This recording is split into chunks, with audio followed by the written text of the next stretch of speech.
We're gonna start a game. Danganronpa.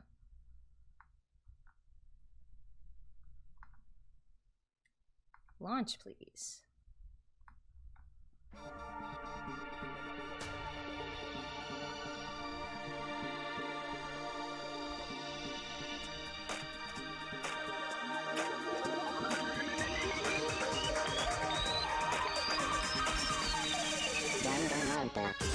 This feels loud. Is it too loud for you guys? Like, for my level, can you still hear me okay? It's still an awesome color. Thanks, Kaching.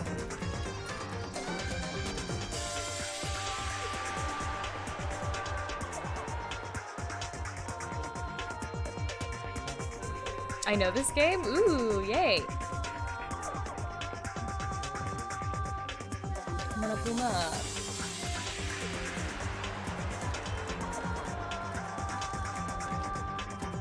I'm excited. Okay.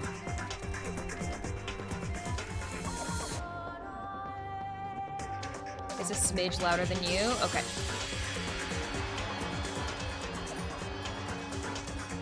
Alright, so we're gonna have it there then. I think this will be okay.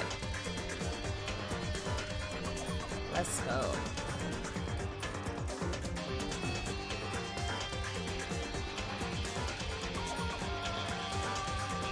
Yeah, the intro just feels really loud. I can also change the volume in the game itself too. Alright. Trigger Happy Havoc. Danganronpa. Also I have warnings up for this game. Doesn't sound like there's anything super intense, but I have warnings up just in case. Because I just want to make sure everybody is comfortable and aware.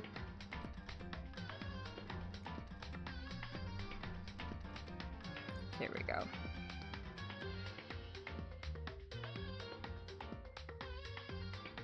So there you go.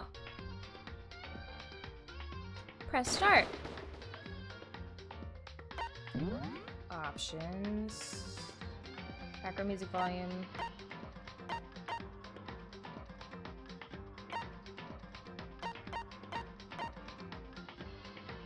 Vertical movement speed. Movement bob. Sure. Okay. New game. English. Logic difficulty. Gentle, kind, mean. Kind. Kind is fine.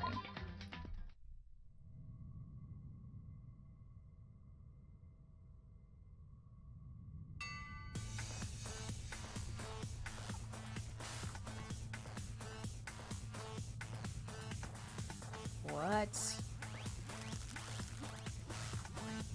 I like the funky music. Me too.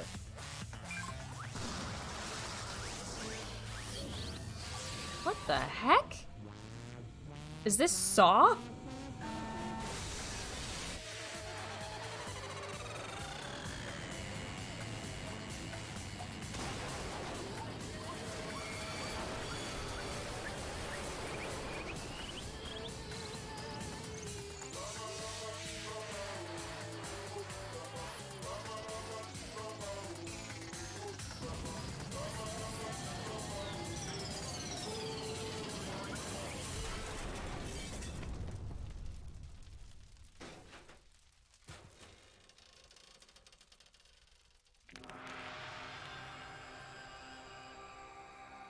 What? The bear killed a boy?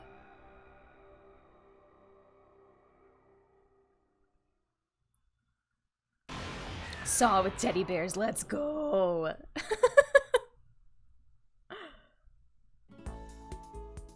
The massive high school towers over all the other buildings in this bustling urban area. It's like the school stands at the center of the entire world. F Stranger. Hope's Peak Academy. It brings in top students from every field imaginable, a government-funded school of privilege. They say that if you come here and manage to graduate, you'll be set for life. Here, I'm gonna move this closer to me so that I can scoot back. With hundreds of years of tradition, it sends the cream of the crop into the workforce every year. It was built to raise hope in the nation's future, which makes Hope's Peak a pretty fitting name. This feels like the kind of game you'd play if you just on a tab of acid. I don't know if you'd want to read this much if you just took a tab of acid. There are 2 things you'd need to attend this school. 1, you have to already be attending high school. 2, you have to be the very best at what you do. No ordinary student could enroll here. The only way is if you're scouted by the school itself. And standing there at the gate of the ultimate school filled with the ultimate students was me. Is that me? Or is this third person? Before we go any farther, Makoto Negi. I guess I should introduce myself. My name's Makoto Naegi. Naegi. Okay. Hi, Makoto. As you can see, I'm nothing but a hopelessly average high school student. Average on the inside, average on the outside, average on the inside.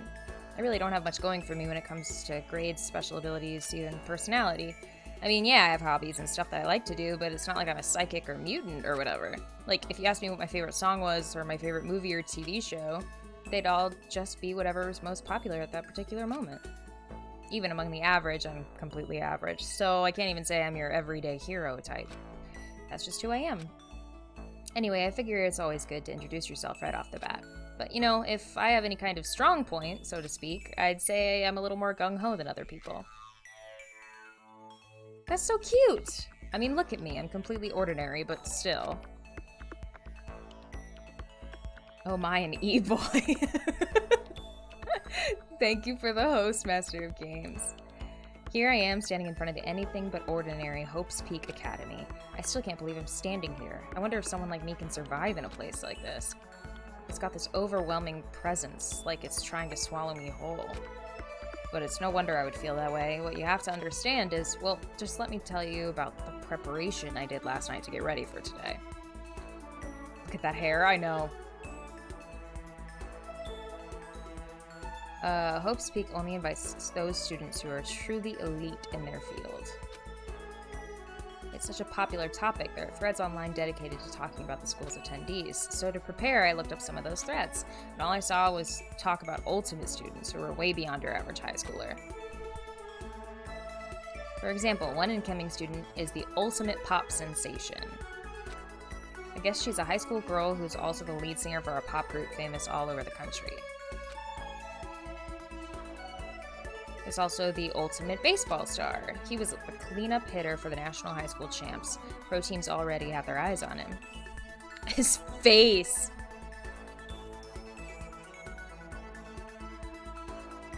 Then there's the ultimate fashionista.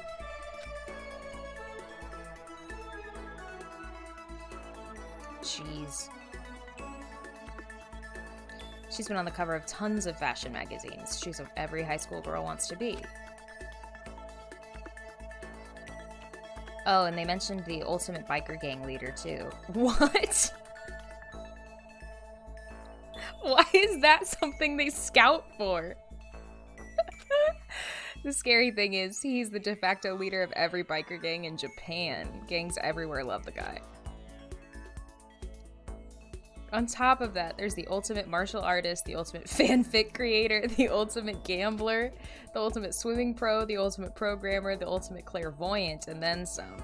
Reading that made me realize how totally powerless I was. It was the country's finest, top to bottom. Alright, let me read this. Hope's Peak Academy 15. Name Anonymous, come on, keep it coming. Anonymous, apparently my friend kind of knows them. I guess everything there is state of the art. This year's Ultimate Pop Sensation is going to be going there. Yeah, the Ultimate Baseball Pro is going to be there too. So jealous, it's only for winners. How can anyone even get in? Anyone can't. I felt like a tame little house cat had wandered into a pride of lions, but still, there was something I couldn't stop thinking about. You see, there were a few students who I couldn't find any info on, no matter how much I looked. With all those ultimate students, I'm the only one without any kind of worthwhile talent. But then, what about those other students who didn't seem to pop up anywhere? Could they just be average students like me without any talent or anything? That thought was kind of encouraging. I mean, I know I don't have much in the way of personality, but beyond that, there's an even bigger issue. How did such an unbelievably average student like me get picked up to come to this ultimate high school? I mean, I guess there is a reason. You just have to take one glance at the acceptance letter they sent me to see why. We recently held a lottery to select one ordinary student to attend our school. So it's not like he has some hidden talent. It's literally just... As a result, you've been selected and we invite you to join as the ultimate lucky student. Oh, that's cool. They spelled it out plain as day. I got invited by pure luck. Honestly, I probably would have been better off just declining their offer, but after hearing how graduating was a guarantee for success later in life, I just couldn't say no. I'm doing good, Master of Games. Honestly, I wish my hair looked like the ultimate bike guy's hair. But then actually standing there in front of the school, I started to feel lost, like I didn't belong there. I could feel myself losing my nerve, but still, I can't just stand here in front of the gate forever. Frozen in place, murmuring to myself, I looked down at the acceptance letter clutched in my hand. It said there'd be a meeting for all incoming students in the main hall at 8 a.m. The meeting still isn't for a little while, but I should probably just head in. Yeah, let's do this. I gathered up all my determination and tried to act like I'd done this a million times before, and I took my first step toward the main hall.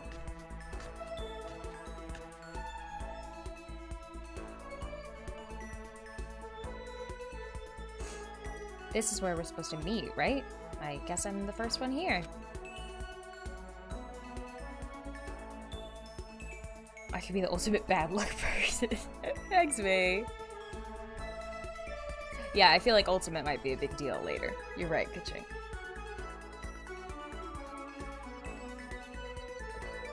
There's a really elegant clock tower in the corner. It says it's 7:10 a.m. The meeting doesn't start until 8 o'clock, so there's still a full 15 minutes left. It makes sense nobody else would be here yet. I was so wound up, I got here way too early. I have plenty of time before the meeting, just standing around waiting isn't exactly... I should take a look around the school, maybe that'll help me calm down a little. I am a student here now, so there shouldn't be any problem with me having a look around, right? It'll help me kill some time if nothing else. Trying to play it cool, I took my first step into Hope's Peak Academy. It was also my first step towards starting a new life at a new school. At least, that's what I was hoping for.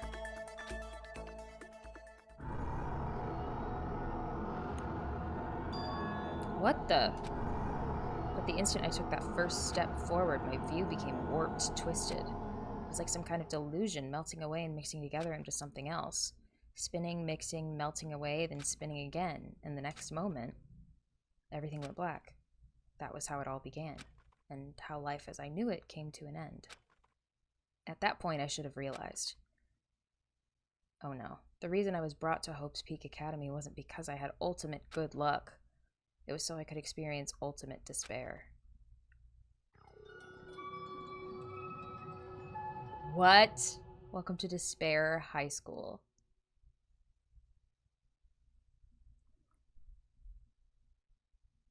I just finished streaming Mortal Kombat. Oh, you just did your first stream, Master of Games? How did it go? And hi, Trinix. I'm glad you're here. I know nothing about this game, so literally zero spoilers, please. But I'm very excited. Yes, save.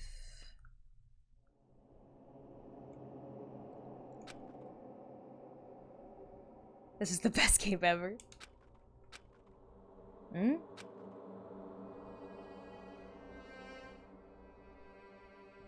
What the heck? What? Where am I? I woke up with my head resting on the top of a hard wooden desk. My body feels heavy. It's pretty normal for me to zonk off in the middle of some boring class or whatever, but what was I doing asleep here just now? This isn't a classroom I've ever been in before. What the heck is going on? What? I hope you do all the franchise you have to. My brother got me the first and second one, so I'm definitely going to be playing 1 and 2. Welcome to Hope's Peak Academy. Firstly, we'd like to explain the basic controls. You can use the left stick to adjust your aim.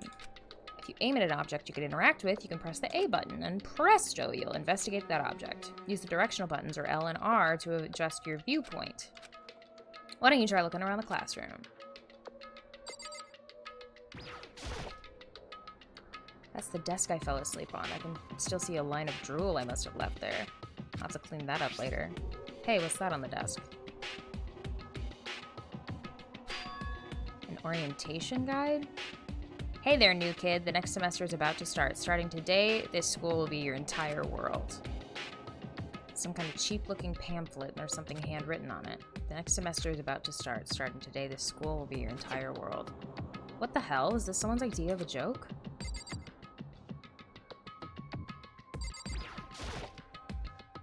Jeez, I can't believe it's already 8 o'clock. It was just after 7 when I first got here. Has it really been almost an hour since then?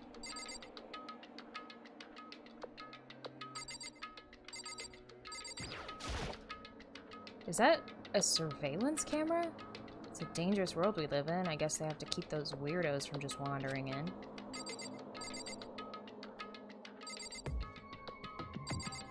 What the heck is that? What the heck? In any normal classroom, that's where a window should be. But it looks like some kind of metal plate has been bolted over it. And if I were to knock on it... Yep, definitely metal. Thick too, very solid. Wait, that's not what matters here. More importantly, why are there metal plates over all of the windows? Okay, let's see. So what might have happened is I got myself so wound up I passed out in the main hall, and then someone carried me here? If that's true, it must mean this is a classroom inside Hope's Peak. But then if that's true, that just raises more questions. This is all really strange. I mean, those metal plates covering the windows, it's like it's a prison or something. None of this makes any sense. I should probably head back to the main hall. It's already past meeting time. There might be other students there now. You can leave the classroom by pressing the B button. Okay. It's a game where you need to focus a lot because sometimes it's tricky.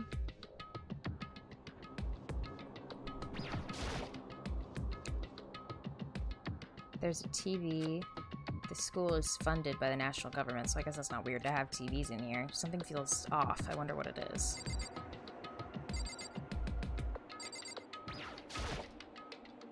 Leave the area. No, not yet. I want to double check.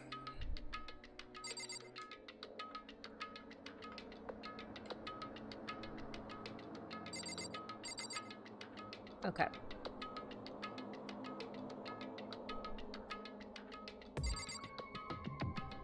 Okay. We're fine. Wait, what the? No, we're good.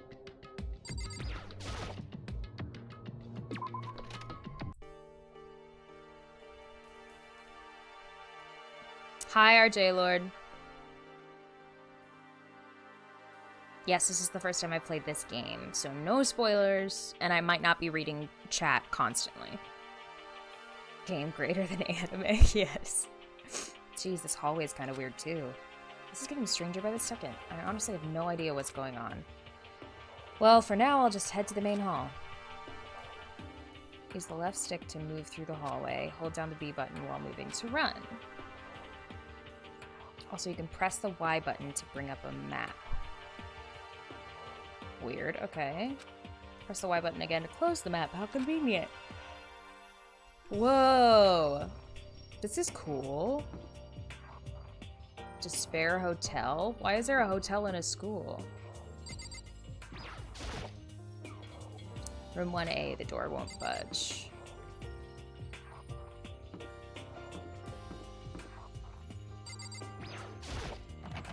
Room 1B, door's locked.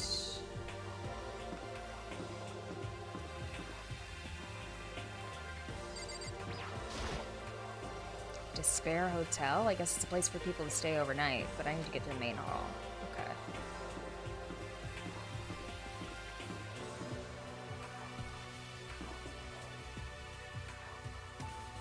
Spooky boy's over here! I wonder where this red door leads. I'm starting to feel sick standing here.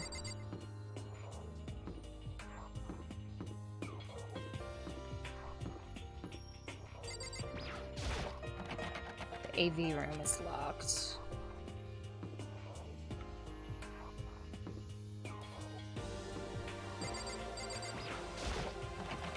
The school store, it's not open. Is this like a clock?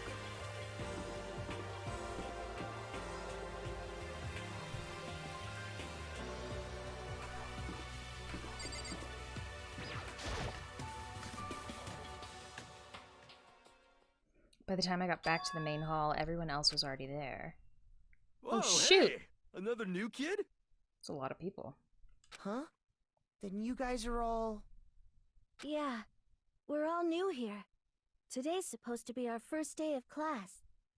So, counting him, that makes 15. Seems like a good cutoff point, but I wonder if this is everyone. Standing before me were the ultimate students that have been handpicked by the school.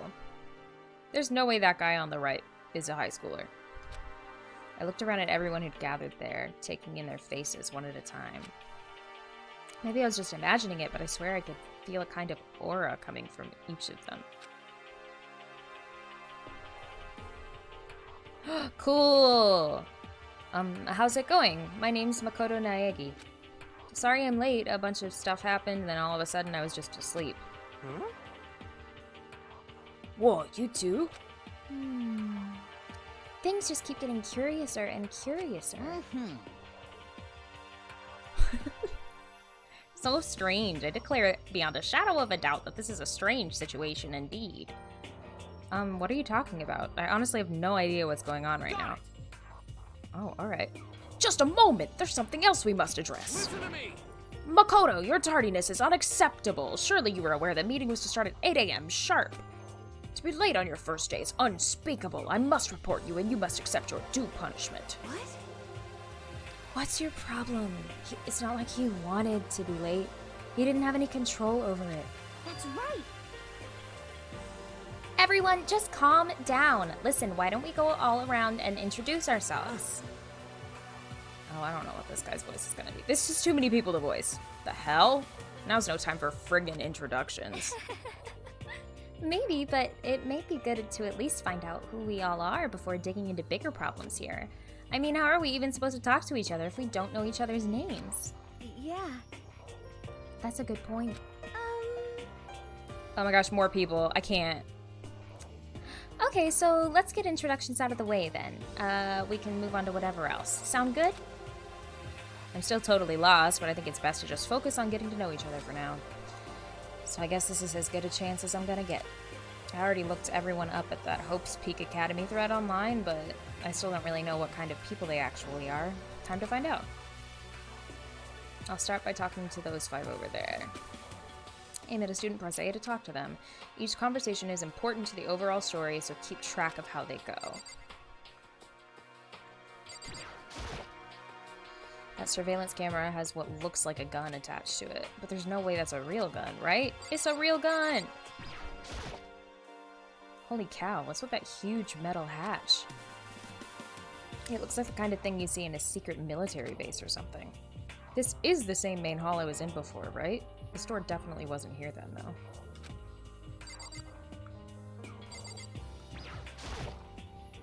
Okay. The gun. BRB, no problem, Trinix. A mailbox, there's nothing inside.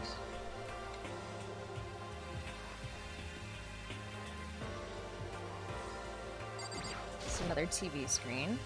There's a TV, the school, okay. Alright, so we're talking to these 5 first. Kiyotaka Yoshimaru. I'm Kiyotaka Ishimaru. I believe in bold simplicity. Let's work together on our educational crusade. Ultimate moral compass. So that's Kiyotaka. According to what I saw about him on that thread, he went to a famous private school and won top honors every year. He's basically a flawless honors student. He's also known for the work he's done with his community's public morals committee. Public morals committee. Committee. Oof. Let me try that one more time. He's also known for the work he's done with his community's public morals committee. They say he respects rules above all else, earning him the title of Ultimate Moral Compass. Anyway, you can call me Taka. You said your name was Makoto Naegi, right?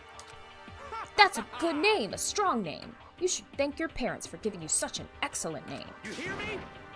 And to keep that name from losing its value, you must devote yourself every single day. Got it! Life is worth putting every ounce of effort into it. Right? Right. This guy is kind of annoying. Alright, Toko Fukawa. Not that you'll remember my name anyway, but... I'm Toko Fukawa. Ultimate writing prodigy. Yeah, she wrote a novel when she was 10 that got everyone talking and launched her literary career. Then 2 years ago, she released So Lingers the Ocean, a love story said to be her masterpiece. The book was such a hit with women that fishermen quickly shot to the top of every hottest men poll. Despite her age, she's won countless literary prizes, and all her books are instant bestsellers, which is why she's come to be known as the ultimate writing prodigy. What else could you call such a young and talented author? But I figured she'd be the lovey-dovey type, what with her masterpiece being a romance and all. What's your problem? What? It's not polite to stare, you know. What the heck? Stop staring at me like I'm some filthy creature. Filthy creature? No, I just thought... I know what you just thought. You just thought you were never seen an ugly woman. You just thought it was so funny. No, that's not what I was thinking at all. I'm telling you. Don't bother trying to lie to me. I know it's true, otherwise I know you can't stand looking at me. Anyway. Whatever, I don't really care. I'm used to it. Wow, talk about an inferiority complex. I was way off about what a successful author would be like. Alright, Sayaka Mizono. Hi, I'm Sayaka Mizono. I look forward to getting to know you. Mizono. Sayaka! Ultimate pop sensation. Oh, it's her. Okay. The way she moves is positively mesmerizing, and that pleasant scent I can't quite place. Sayaka Mizono. When I saw her name in that thread online, frankly, I was pretty surprised. She's in a pop group famous all across the country. In fact, she's their lead singer. As the ultimate pop sensation, she's in high demand to appear on TV and in magazines everywhere, but actually, that's not the only reason I was so surprised to find out she'd be going to this school. I'm sure she doesn't remember, but... well, never mind. No matter how you slice it, she's really beautiful, almost like a doll or something. I'm not a doll, you know. I'm alive. Huh? Did you hear me? I'm psychic. Huh? Kidding, I just have really good intuition. She's a sharp one. Hey, Huh? Hey, by any chance... Now what? Huh? Yeah, it must be, I'm sure of it. Hey, Makoto, did you... Just hold on. Jeez, you guys, how long do you plan to waste our valuable time with this ridiculous back and forth? Sorry, just got carried away, I guess. You hear me? Self-introductions are for introducing yourself, not bumbling through a bunch of idle chit-chat. You're right. Sorry, Makoto. We can talk about this later. It sounded like Sayaka really had something she wanted to say, but it's not like we'll ever see each other again. We'll never see each other again. Like she said, we can talk later. Hi, Leon. Yo, the name's Leon Kuwata. What's up? Cool. Oh, he's the baseball star. He looks way cooler in person. I recognize that name. He played for the National High School Champs as their cleanup hitter, the ultimate baseball star. And that superb athletic specimen is... you? Seriously? Huh? What's wrong? Nothing, I'm just surprised. I figured with you being the ultimate baseball star and all. What, were you expecting some kind of shaved head? Shaved head? No, I was just expecting more of a, sporty-looking traditional baseball player type. I mean, when I found that article and picture of you online, that's how you looked then. What? Oh man, you found that picture of me playing baseball? Seriously? I hate that picture. What the crap? This is not cool. This is so not cool. Seriously, I'm like mega embarrassed right now. I didn't have a choice, okay? Shaving your head like that is part of national championship regulations. Seriously?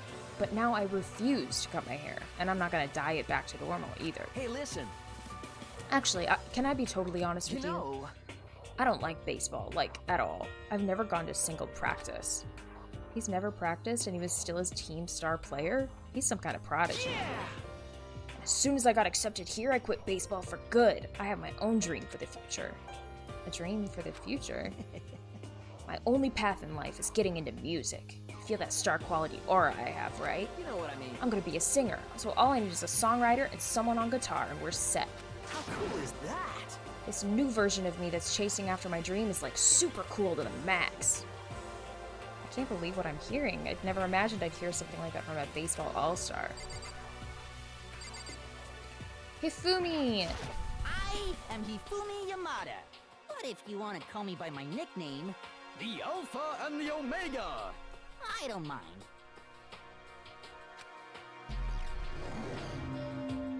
Ultimate fanfic creator, it's him! By the way, how much do you know about the world of 2D art? World of 2D? Well, in that world, I am known as supremely well regarded as the ultimate fanfic creator. I once sold 10,000 copies of one of my fan comics at a school festival. The event has passed into legend. Some of them didn't get it, of course, saying I tainted the event. How stupid can you be? That's too bad about them, but selling 10,000 copies like that is definitely pretty remarkable. However, The words of such idiots mean nothing to me. I am like Van Gogh, utterly unappreciated in my time. I am a soldier, serving night and day to destroy all mindless preconceptions about fan fiction. I'm sure if you were to observe my work, Mr. Nayege, you would comprehend its greatness immediately. For my work is filled with deepest meaning. What kind of meaning? yes indeed. It's about embracing our basest urges. I don't think I want to comprehend it. Oh, more! Gosh, it's gonna take a while. Okay, now to talk to those 5 people.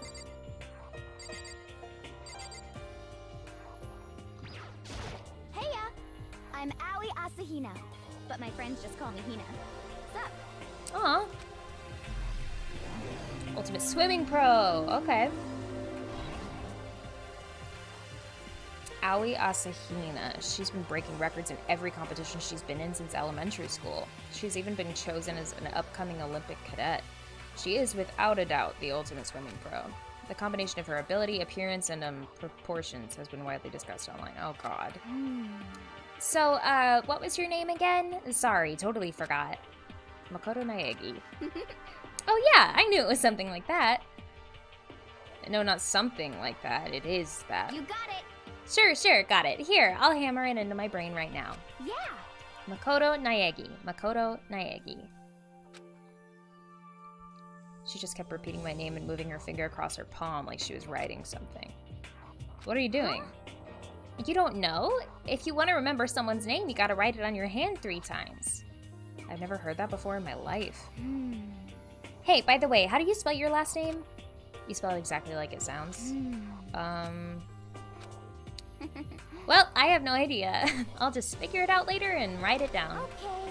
Anyway, glad to meet ya. Sure, same here.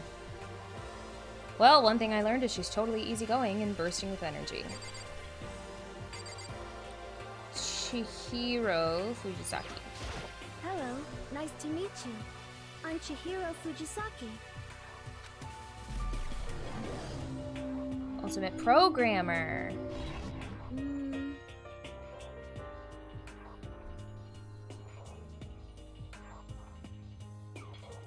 Just a second, y'all.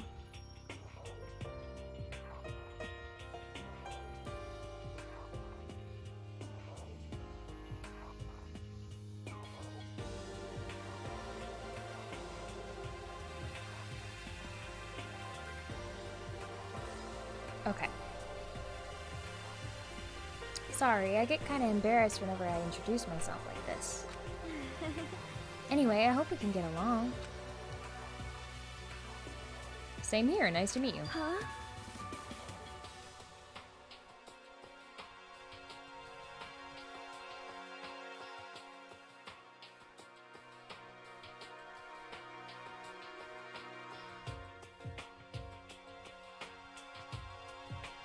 Alright, 2 seconds, y'all. I'm sorry. I left the burner on in the kitchen, and I gotta go fix it. Holy crap. 2 seconds.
Yeah, you guys probably heard some of that, but oh my god.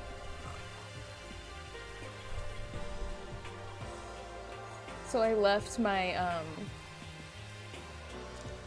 pan on the burner after I made potatoes, and so my roommate went out for breakfast and she's like, the kitchen is kind of smoky.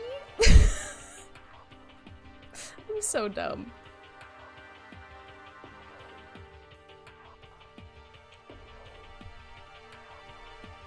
Okay. We're getting back into it. We're getting back into it. This is fine. This is fine.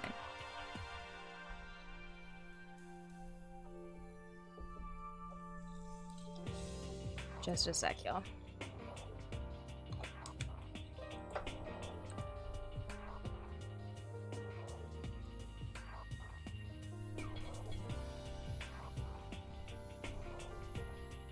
Hi, Clay. How are you doing?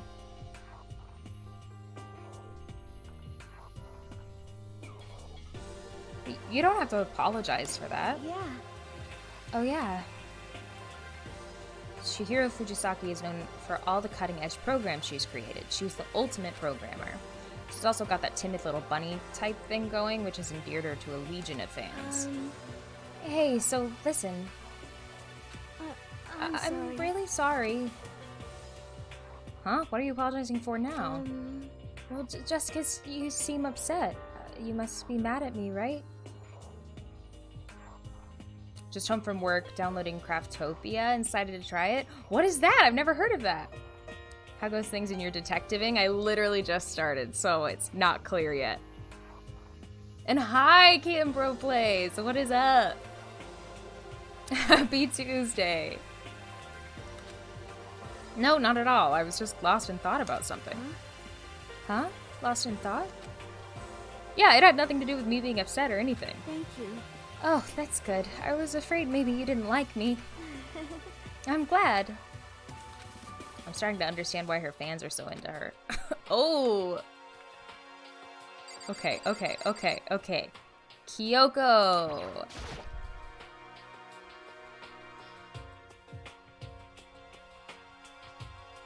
Craftopia is Minecraft meets Breath of the Wild? What? That sounds insane! Game looks pretty fun, but I need to take a shower and go buy bread, so I'll be back later. Okay, no problem, X-Bang. See you in a little bit. Can I ask your name? My name is Kyoko Kirigiri. Okay. Ultimate something? She's pretty tight-lipped, huh? But you know, her name didn't show up anywhere in that Hope's Peak Academy thread. And I did see there were some students like me, ones who didn't have any real identity or presence. Oh my gosh, I can't talk. Could this girl be one of them? Nah, she's gotta be like the clairvoyant or something. So what are you doing at this school? What? What's that supposed to mean? No, I just meant getting invited here means you're some kind of ultimate something, right? So what ultimate something are you? That doesn't matter. Why should I tell you? Huh? Well, I guess you don't have to tell me. No, I don't have to tell you, so I'm not going to. Nothing about her turned up online, so I was thinking maybe she got picked by chance, like me, but... Her face is like an iron mask. If she doesn't want to tell me anything, no point in asking. Dang it! Okay. Junko. Hi, I'm Junko Enoshima. Charmed, I'm sure. Oh, goodness, her voice. Alright, she's the model. Anybody would recognize this one. She's got more charm and presence than any high school girl in the country. She's the ultimate fashionista. I've seen her on tons of magazine covers, but I feel like that doesn't quite match up to reality. What? Huh? Come on. Oh, are you talking about my cover photos and junk? Well, of course. Those are totally photoshopped. Photoshopped? Yeah, you know, edited to hell and back with, like, computers and junk. Oh, so they aren't real. What can we do? Come on, don't act so surprised. You're gonna make me all depressed. Totally. It's totally normal these days to Photoshop the crap out of cover photos. If you're surprised by that, you'd be totally blown away by certain dangerous little diva of ours. They make the eyes and junk super big and tweak the skin so it looks all ceramic and porcelain. Oh, so many dreams are getting crushed today. I can't believe he didn't know that Photoshop existed. Mondo! Name's Mondo Owada. Nice to fucking meet you.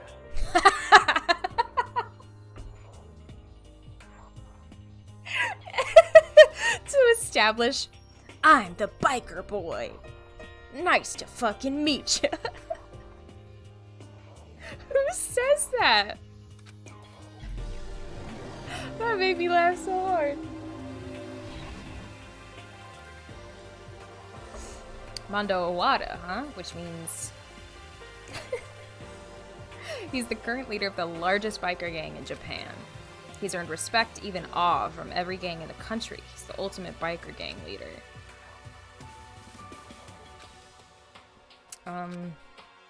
Nice to meet you too. Yo. Hell yeah. I'd better be careful around him. One wrong word and I could wake up at the bottom of the sea. Alright, those 4 over there are the only ones left. You cannot be a high schooler. There's literally no way. I am Sakura Okami. Okay. Sakura, what's up? Oh, he's the martial artist. Oh, jeez. I almost asked her if she was a guy. Oh, I'm so sorry. The day I say something like that out loud is the day I get turned into a human meatball. But now I remember she competed in a martial arts tournament in America and won despite being a girl. She's the ultimate martial artist. She's fought in over 400 matches and never lost a single one. That thread also said a bit more about her. Some call her Ogre. Oh. Some even think she's the closest known relative to the Primates, the famed missing link. Any incoming Hope's Peak students who are reading this, let me warn you right now. If you value your life, avoid her at all costs. I want to be friends with her. Standing in front of her now, I don't think they were exaggerating about that. Hey, you! Yes? I snapped to attention without even realizing it, and she started to poke and prod at my body. What are you— I see. Muscular quality and quantity is right around that of an extremely ordinary high school student. What a shame. You're not at all fit to act as my training partner. I'm not sure that's such a shame for me. Alright. Byakuya. Name's Byakuya Togami. Byakuya. My bad. He looks like he's gonna be a dick. Ultimate affluent progeny. Hi, nice to meet you. That's the most half-assed introduction I've ever heard. But there isn't really anything I can do about it. Even among the ultimate students, this one is special. Byakuya Togami. He's the heir apparent of his family's massive financial conglomerate. He's already started managing business operations, and his own personal assets are, well, vast. His title of Ultimate Affluent Progeny is completely accurate. He's the definition of exceptional. That's everything I learned about him from that Hope's Peak Academy thread online. Come on. We're done with introductions, right? How much longer are you gonna stand there? Go away, I'm sick of looking at you. His aura says to me, you and I will never stand on the same level, like a king in training. Dang.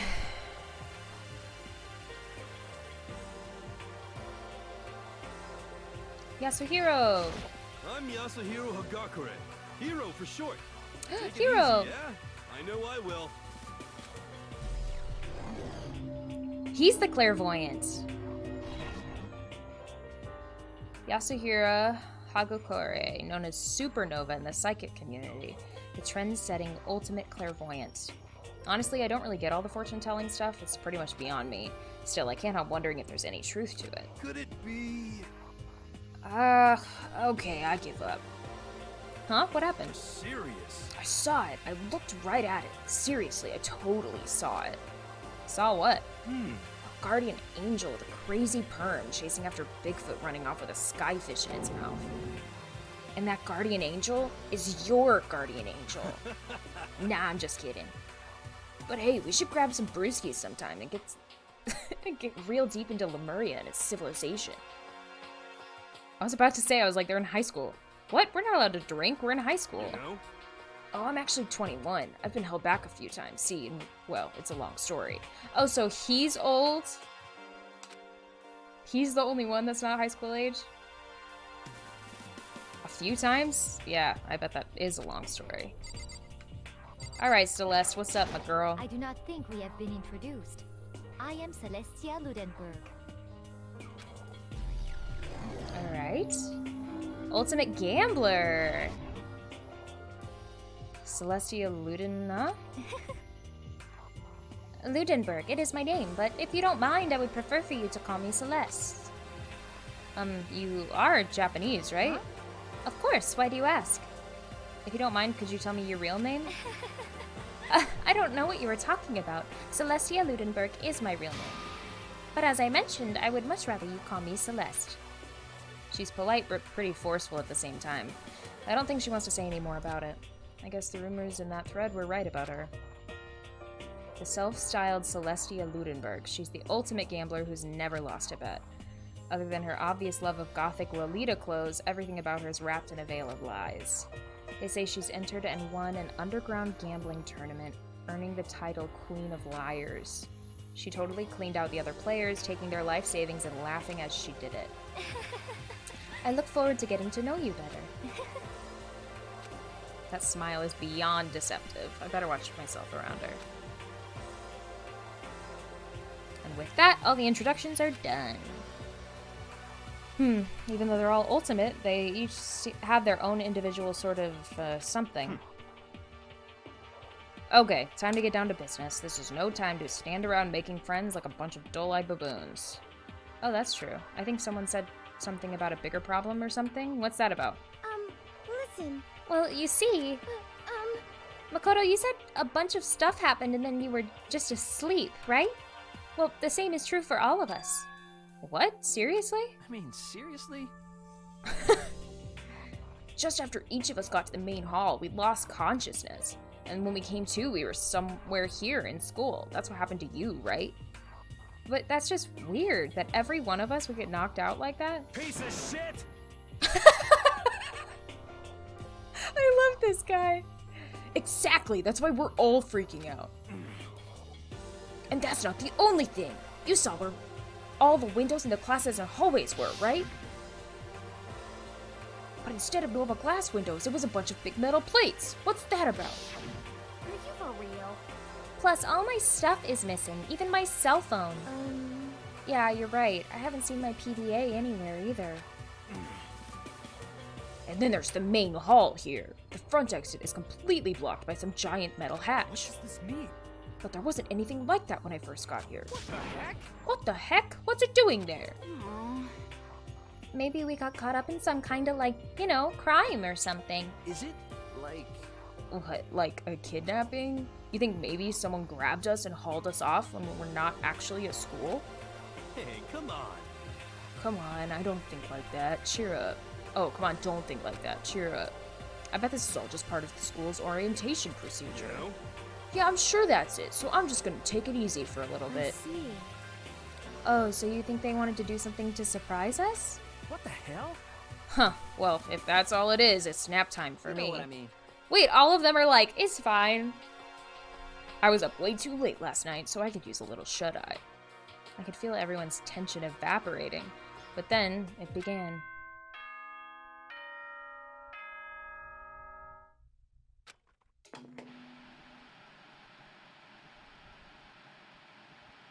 It's the bear.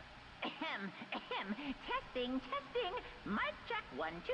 This is a test of the school broadcast system. Am I on? Can everyone hear me? Okay, well then.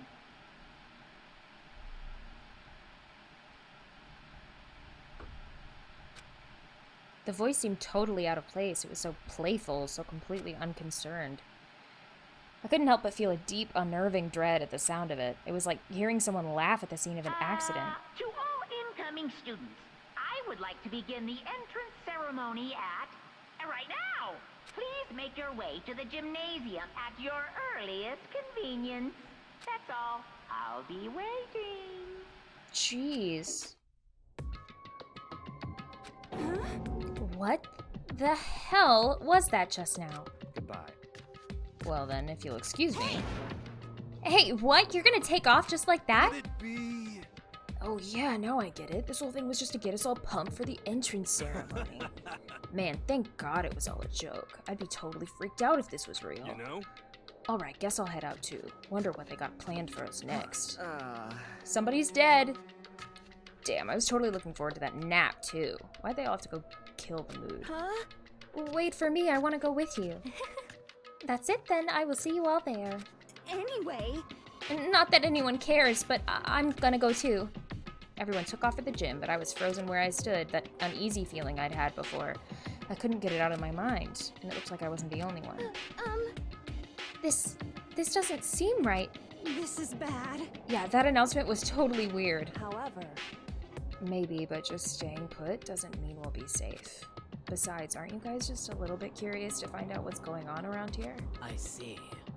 If we do not move forward, we learn nothing. The only choice is to push ahead. I guess she's right. But still, I'm really nervous. We don't have a choice. We have to go. They said go to the gym, right? Yes, save. That was so long.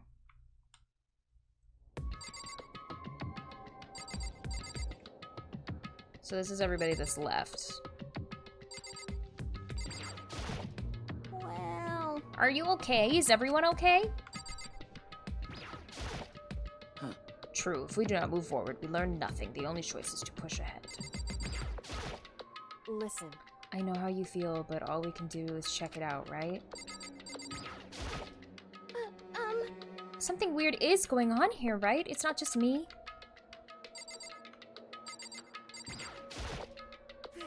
What the hell? Is this some kind of bad joke? Shit. Shit. What the hell kind of game are they playing? This is bad. What was with that announcement? It was like totally creepy. That announcement was on that TV. Okay. Leave the area, yes.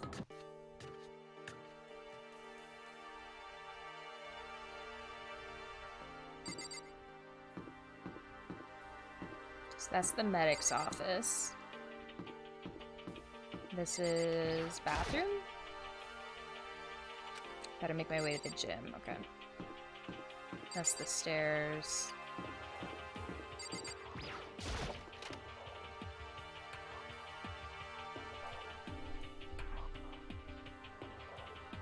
Hey, come on. Okay.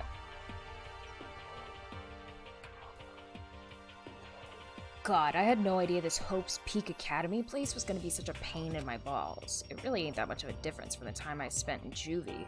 Hell, this place is even worse. And why isn't there anyone here? Walking through the halls, I don't see a single person. This is bad. Isn't that, like, seriously not good? They're just trying to spook us. They'll take those metal plates down later, I'm sure of it. All we can do now is hope for the best and prepare for the worst. Nothing ventured, nothing gained. Well, hell. It ain't like I'm scared or nothing. Let's just get this over with. Damn it. Hey, where's whoever called us here? Mondo, stop! No running! I too shall go. Hey, wait! Don't leave me here all alone! Okay, time for some more tutorial action. You can press the Y button to observe the room you're in. Observing will display what people and objects you can interact with. Sorry for the late notice. Okay. There's another screen.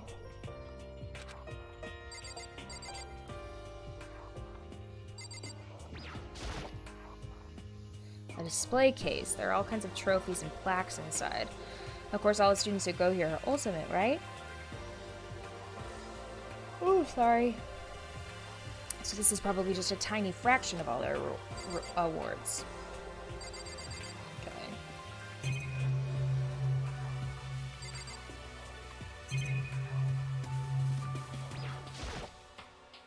Another surveillance camera. I feel like we're being watched every second. I don't like it.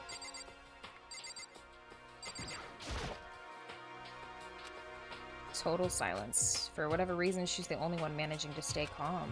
Or maybe I'm just imagining that. Where are all the other students? Why are we the only ones here?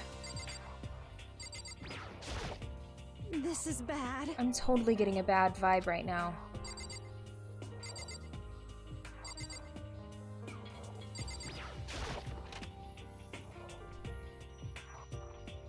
Still filled with uneasy dread, I did what the announcement said and went to the gym.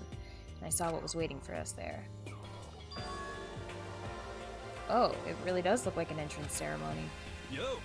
See, told ya, it's totally normal entrance ceremony stuff. Hiro was right, but in a way that just emphasized how completely not normal all of us were.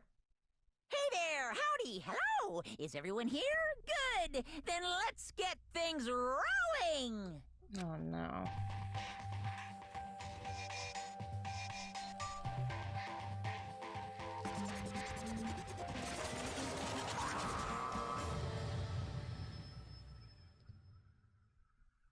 Huh? Teddy bear? I'm not a teddy bear. I am Monokuma! And I am this school's headmaster! It was the strangest thing I'd ever seen. Right before my eyes, it was... What I was seeing, it was totally, utterly incomprehensible. Nice to meet you all! Okay. Such a bright voice and carefree attitude was completely out of place, and all that anxiety I'd been carrying with me suddenly transformed into outright fear. Say what? That teddy bear can talk! Calm down, I'm sure there's just a speaker inside it. Hey, come on now! I told you already, I'm not a teddy bear. I'm Monokuma, and I'm your headmaster. Say what? What? It moved! Shit. Seriously, man, calm down. It's probably just a remote control toy or something. How dare you compare me to a child's plaything? You've cut me deep, deeper than the Mariana Trench. My remote control system is so complex, even the folks at NASA can't recreate or even comprehend it. Ah, but don't make me say stuff that might destroy NASA's dreams. I just couldn't bear that. Bear that? Really, you are unfortunate. Now then, moving on. We really must hurry and get started. Giving up already? No other stupid bear puns? Now then. Quiet down now, quiet down. Ah, okay, so... He's abandoned the gag. Good morning! Everyone stand at attention and bow, and good morning. You hear me? Good morning. What's your problem? You do not have to say it back. Now then. Let us commence with the most noteworthy and memorable entrance ceremony. First, let's talk a bit about what your school life here will be like. Now, make no mistake, you few students, so full of potential, represent a hope of the world. And to protect such splendid hope, you will all live a communal life together solely within the confines of this school. Everyone will live in harmony together and adhere to the rules and regulations of this school. Huh? Now then, regarding the end date for this communal life, there isn't one. In other words, you'll all be here until the day you die. Such a school life you've been assigned. What did he just say? Until the day we die? Yep. Oh, but fear not. We have quite an abundant budget, so you won't lack for all the common conveniences. Hold on a second. That's the least of our worries right now. Yeah, what the hell? You're saying I have to live here forever? You're screwing with us, right? It's true. I am not screwing with you. I am no liar. Of that you can be 100% sure. Ah, and just for your information, you're completely cut off from the outside world. So you don't have to worry about that dirty, dirty land beyond these walls ever again. Cut off? So all those metal plates over the school. They're there to keep us trapped in here? That's exactly what they're for. No matter how much you may yell and scream for help, help will not come. So with all that in mind, feel free to live out your life here with reckless abandon. Hey, come on. Come on, what the hell is this? I don't care if school or whatever else is behind it all, it's just a really bad joke. Damn you! Yeah, cut this shit out, this isn't funny anymore. Unbelievable. You keep saying this is a lie or a joke. A bunch of skeptics, all of you. What are you gonna do? But I guess you can't help it, huh? You all grew up in an age where you were taught to doubt your neighbor. Well, you'll have plenty of time to find out whether or not what I say is true. And when that time comes, you'll see with your own eyeballs that I speak the undeniable truth. Most unfortunate. Having to live here forever would be quite the problem. What's this? Come now, what's the matter with all of you? You decided all your own free will to attend Hope's Peak Academy, didn't you? And now before the entrance ceremony is even finished, you've already decided you want to leave? Oh, but you know. I guess I did forget to mention one thing. There is one way for you to leave the school. Really? Actually... As headmaster, I've crafted a special clause for those of you who would like to leave. I call it the graduation clause. Now let me tell you about this fun little rule. As I mentioned, in order to maintain an environment of harmony here, we rely on a communal lifestyle. And if someone were to disrupt that harmony, they and they alone would be allowed to leave the school. That, my students, is the graduation clause. What do you mean by disrupt the harmony? Well, you know. Oh my god. If one person were to murder another. Oh my god. So if you kill someone, you can leave. Murder? Yes, indeed. Stabbing, strangling, bludgeoning, crushing, hacking, drowning, igniting. How you do it doesn't matter. You must kill someone if you want to leave. It is as simple as that. The rest is up to you. Give it your all to achieve the best outcome in the worst way possible. A chill shot down my spine. You must kill someone if you want to leave. As soon as I heard those words, my blood went cold. And there's an odd number of people. I bet that got your brain juices flowing. Beats the heck out of a human catching a salmon, huh? Like I said before, you guys are the hope of the world, but you know, taking that hope and seeing it get murdered creates a darkened shadow of despair. And I just find that so darn exciting. What the hell? What are you talking about? To kill each other is, To kill each other is to kill each other. I'm sure there's a dictionary here somewhere if you need it. What are you saying? We know what it means, and that's not the problem. Why do we have to kill each other? Say what? Yeah, stop blabbering on with all this nonsense. Just let us go home already. Blabbering? Blabbering? What do you mean blabbering? Stop blabbering on about blabbering on! You guys don't get it, do you? Let us go, let us go. You keep saying the same thing over and over and over and over. Listen, from this moment on, the school is your home, your life, your world. Got it? Yahoo! And you can kill as much as you want to kill, so go ahead. Go on a killing spree. All right, come on. How are you going to keep this up? You know? You got us, okay? You scared the hell out of us, so you can go ahead and reveal the trick now. Reveal the trick? I'm right. Yeah, because I mean, you know, this is all some kind of trick and all, right? So, like... Dude, shut the hell up and get out of my way. Shoving Hiro aside, Mondo places himself in front of Monokuma, his voice rumbling like thunder. You're fucking dead. Listen up, asshole. This shit's gone way too far. What the hell kind of joke is this? What's the matter? Joke? What, you mean like your hair? You son of a bitch. Fuck. Mondo roared out, and then there was a sudden boom. It was the sound of floorboards as he kicked off and launched himself into the air. He flew at Monokuma, fast and straight as a bullet. He locked onto his target. Gotcha, you little piece of shit. I don't know if you're a toy or a stuffed animal or whatever the hell. Either way, I'm gonna rip you to fucking shreds. What? Violence against the headmaster is in violation of school regulations! Shut the fuck up! Let me out of here, I swear to Christ! Hey, damn it. What? What? No smartass comeback this time? Piece of shit! He's gonna explode.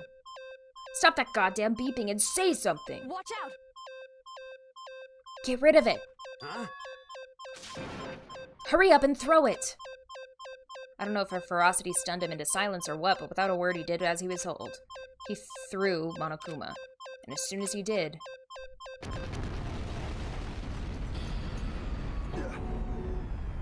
The hell?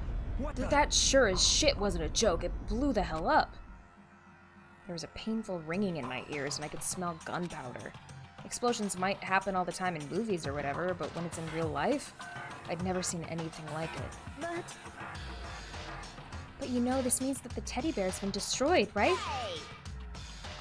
I told you, I'm not a teddy bear, I'm Monokuma.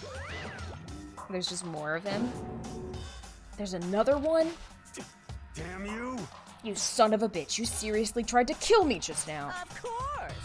Well, yes, I was serious about trying to kill you. You did violate one of the school regulations after all. I'll let you off with a warning this time, but you'd better be careful from now on. Oh my god!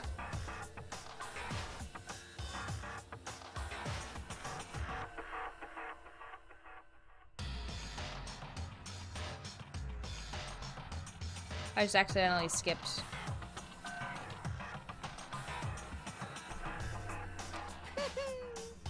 And I won't be so forgiving with my punishment next time, so don't let it happen again. Huh? That's not even punishment, that's just wrong. Well? Now then, lastly, to commemorate your joyous entry into our school, I have a little something for you. This is our official student handbook. Pretty cool, huh? As you can see, it's fully digital, so naturally we call it the e-handbook. Yes, well, moving on. This handbook is absolutely vital to a healthy school life, so don't lose it. When you start it up, it will display your name. Always make sure you have the right one. Now, this is not your everyday notebook. It has so many more uses than that. Also, it's completely waterproof. Splash it, wash it, drown it, it'll keep on ticking. And thanks to its space-age design, it can withstand an impact force of up to 10 tons. Very resistant. It contains all your school regulations, so make sure you review them thoroughly. Guys. You'll hear me say this a lot, but any violation of school regulations will not be tolerated. Rules restrict, yes, but they also protect. Society, for example, would be utter chaos without the laws. Indeed. The same thing applies here, which is why it's crucial to have strict punishments in place for violators. Okay, well, that brings our entrance ceremony to a close. Bye. Please enjoy your abundantly dreary school life, and see ya! And with that, he's gone, leaving us all in a state of shock. So guys, how would you define what we just experienced? What? I don't understand any of this. We have to live here forever, or kill? What just happened? Calm down. Everyone, we just need to calm down. First, let's take a second to summarize everything we just heard. Based on what Monokuma said, we essentially have two choices. Choice number one is that we stay here, living a communal life together until the day we die. And the other choice is... if we want to get out of here alive, we have to kill someone, right? But killing someone, that's... We were abducted out of nowhere, stuffed in this place meant to look like a school, and now we're supposed to start killing each other? This is just... what is this? Ridiculous. A lie is what it is. All these ridiculous things we've heard, this all has to be fake. Right now, it doesn't really matter if it's real or fake. What matters is there anyone here who's seriously considering all this? To that, nobody had a response. Keeping quiet myself, I looked around at the others. They all stared at one another, trying to gauge each other's thoughts. I could almost taste the hostility. And that's when it hit me. I realized the true terror hidden within the rules Monokuma had laid out. You must kill someone if you want to leave. Those words have planted vicious thoughts deep within each of us. Each of us became suspicious of everyone else. We were forced to wonder, is somebody going to betray us? And that was how my new school life began. This school, which had come out of nowhere to raise my hopes so high, it's not a school of hope. It's a school of despair. Dang. The end. Surviving students, 15. Oh my god, so lots are gonna die.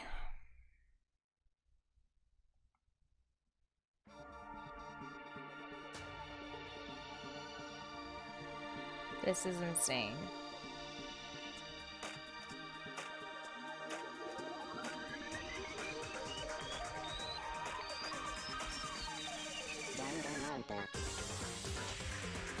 Bonkers. That's me!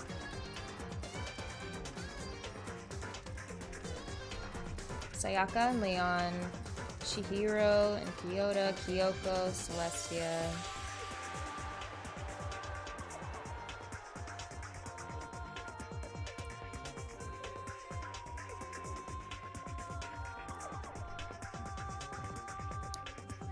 Freaking Monokuma. Yaka, Topo, Mondo, Hifumi.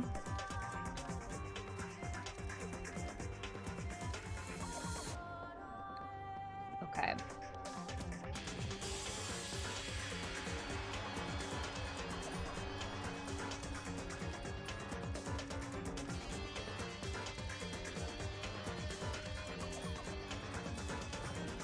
Well, dang. Well, dang, Spawn Hammer. Hi.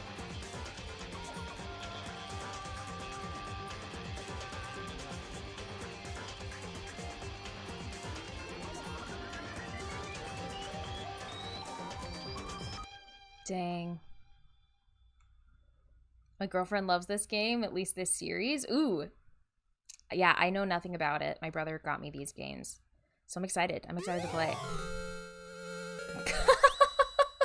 Got an item sound. Oh my god. You received the school crest present. Yes, I want to save.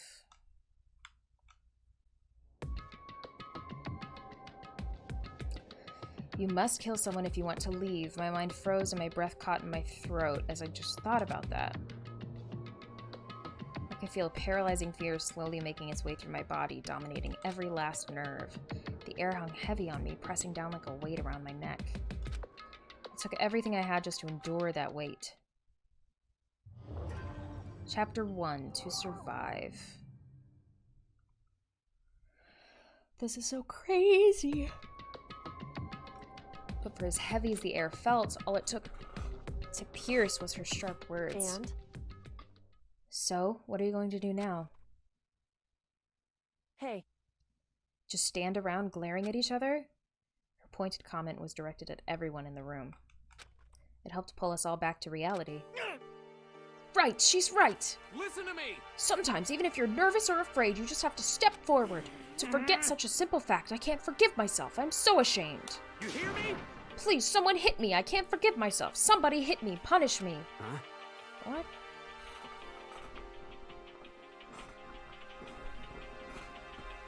Jesus, if you have time to yell about it, you have time to do something about it. However... Perhaps, but what is the mission exactly? Stupid. Idiot, to look for a way out, duh. What the? And we totally need to find out whoever was controlling that stupid bear and beat the hell out of him. But Before we do that, maybe we should look at the handbook. Thank you so much for the follow, Jennifer. I appreciate it. Thanks for hanging out. And hi! Is that a muscular dude with a schoolgirl outfit? I have no idea about the series, but it's awesome as fuck. She's a girl. She's a girl. She's like the martial artist master or something. But before we do all that, maybe we should take a look at the handbook. It's probably best to check out the school regulations Monokuma mentioned before doing anything else. This is fine. True, if we stumble around with no clue what the rules are, something like that might happen again. Shit. Alright, so then... Fine, then let's hurry up and check out the stupid rules already. Alright, what are the rules? What are the rules? After turning on my e-handbook, the first thing that appeared was my name. So just like Monokuma said, the owner's name showed up front and center. Then from the main menu that popped up, I selected the school regulations icon. Okay. I played this before, so I'm not going to spoil it for you. Thank you, Jenna. Yeah, no spoilers, please. I'm excited. An itemized list appeared on screen. It was the school regulations. In other words, the rules being imposed on us all. Students may reside only within the school. Leaving campus is an unacceptable use of time. Nighttime is from 10 p.m. to 7 a.m. Some areas are off limits at night, so please exercise caution. Sleeping anywhere other than the dormitory will be seen as sleeping in class and punished accordingly. With minimal restrictions, you are free to explore Hope's Peak Academy at your discretion. Violence against Headmaster Monokuma is strictly prohibited, as is destruction of surveillance cameras.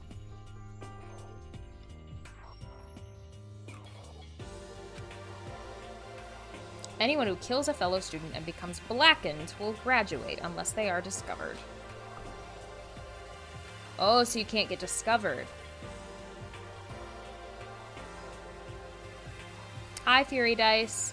Additional school regulations may be added as necessary.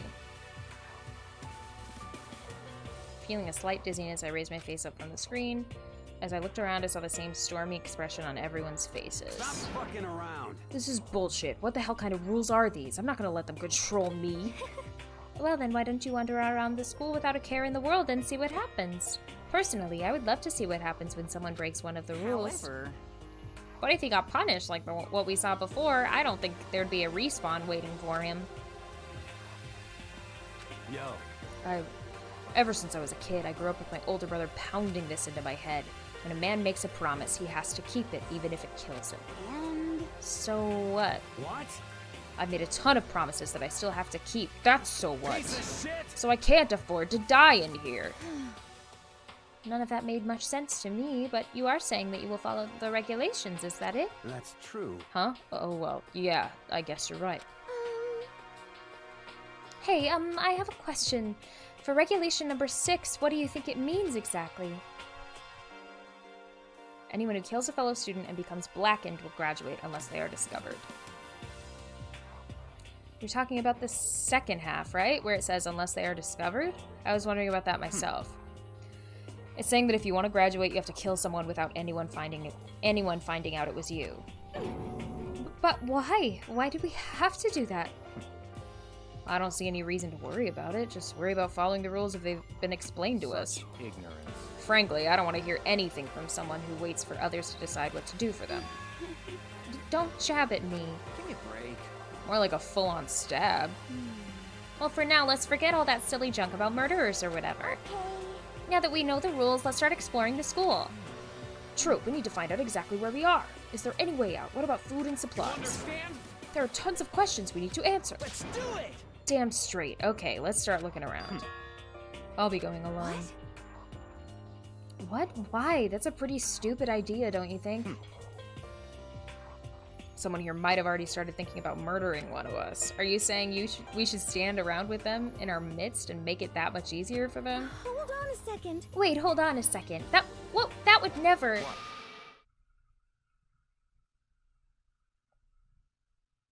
What game are you playing? Fury Dice. The game is always listed underneath the video, so you can find it. Don't bother saying it couldn't happen. You can't deny the possibility. That's why you all seized up with fear when that graduation rule was made clear for you. Am I wrong? But... So I'm simply acting in accordance with what I think is best for me. Just hold on. Hold on, like hell I'm gonna let you run off and do whatever you want. What? Out of my way, Plankton. What? What the fuck is that supposed to mean? Such ignorance. One tiny bit of plankton drifting across the sea. So minuscule, so insignificant, they couldn't possibly have any kind of influence on the boundless ocean. You're fucking dead. I'm gonna kick your ass.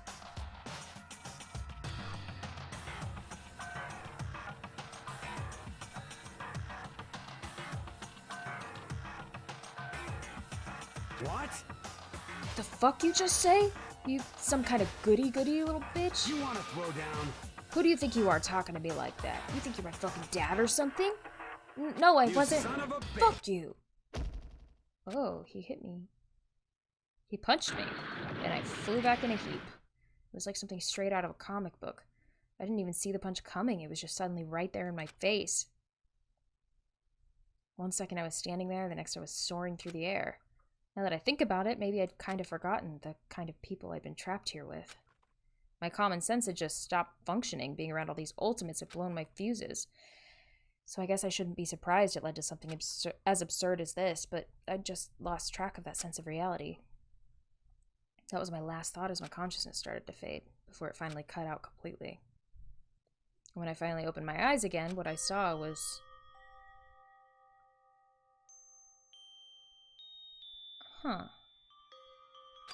Huh? Where am I? It's as if I'd become part of my daily routine. I woke up in yet another room I'd never seen before. Okay, so where am I now? You now have access to the handbook menu. You can use this to check a variety of information as you play. Open handbook menu by pressing the X button. You can use this menu to check the school regulations and character info in the report card section. At certain points, map and truth bullets may not be available. Okay. You can also save and load the game data under the system section. Finally, press the back button to review the transcript. This records all pertinent info, so use this to review comments from everyone involved.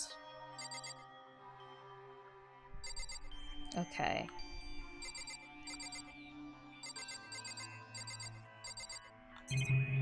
Jeez, it's a lot of stuff. Okay.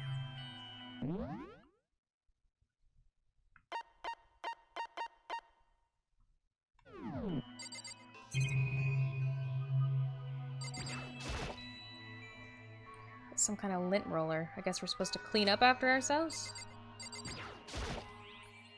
There doesn't seem to be anything particularly strange about the bed. There's some kind of metal plate mounted here. Is it to keep us all trapped? Yes. It's a notepad. I guess the school must have given one to each of us.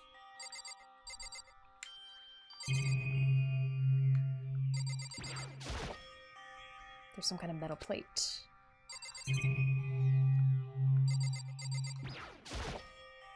It looks like there's something in the drawer. It's a toolkit. It must be brand new. It's still in the shrink wrap. I don't really need it right now, so I'll just leave it there. Okay. There's a piece of paper hanging on the wall which says, announcement from Headmaster Monokuma, each room's lock has been designed to completely protect against tampering or lock-picking. Remaking an individual room key is quite troublesome, so please make sure not to lose yours. Your room comes furnished with a shower, but please note that the water is turned off at nighttime. Also, the bathrooms in the girls' rooms include a lock of their own. Okay. Thank you for the follow, Toko Genocider. I appreciate it. Bye, Fury Dice. Finally, we've prepared a small gift for each of you. For the girls, a sewing kit, and for the boys, a toolkit. That's stupid. Why is it different? The sewing kit includes a map of the body's vital organs. One stab will do the job, girls. Oh my gosh. For the boys, we believe a strong blow to the head with any of these tools should be ample. Don't think, just feel, and let's all enjoy ourselves. Oh my god. I crumpled up the sheet of paper and threw it in the trash.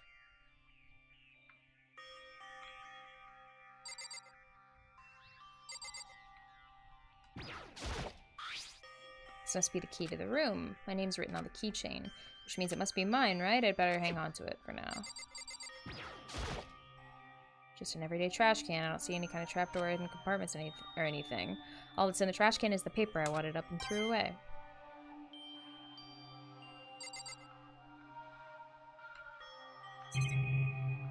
Oh, because I got everything necessary. Some kind of monitor. This would appear to be the bathroom. It's not opening. I guess it's locked.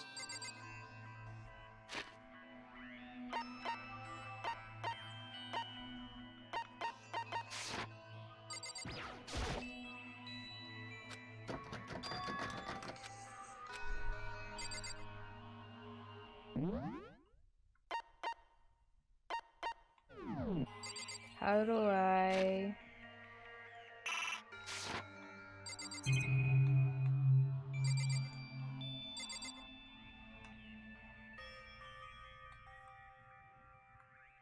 I can't do anything about it. Okay. Looks like the door that leads outside. It's locked, so some of the rooms have locks, huh? I think I'm starting to understand. This room must be my dormitory.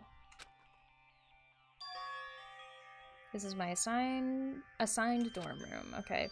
Someone must have carried me here after I fell unconscious. Are you detecting? I sure am. Next question is, what's everyone else up to right now? There's only one way to find out, and that's to get out of here. Leave the area, yes. I rushed out of the room to meet up with all the others, but there was someone waiting for me there. It was like something out of an old TV show. Ah! What?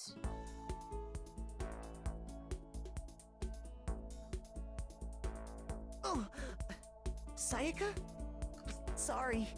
Are you okay? I'm fine. I hope you're okay. Sorry about that. She had an embarrassed smile on her face. I stood up slowly. Are you okay, Sayaka? Are you hurt? You make it sound worse than it is. I'm completely fine. I know how I look, but I've actually built some pretty good muscle jumping up and down on stage. That's good then. But are you okay? You know, from when Mondo hit you? That's true, I got knocked out right there in front of everyone. I guess I revealed my lack of cool right from the beginning.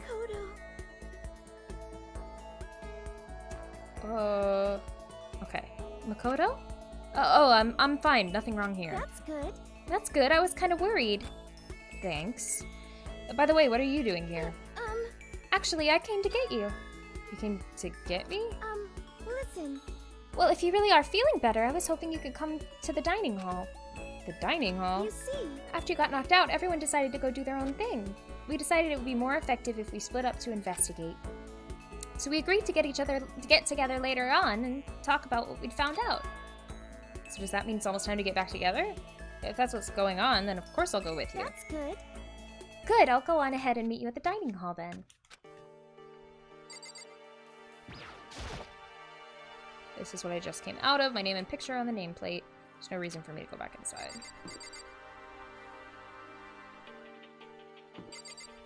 Oh, she's my neighbor. Looks like there's some kind of nameplate. Cute! Okay. It's everybody's rooms.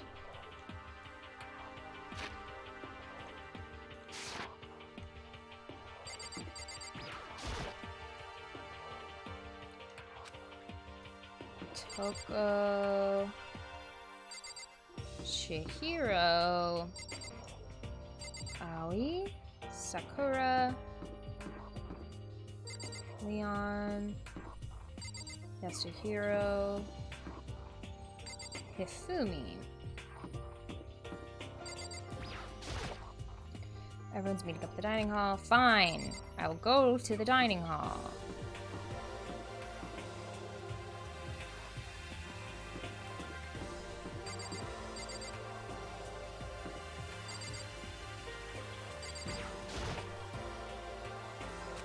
That's the bathroom.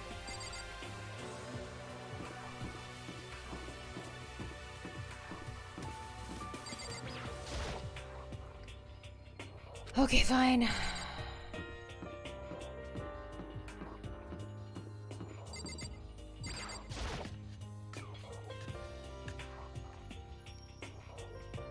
So there's dining hall. This must be the dormitory dining hall. It looks pretty clean, so that's good. I guess that's not really important right now with us being prisoners here and all. But yeah, that's true. Nobody was there waiting for us. We don't really have much choice. I guess we should just wait here for now. Okay, let's just wait here. Huh? You heard that? Like I said, I'm psychic. Come on, I'm just kidding. Seriously, I have amazing intuition. No, she's definitely psychic.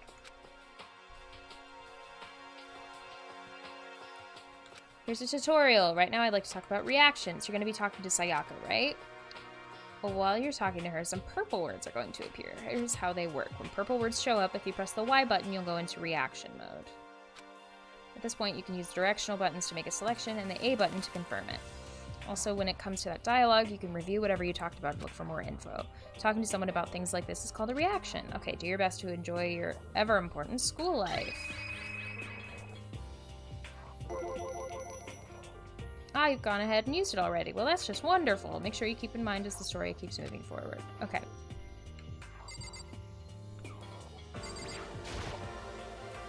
Surveillance camera. I hate the idea that someone might be watching me right now. We're not allowed to mess with the camera, so I better make sure I don't touch it.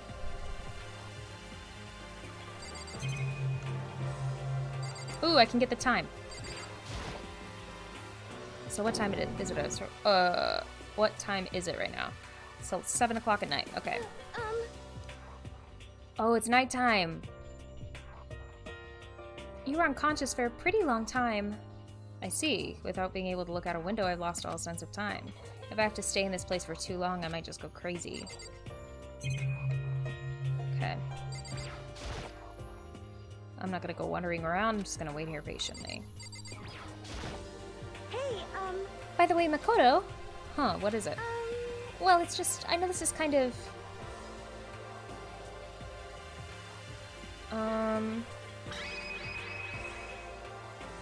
Continuing the self-introduction thing, but I wanted to ask you something. Did someone die? No. No, not yet, X-May.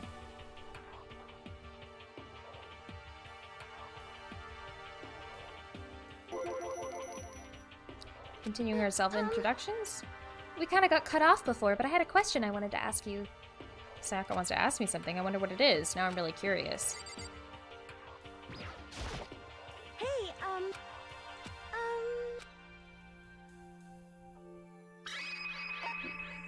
Wait, why did it just end that way? Oh, I wanted to ask you something. What'd you want to ask me? Makoto, did you happen to go to Blackroot Junior High? Were you maybe in class 2? Yeah, actually, I was. I knew it! I went there too. I was in class 4, though. Do you remember me? Do I remember? Even back in middle school, she was a celebrity with all kinds of ultimates surrounding her. How could I forget? Almost as surprising as her question was that she remembered me. We'd never even talked to each other, but somehow she still knew who I was.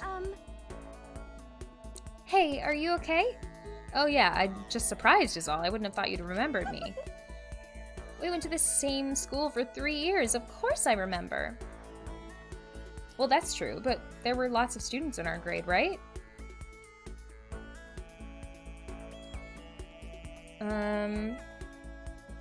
Plus, I've never been the type of person to really stand out. I'm average at everything, and all my hobbies are totally normal. Even normal would call me boring. What are you talking about? You're so strange. Strange? That's... She started giggling even louder. The somehow mysterious smile of her made my heart grow calmer. Her smile is the nicest smile I'd ever seen. good. Anyway, I'm really glad that I know somebody here. Talking to you has made me feel a lot better about all this. You're amazing, Makoto. No, I'm really not. I'm nothing at all compared to all you ultimates. But you're the one that helped me find my courage again, not any of those ultimate students. Thank you for saying... Okay. Oh, thank you for saying that. And to thank you for helping me out, I'm going to become your ultimate assistant. Huh? My assistant? Yep, I'm your assistant now. Master of Games, if you're trying to look for commands, you can do !commands, and it'll tell you what's available.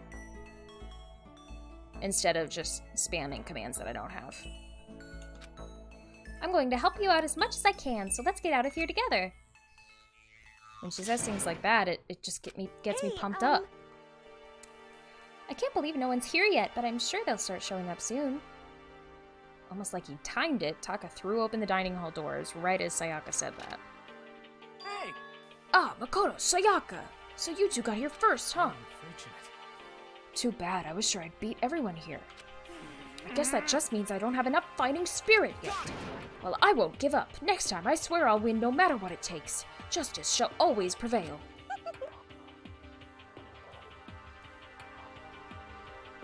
That's a bit much, don't you think? And soon after that, everyone else came strolling in one after the other. After a few minutes, everyone had gathered in the dining hall. Okay, it looks like everyone's here. time to start the meeting. Let's all go around and share what we found out during our respective investigations. The sooner we find out what's going on, the sooner we get out of here. Hold on a sec. What are you talking about? What about, what's her name? You know, the silver-haired girl? Oh yeah, Kyoko. What about her? She's not here. What?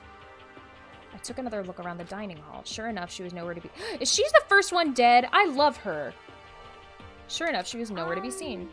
I wonder where she went. Has anyone seen her? But everyone just shook their heads. Wait, so nobody's seen her? Why hasn't Kyoko shown up yet? Could it be because... Yes, indeed. Stabbing, strangling, bludgeoning, crushing, hacking, drowning, igniting. How you do it doesn't matter. You must kill someone if you want to leave. It's as simple as that. The rest is up to you. Give it your all to achieve the best outcome in the worst way possible.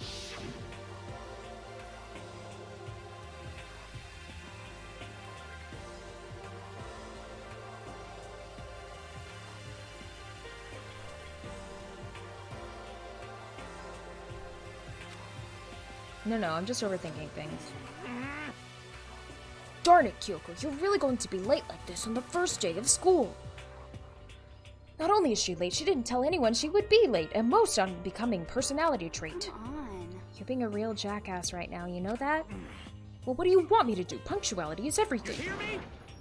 Now then, I declare that the first session of Hope's Peak Academy briefing meetings has begun.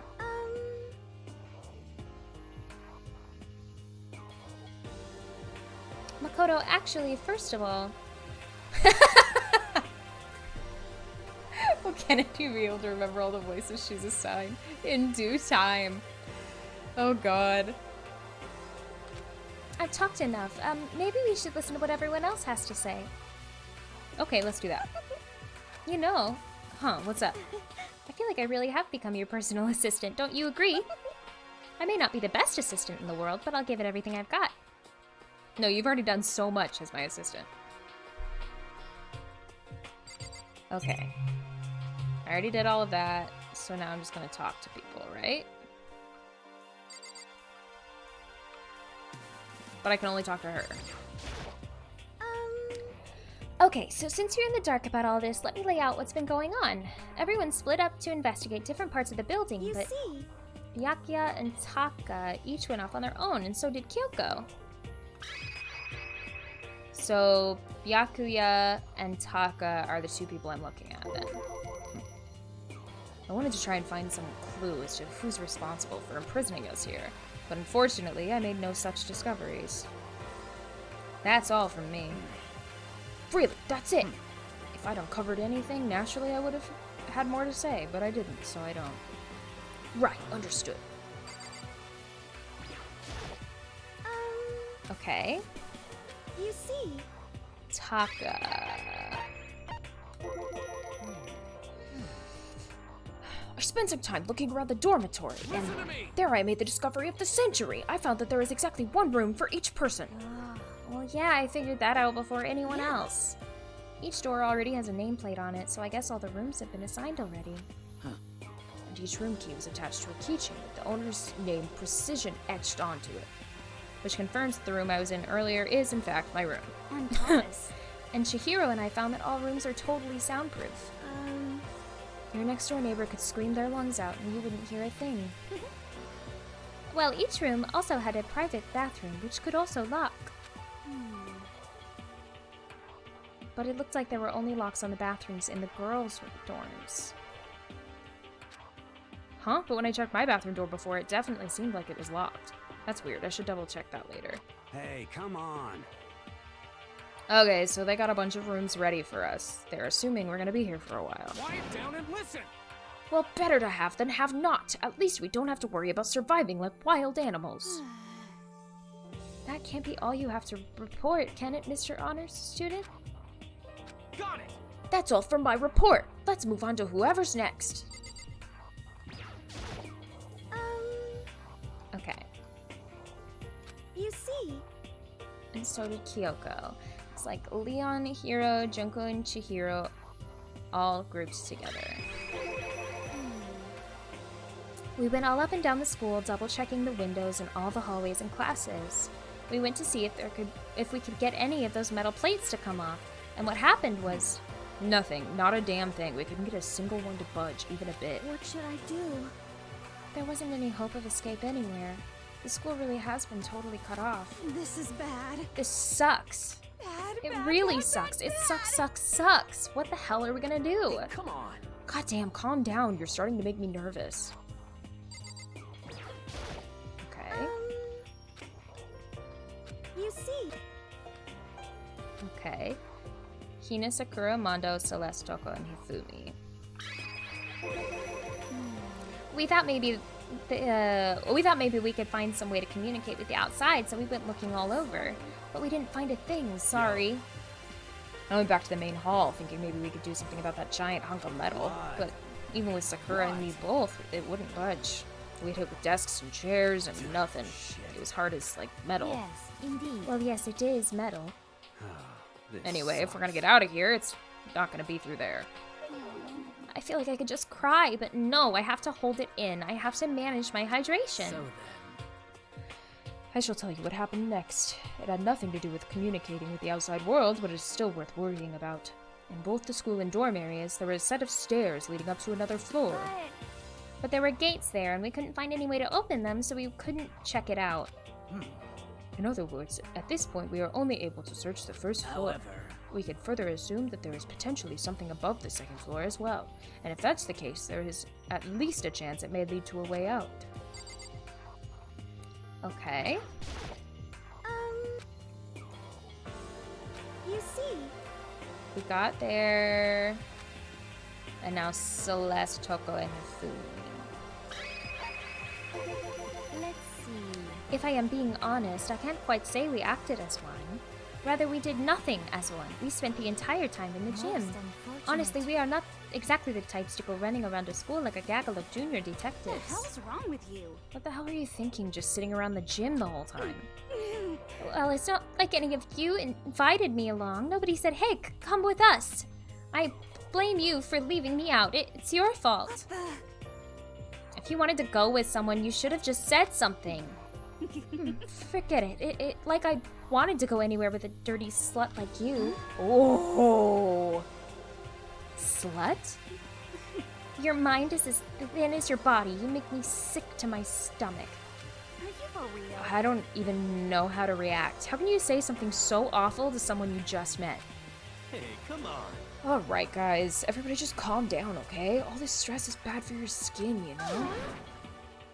Yeah, it sounds like you two are so close now, you're fighting like sisters. I don't think that's what's going on, Sayaka. So that's what they have to say, huh? Then I guess I'm the only one left. Wait a second. Who did she go with? I went and had a look around the dining hall. I found a fridge in the back of the kitchen and was overflowing with all kinds of stuff. good. So I guess we don't want to have to worry about food, at least. Sure for now, but even with all that, there are 15 of us. How long can the food last? You can just eat sesame seeds or something. What am I, a parakeet? I don't think we have to worry about it. All the food gets restocked automatically each day. At least that's what Monokuma said. You saw him? Okay. Yeah, he came out of nowhere while I was checking the fridge, told me that, then disappeared again. He was so fast, I can't believe someone could have been moving him around with a remote control. That's... A weaponized toy that can just appear from nowhere? I can't tell if we're supposed to be afraid or not. But was everything okay? He didn't try to, like, eat you or anything. Eat her? What do you mean by that? I mean, when you say eat, what kind of eating are we talking about? Come on, man. Hey, you bastard. Hey, rude. What the hell, fatty? You're acting like some kind of sleazy drunk dude. Actually, No, like there's a good kind of drunk dude. Hey, stop screwing around, all of you. Are you still asleep or something? We're prisoners here. We could all just die any second. Shit. She's right. We can't be making stupid jokes right now. We gotta do something, or... A voice cut through the noise, interrupting Mondo. Is it Kyoko? You're all spending an awful lot of time yelling and carry on. Do you really think you can afford to do so? Have none of you accepted the reality of this situation? Kyoko, where the heck have you been? We're already started the meeting without you. She didn't say a word. Instead, she just dropped a piece of paper on the table. Huh? What's this? It appears to be a map of Hope's Peak Academy. A map? What the? Where did you find this? Well, it doesn't matter where I found it. It does matter. You're really freaking us out right now. More important. Never mind that. What's it mean? Just look at it. The building we're in right now is laid out in precisely the same way as Hope's Peak Academy. So what you're saying is this really is Hope's Peak Academy? it's true. Well, in terms of construction, yes. But it looks like it's had a number of strange renovations done to it. Renovations? However,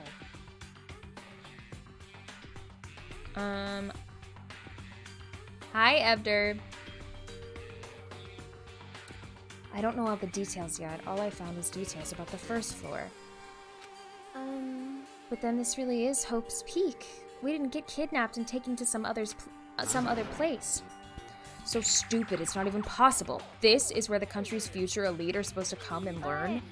But if this really is Hope's Peak, where are all the other students? Come on, guys, let's just stop talking about all this, negative stuff. But aren't you worried? Things don't look... Oh, but aren't you worried? Things don't look good. Worried? What's there to be worried about? I mean, this was all planned out, right? The people in charge of Hope's Peak put this all together, right? Man, if I got stressed every time something like this happened, I'd have ectoplasm shooting out my mouth. Good things come to those who wait, right? So we just gotta chill and everything work itself out. What's your problem? Why are you laughing? What's so funny? His hair's fun, yeah. I am just happy, that is all. It seems splitting up to investigate was a good idea after all. Haven't you been listening? Looking around was a total waste of time. We didn't find a way out, didn't find who's behind this. We still have no idea what's going on. oh, Huh? It is not crystal clear to you what is going are on? you okay with this? It is perfectly obvious that we have been imprisoned in some secret location with no way out. None of us had any response to that. We didn't want to accept that reality, but it was staring at us right in the face. You didn't have to go and say that. I was trying not to think about it. No way out. We're trapped here. What are we supposed to do? It's very simple. If you want to leave, you just have to kill. Stop it. Don't even joke about that. I know you just started, but who's your favorite character so far? Ooh. I don't know. I don't know for sure yet. I'll let you know after this scene. Everyone just calm down, please. We need to stop and think about what to do from here. Seems like... Actually, I like Kyoko the best. There's gotta be something we can do. All we can do is adapt. Adapt to living our lives here from now on. That's... Live here? Are you saying we should just accept it? Do you understand? A lack of adaptability is a lack of survivability. Survival is not based on who is strongest or the smartest. It comes down to who can adapt. Actually, As someone who has come out on top more than once, I have a suggestion. What? Huh? What do you mean? We all understand that we are trapped here, which means we will be spending the night. However, you all remember the rule regarding nighttime, right? Items from 10 to 7. Some areas are off limits, so please exercise caution. Sleeping anywhere other than the dormitory will be seen as sleeping in class and punished accordingly. let's see. So regarding this nighttime, I think we need to add a rule of our own. What do you mean? Going out at nighttime should be prohibited altogether. The school regulations do not actually tell us to go out at night. I would like to make... Oh, do not actually tell us not to go out at night. I would like to make it official. But why? Are you okay with The way things are now, every time night comes, we will all start to get worried and anxious. We will all be afraid someone might try to come kill us. What? If we have to worry about that night after night for who knows how long, it will wear us down in no time. I see. So you're suggesting we limit our activity at night to a kind of preventative measure. Indeed. However, unlike the other rules, no one can be forced to comply. We all have to agree and follow it. What can we do? I see what you mean, but I think I can agree to that. It's like the little goth Lolita said, without something like that, we're just gonna self-destruct. Listen to me! On behalf of all the men here, I agree to comply. Hey, you can't just decide to speak for us. This is fine. So everyone is in agreement? Good. Then if you will excuse me. Huh? Wait, where are you going?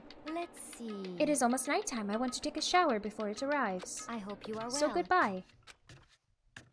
Moving with pure elegance, Celeste left the dining hall. Her behavior seemed so natural, I couldn't imagine anyone even trying to stop her.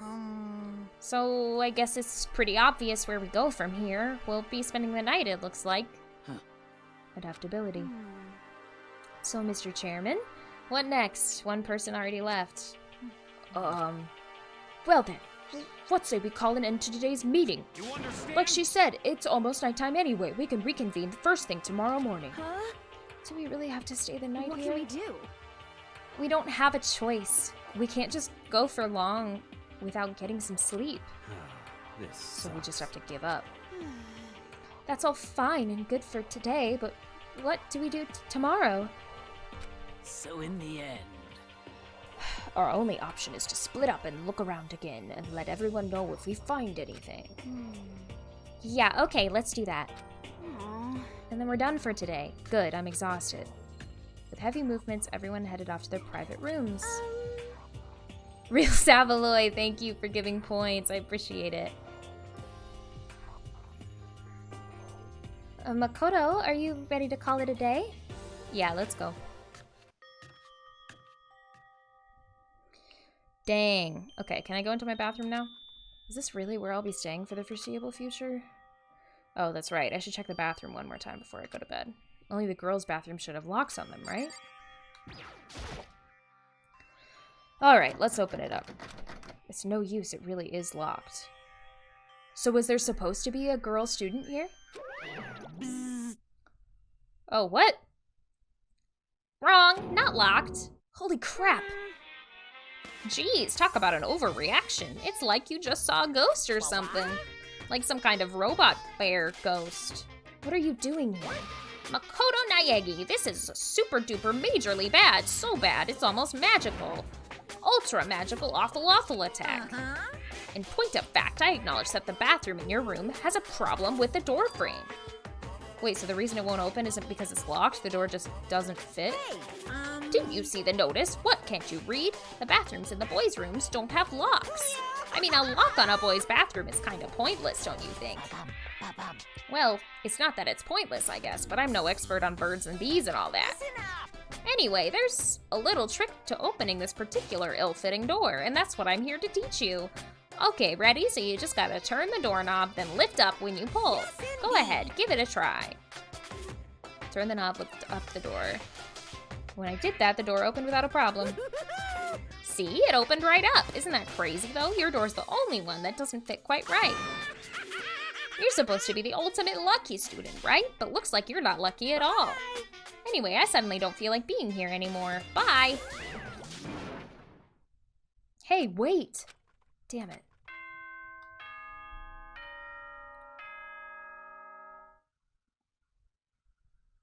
Can't I be allowed to cheat and say I added 97,000? Nah.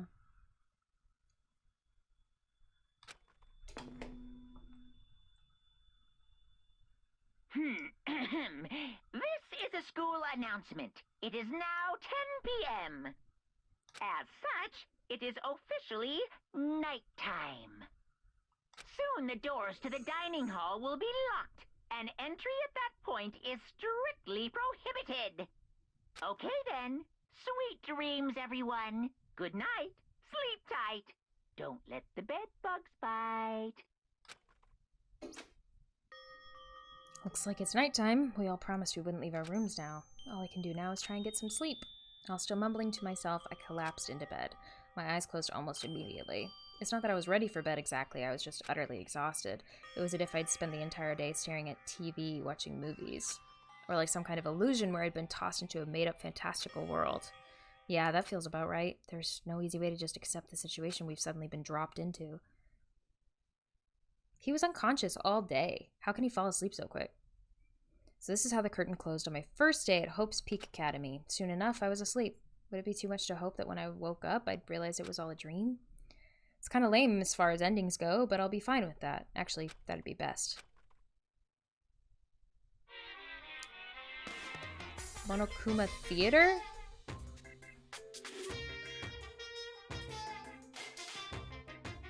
In any normal school, Mr. Monokuma would be a kind teacher, but when I think about what's coming up, I'm just so full of pride and joy. Oh, this is him talking. My bad. Our ceremony earlier today was absolutely splendid. Thank you all very much. Remember that you're all students of Hope's Peak Academy and strive to refine your ideals. I swear to you, I will send you all off into a new tomorrow!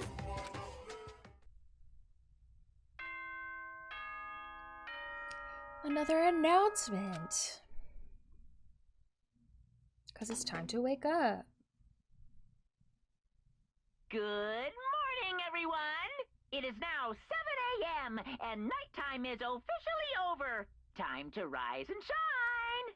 Get ready to greet another beautiful day. Okay. Apparently it's morning, but thanks to total lack of windows, there's no way to know for sure. Anyway, what should I do for now? Maybe I should go find Sayaka and we can figure out where to go from here together. She did say she's my assistant now. Okay, it's decided. I'm gonna head to her room. With a newfound determination, I left my room. Alright, y'all. I gotta take a quick break. Really quick, like 5 minutes.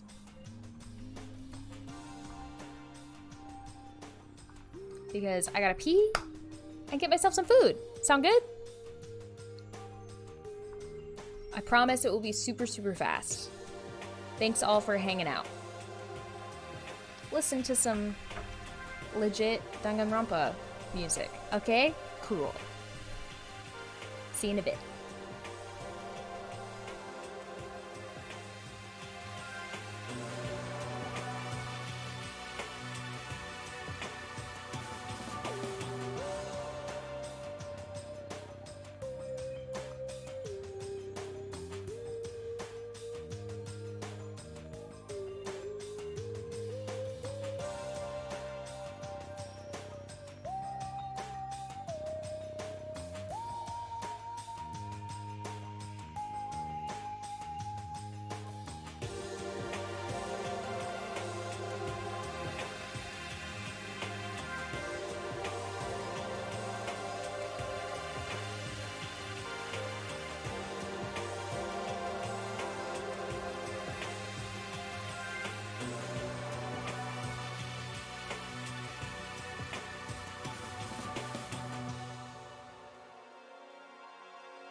Okay, I'm here.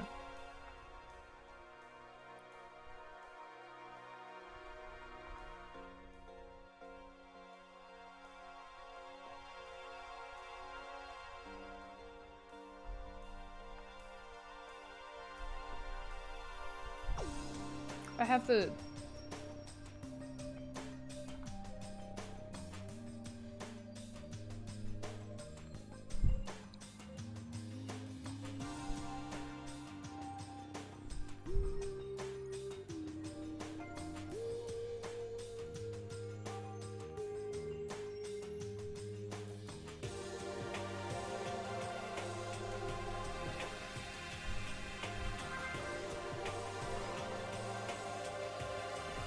All right.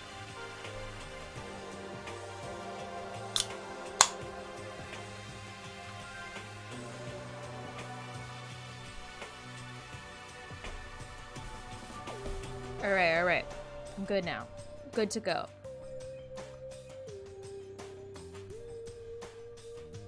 Let's get back to it.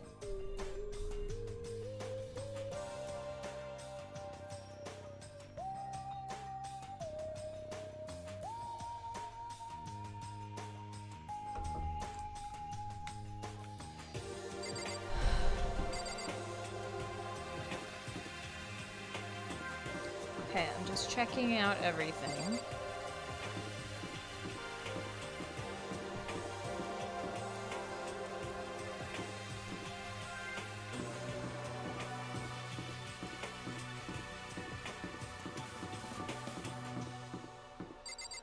What's up? What's up, Taka? Hey! Good morning, Makoto. Good morning. Yes, morning greetings are quite a delight. Such an energizing way to start the You day. understand? Now then, let's make sure we both do our very best throughout the day. Sure. I wonder if he's always like this.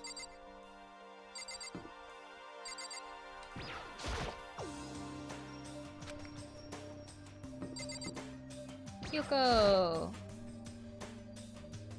Fine. I won't talk to Kyoko right now. But I do want to talk to Sayaka. There's a doorbell next to the door. I guess I should use that. Hello? Good morning, Sayaka. Hi, Makoto. Oh, Makoto! Perfect timing. Tom? Listen, I have a favor to ask. A favor? I was just getting ready to head out. If it's okay, would you like to come with me? Maybe we could talk? Yeah, sure. Where are you headed? I've been thinking that there might be something around here I could use for self-defense. Self-defense? Well, I mean, whoever's keeping us here could show up and attack us at any time. You never know. Whoever trapped us here, whoever presented us with rules for murdering each other, whoever put us in this insane position, she's right. We never know when they might attack. So I just want to be able to protect myself no matter what happens. A weapon to protect herself. Well, now that I think about it, the display case in the gym entryway had a bunch of stuff. Maybe... Oh, the gym? Okay, let's go. Again? like I said, I'm psychic. Come on, I'm just kidding. Seriously, I just have amazing intuition. No, she's actually psychic. We should head to the gym.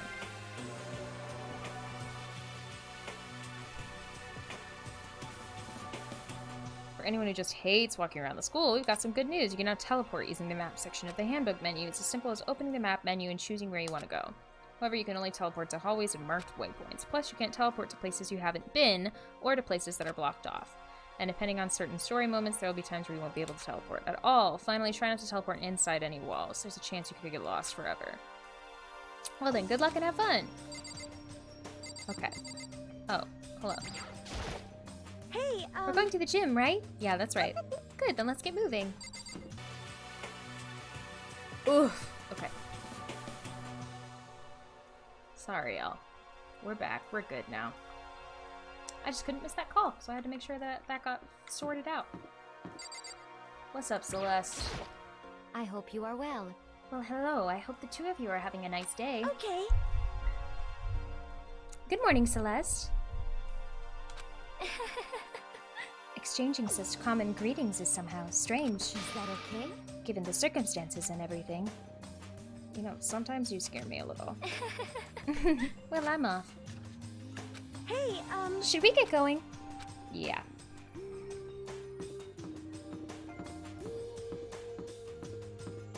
want to explore. Danger, keep out. Door won't budge, it must be locked. So it needs a key to open. Laundry. Hey, We're going to the gym, right? Yes, that's right. Good, then let's get moving. Okay, fine. But if I see any pals...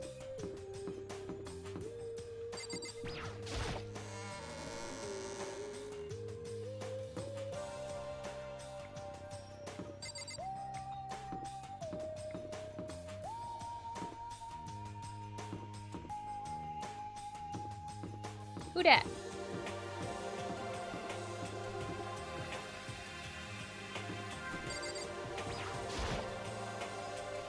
Toko together with those other two? Quite a combination. what's your problem? What do you want? You look like you have something to say. Oh no, I was just thinking that you three make a pretty unique team. Let me make this perfectly clear. Me hanging out with two people who have muscles where their brains should be is not by choice. Just a second. Wow, that was super mean. Yesterday you were complaining about how nobody invited you. That's the only reason I asked you to come with us. I never asked you to do that. Stop trying to drag me farther into your meat dimension. Jeez, I can't believe she just ran off. You think we should go after her? We shouldn't pressure her any further. Oh yeah, good point. They're like water and oil anyway. It'd be weird if they did get along.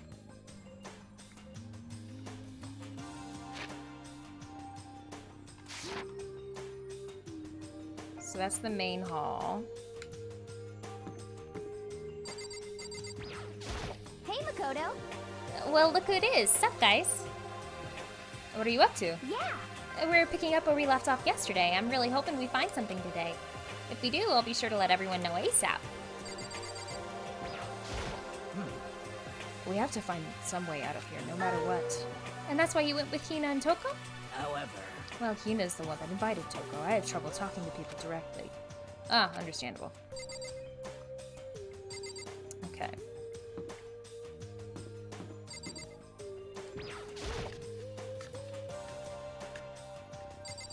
Alright, these guys are in the front.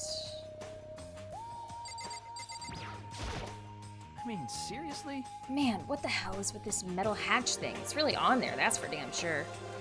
Anyway, there's nothing to do around here. I'm gonna freaking die of boredom. And being stuck in here is keeping me from racing toward my dream, too. Your dream? Yeah!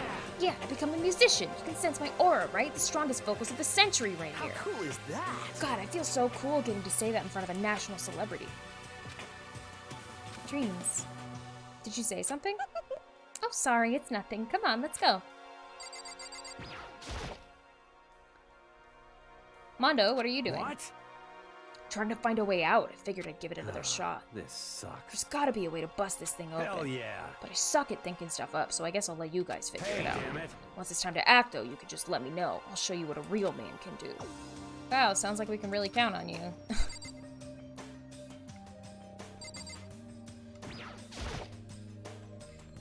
Alright. Exit.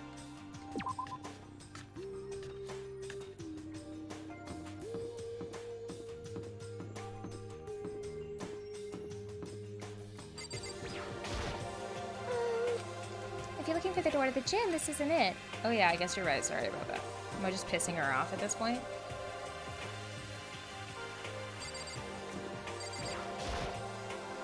You can see the stairs, but the gate is shut tight. I wonder what we have to do to open it. We need a key.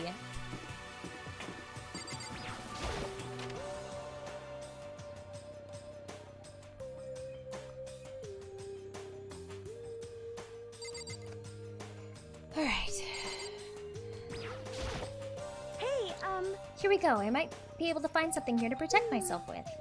Yeah, I'm sure I'll find something in the display case I can use.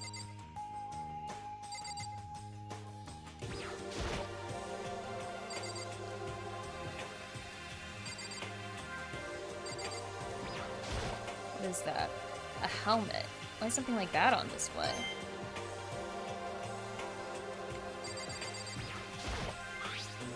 a sword?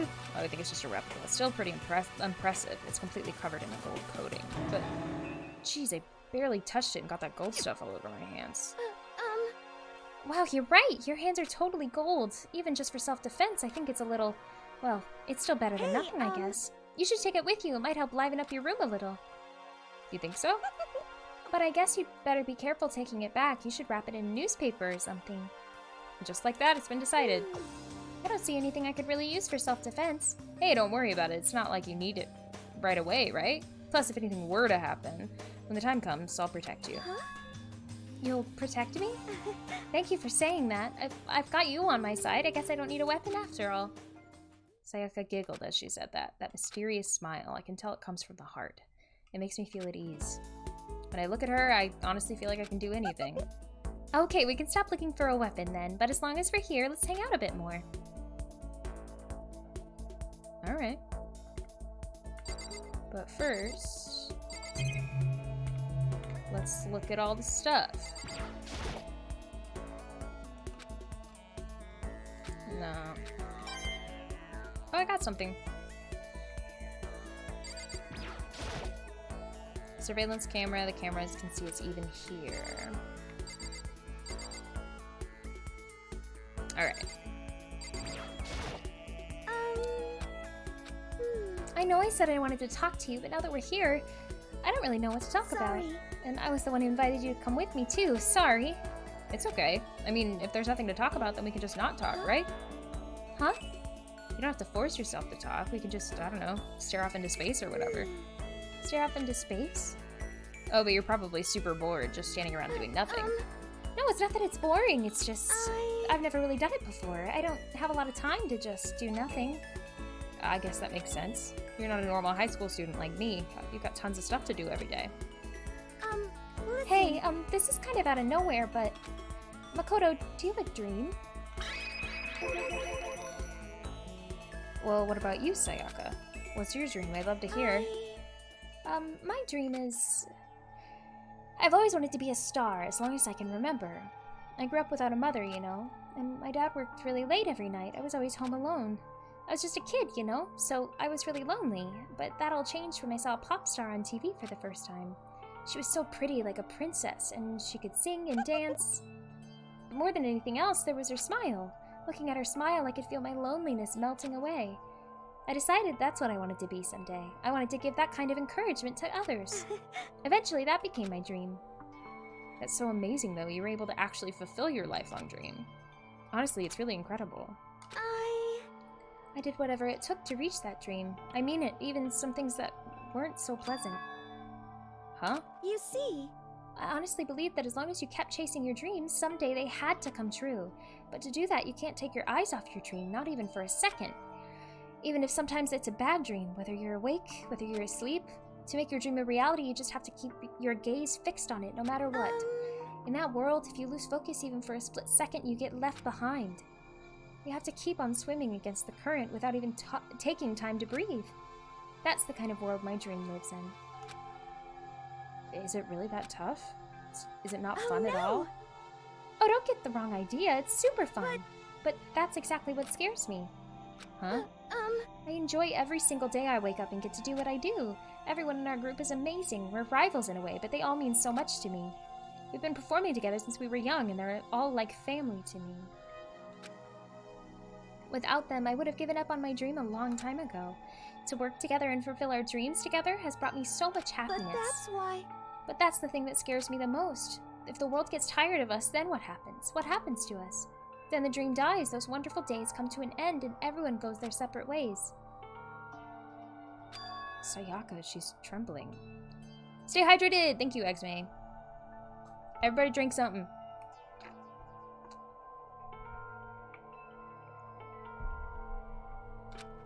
She must be terrified. She worked so hard, sacrificed so much to get where she is. She must be terrified of losing it. So that's the reason I decided to come to Hope's Peak. Huh? What do you mean? Well, they say that if you graduate from here, success is basically guaranteed, which means I could keep on performing with my best friends forever and ever.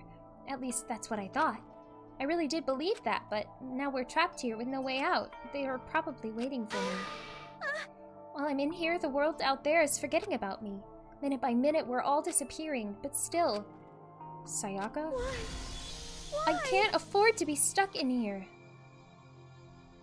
That was the first time I heard her cry out from deep within herself. She sounds desperate, but I can't understand why she'd feel that way. Trapped here this way, the dream she put so much effort into is on the verge of disappearing forever.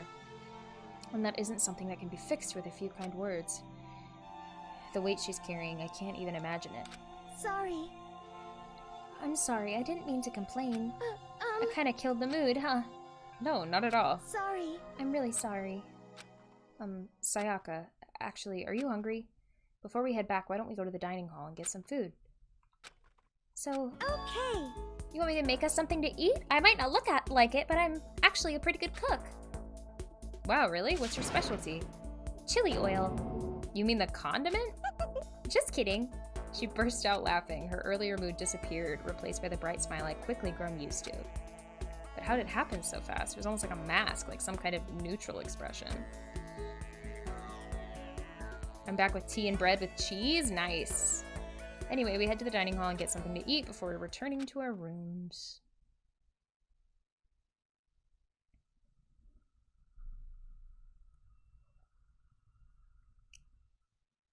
The only thing in my room is a fake sword covered in gold. You know, later in the game, this sword will be gone, and I'm gonna have to look around the entire school for gold smudges or gold paint somewhere. I have to open this bag of chips, I'm so sorry.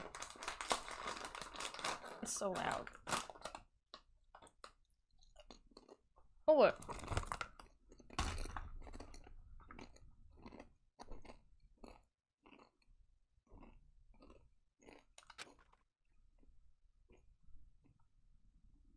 All it does is make me feel that much more uncomfortable.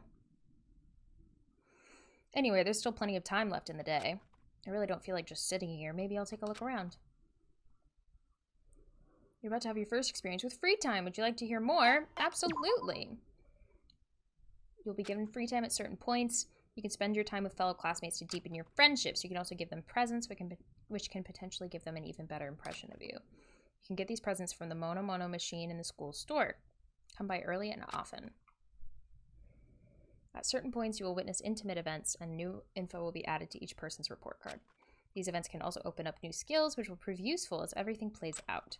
We strongly encourage you to develop and deepen as many friendships as you can. Also, keep in mind that when you talk with a classmate, time will pass. When you're finished, you will automatically return to your room. After a certain amount of time passes, your free time will come to an end and the story will progress. If you'd prefer not to engage in free time, you can always choose to simply go to sleep to skip it. We wouldn't recommend this approach, but if you absolutely must press forward with the story, why don't you try spending some time with Miss Sayaka? She's the ideal partner to begin with, don't you think?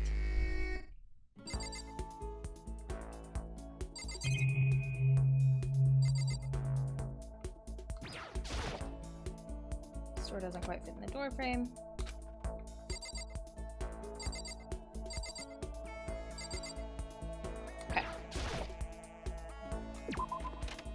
Leave.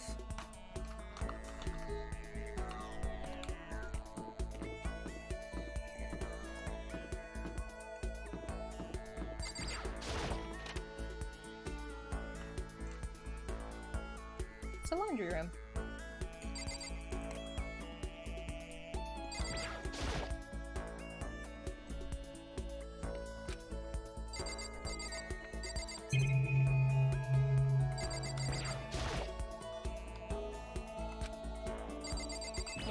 Machine. I'm gonna check all the washing machines.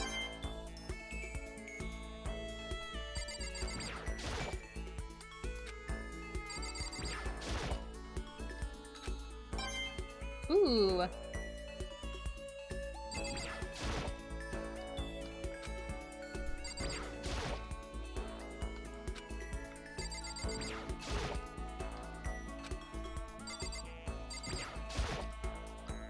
Surveillance camera. I hate the idea that someone might be watching me right now. Okay. What's this?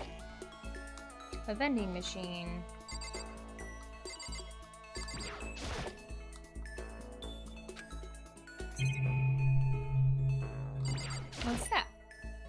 There's a swimsuit hanging out to dry. I wonder whose it is.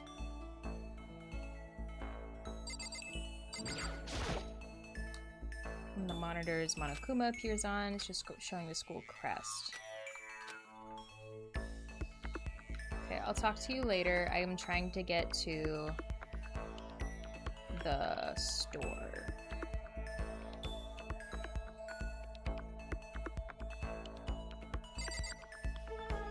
Actually, I'm gonna talk to you. What should I do? I'm kind of scared. Are we really trapped in here?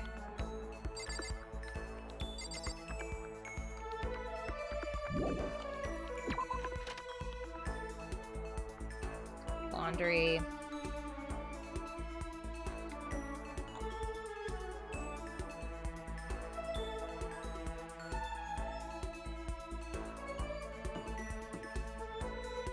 Bath.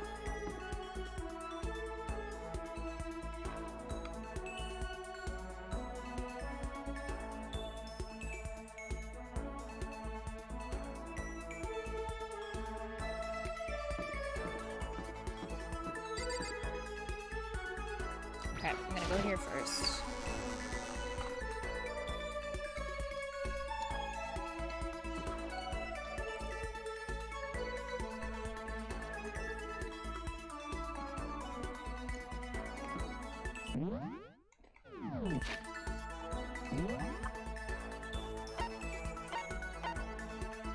Oh, you can see who's where. Why is he at the hallway?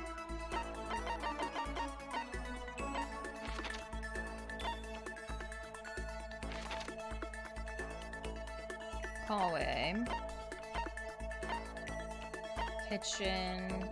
Dining hall. Sayaka, Toko. The trash room.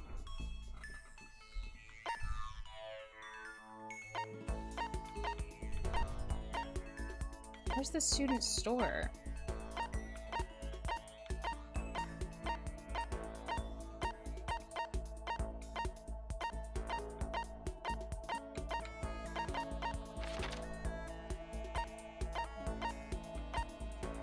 School store.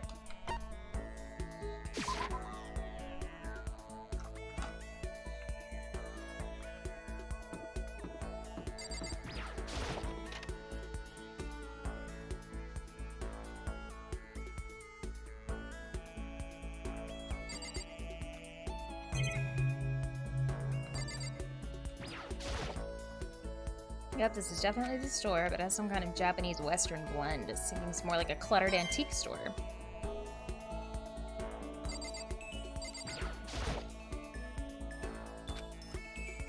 Okay. Vending machine.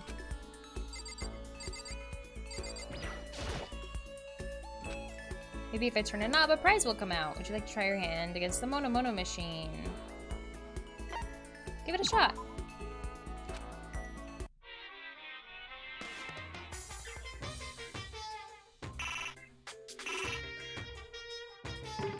Wait.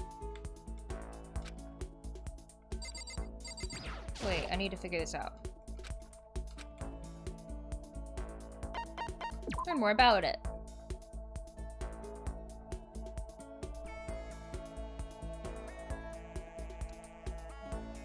Okay. Use the handbook menu to see how many mono coins you have. Put the coins in the prize machine here. The more coins you use, the better chance you'll have of getting something new. Present section of the handbook menu to review your prizes.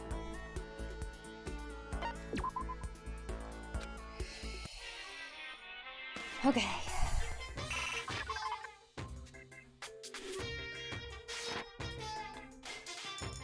Okay. Number of coins. 1.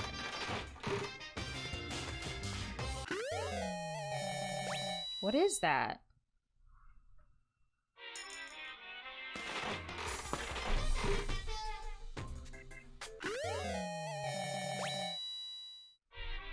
Is that a phone?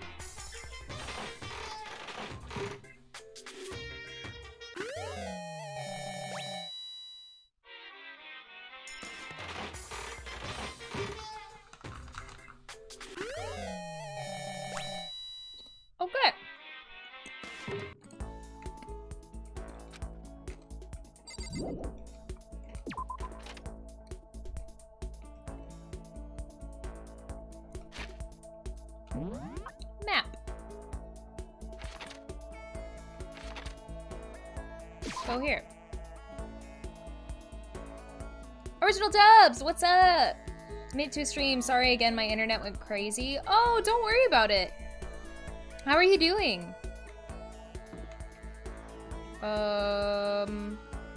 Where is she?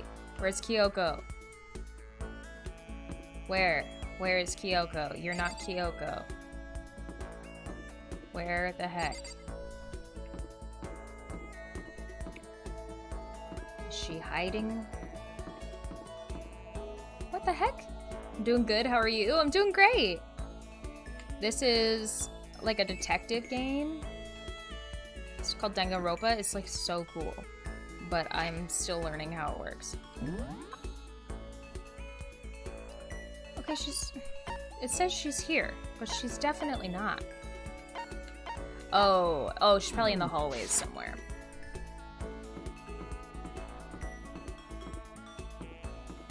Yeah, there we go. Kyoko! Why? Why is Hope's Peak Academy like this? Very bizarre.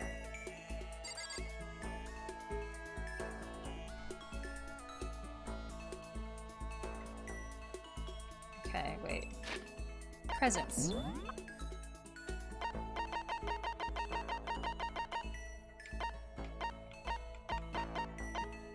School ring emblazoned with the Hope's Peak Academy. Slippers with small wheel installed in the heel. They were invented to move easily around the house, but there's no demand for them.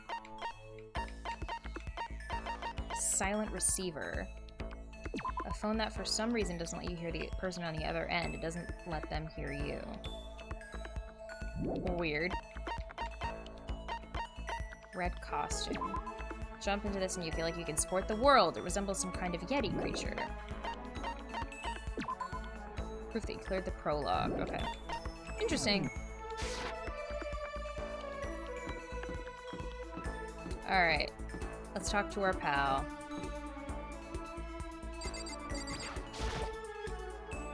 I guess I should press the doorbell. Listen. You know, Makoto, I'm so anxious. I really am afraid. Should I talk to Sayaka? Yes. Spend some time with Sayaka. Are you going to try and cheer me up? Sorry for making you take the time out of your day like this. I did my best to comfort Sayaka. Sayaka and I grew a little closer today. Would you like to give Sayaka a present? Yes, definitely. What would you like to give her? A ring? Maybe the ring.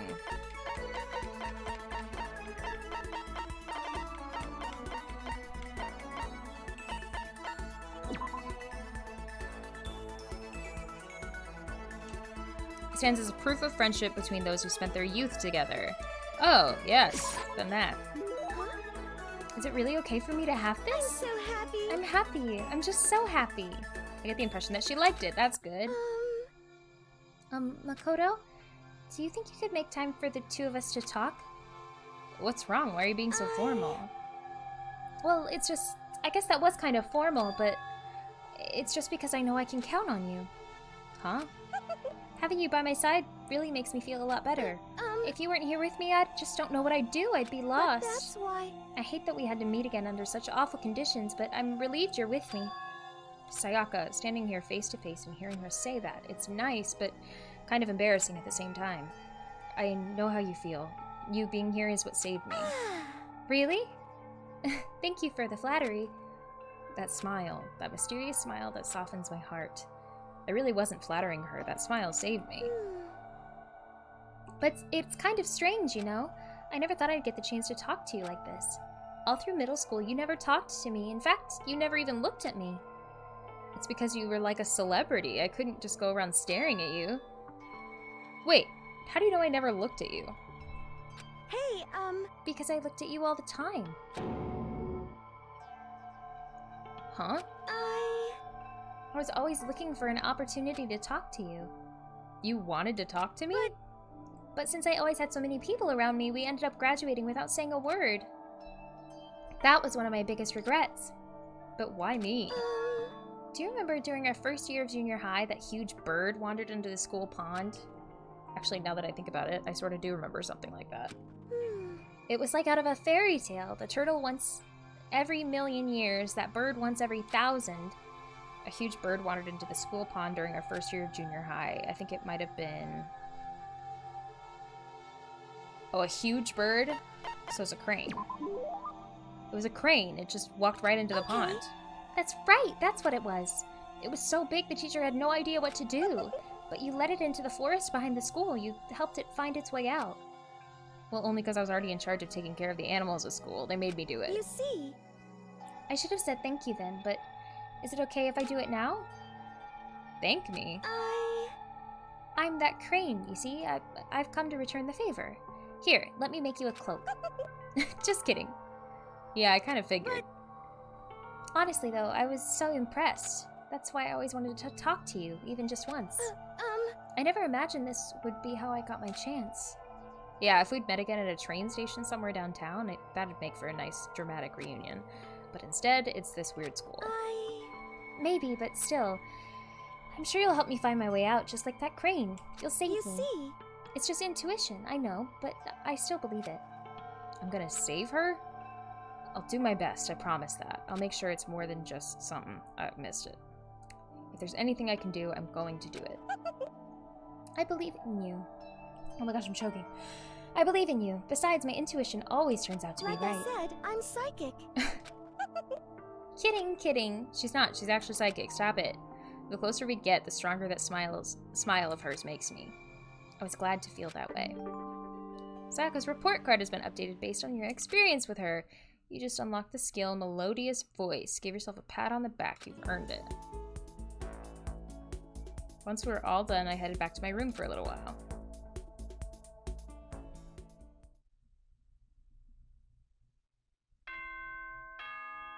Alright.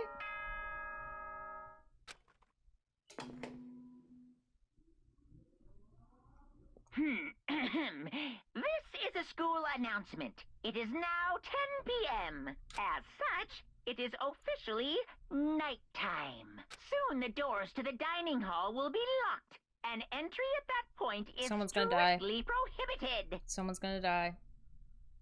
Okay then. Sweet dreams, everyone. Good night. Sleep tight. Don't let the bed bugs bite. Today's already come to an end, but I swear, tomorrow I'm going to find some kind of clue. I swear. As my eyelids began to slide closed, the conversation I'd had with Sayaka that morning began to replay. In a way, it's almost frustrating. Even if I understand where her desperation is coming from, I can't share it. The pressure she's under is way different from anything a normal high schooler like me goes through. Oof. I'm adjusting my chair. She didn't just stumble into this school the way I did, so I can't say I feel things the way she does. Compared to her, no, compared to everyone else in here, there's no doubt I just don't match up. I guess that might explain my own frustration.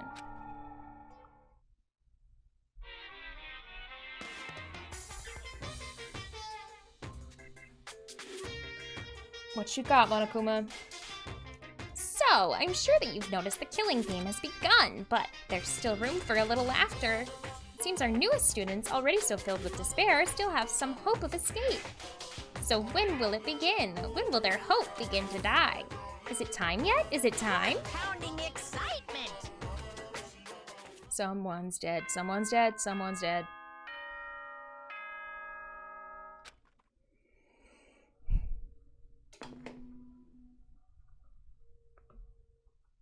Good morning, everyone! It is now 7 a.m. and nighttime is officially over. Time to rise and shine. Get ready to greet another beautiful day. All right. Ooh.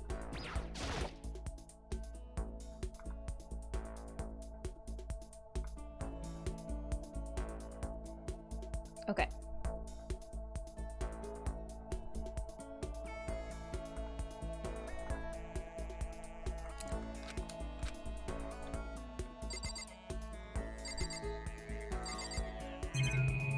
anything new?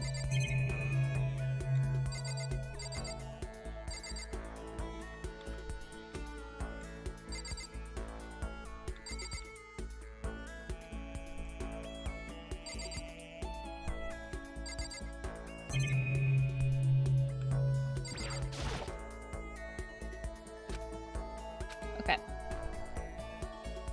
We're good.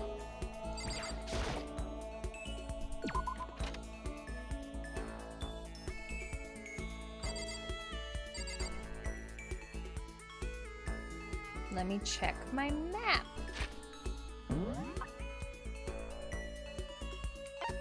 The hallway. Why is Kyoko alone in her room?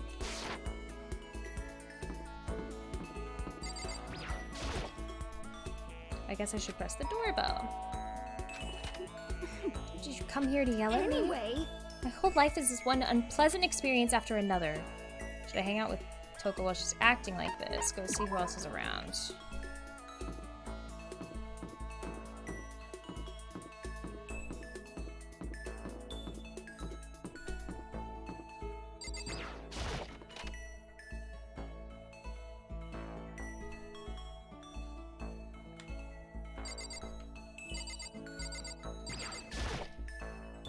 Looks like some kind of switch. I wonder what it does.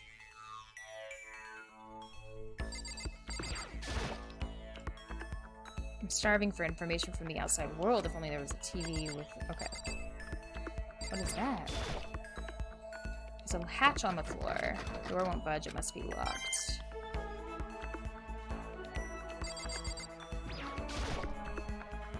Can't get inside. The gate's in the way. How long am I going to be stuck in here being watched by all of these cameras? Wait, no.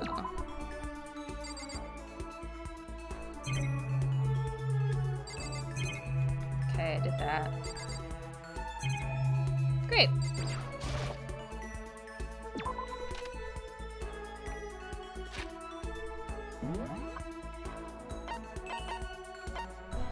Okay, so I have to explore everything first, and then I can pick who I want to spend time with.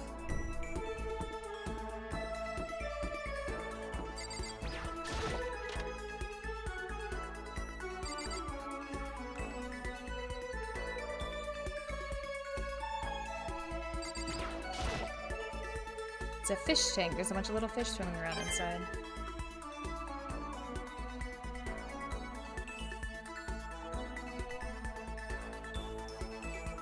Okay, so there's no one here.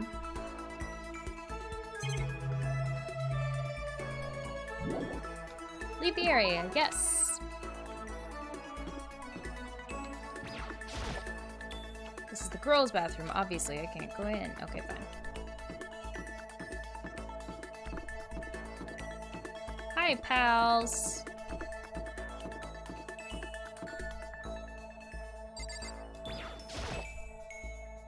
I'd love to find out where those stairs lead, but there's no way to get past the gate.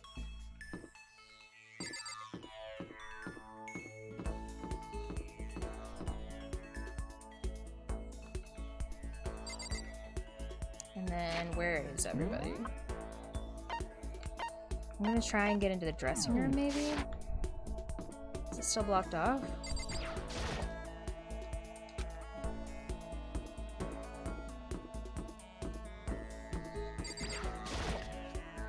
Great!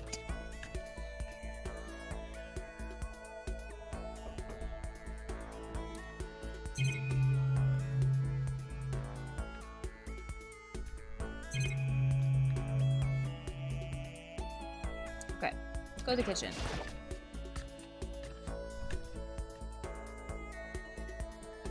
Cute! Oh, knives.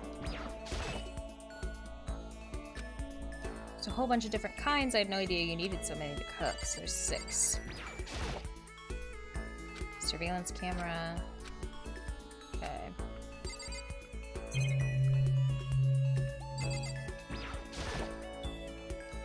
Colorful vegetables. There's so many different kinds and all super healthy, I bet. Still, I'd rather have some cake.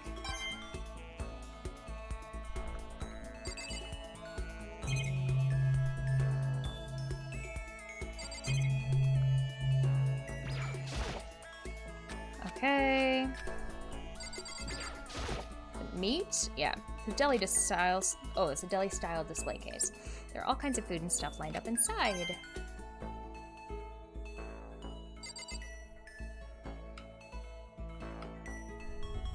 Okay, great.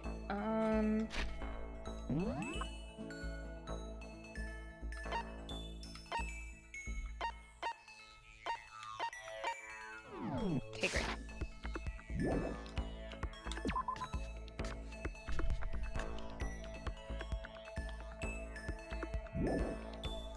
Yep.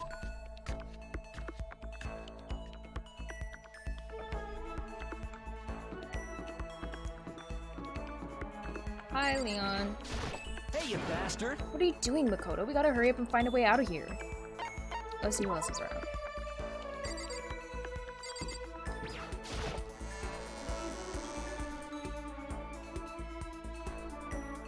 Okay, that's Aoi. Right? That's Aoi. Alright, who's where? Oh, they're in there together.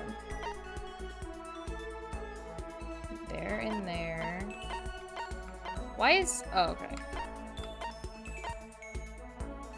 They're in the front. Who's at the gym? No one? Okay.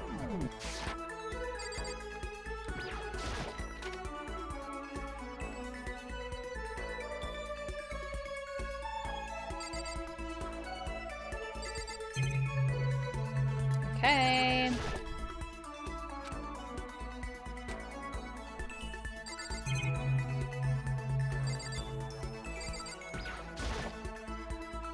I really want to smash my camera.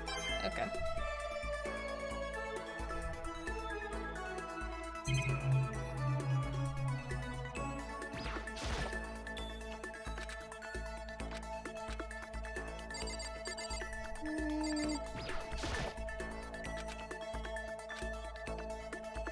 Okay.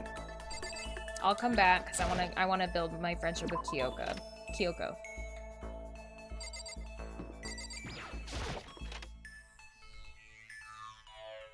This is where I woke up.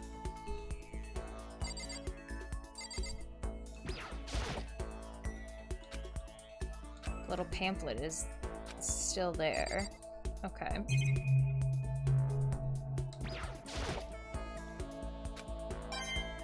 I'm just collecting my things. Okay.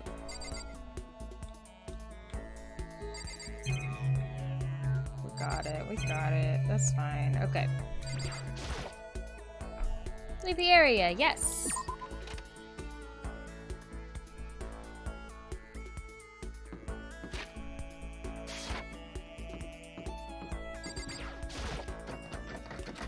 Door won't budge, it must be locked. Okay.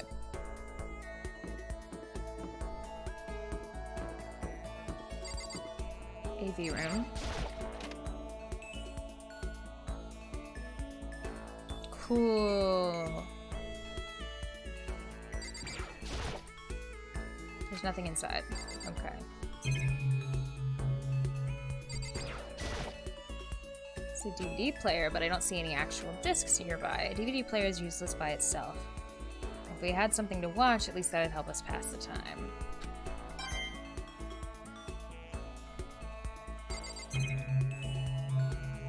Another monitor.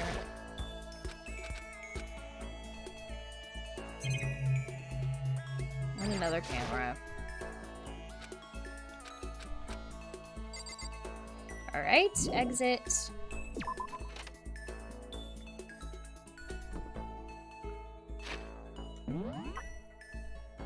So there's still the store. I've already looked at everything in the main hall. I need to go to the nurse's office, this boy's bathroom, and the hallway. I'm gonna get some more toys though.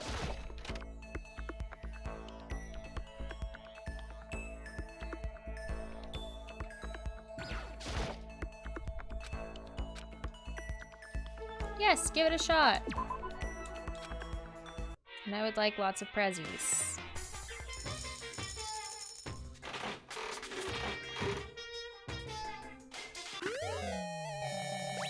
What the heck?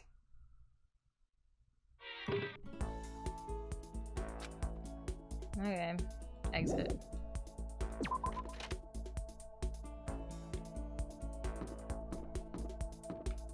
Oh, hey! Hey, Chihiro.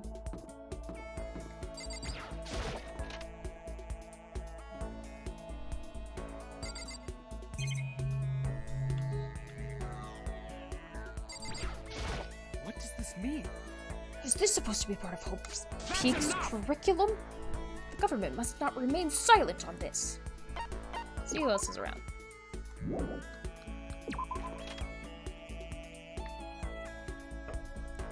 Okay.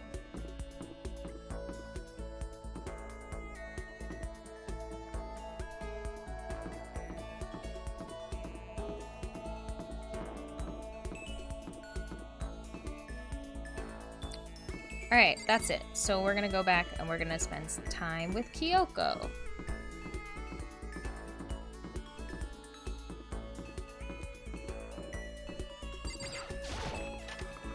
Because she clearly knows what's up. Why?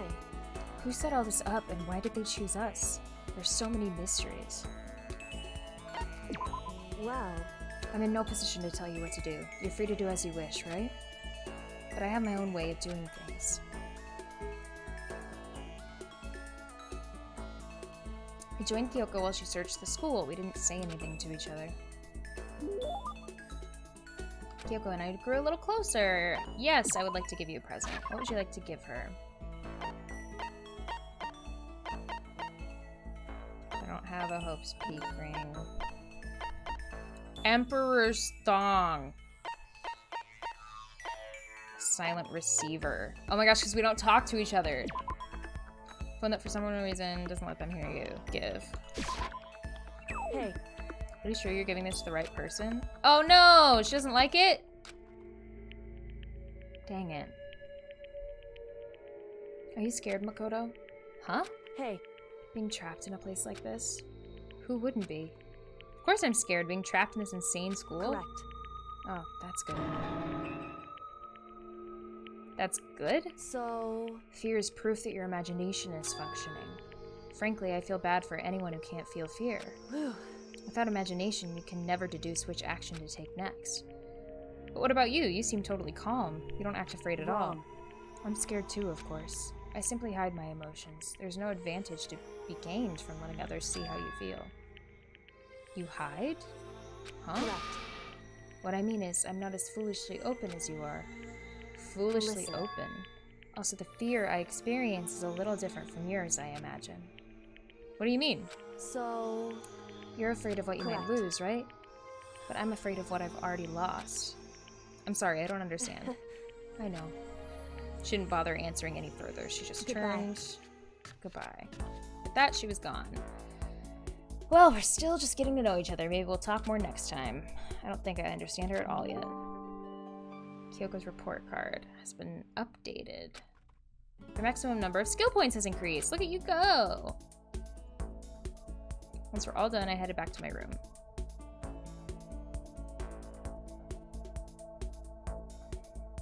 I didn't find any clues. Alright, there's still time.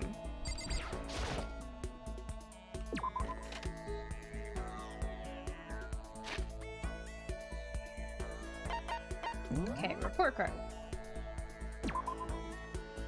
Makoto.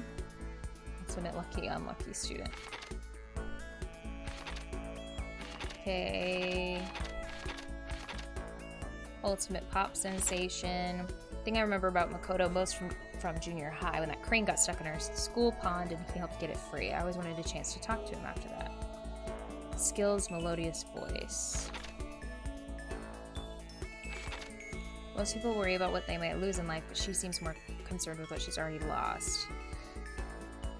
And I get max skill point +1.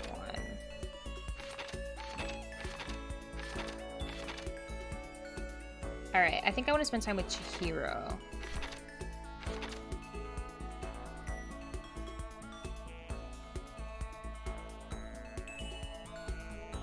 Thanks for the lurk, Eggsmay.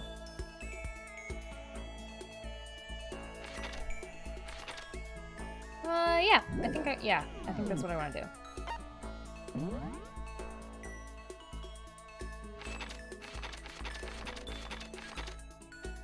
Okay.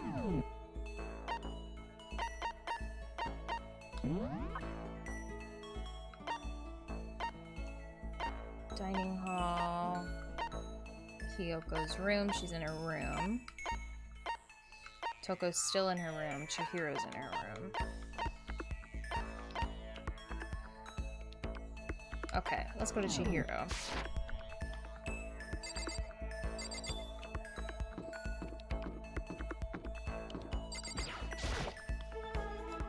I guess I should press the doorbell. Makoto. What's going on?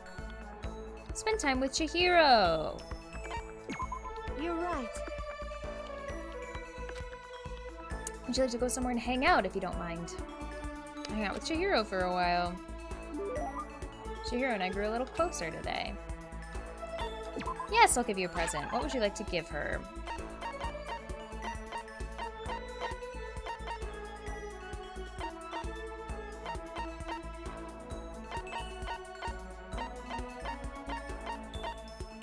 Maybe the red costume?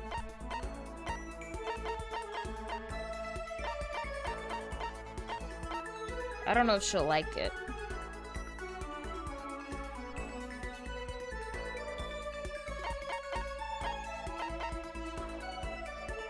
It's red. What does red mean? Jump to this and you feel like you can support the world. It resembles kind of Yeti. Support the world.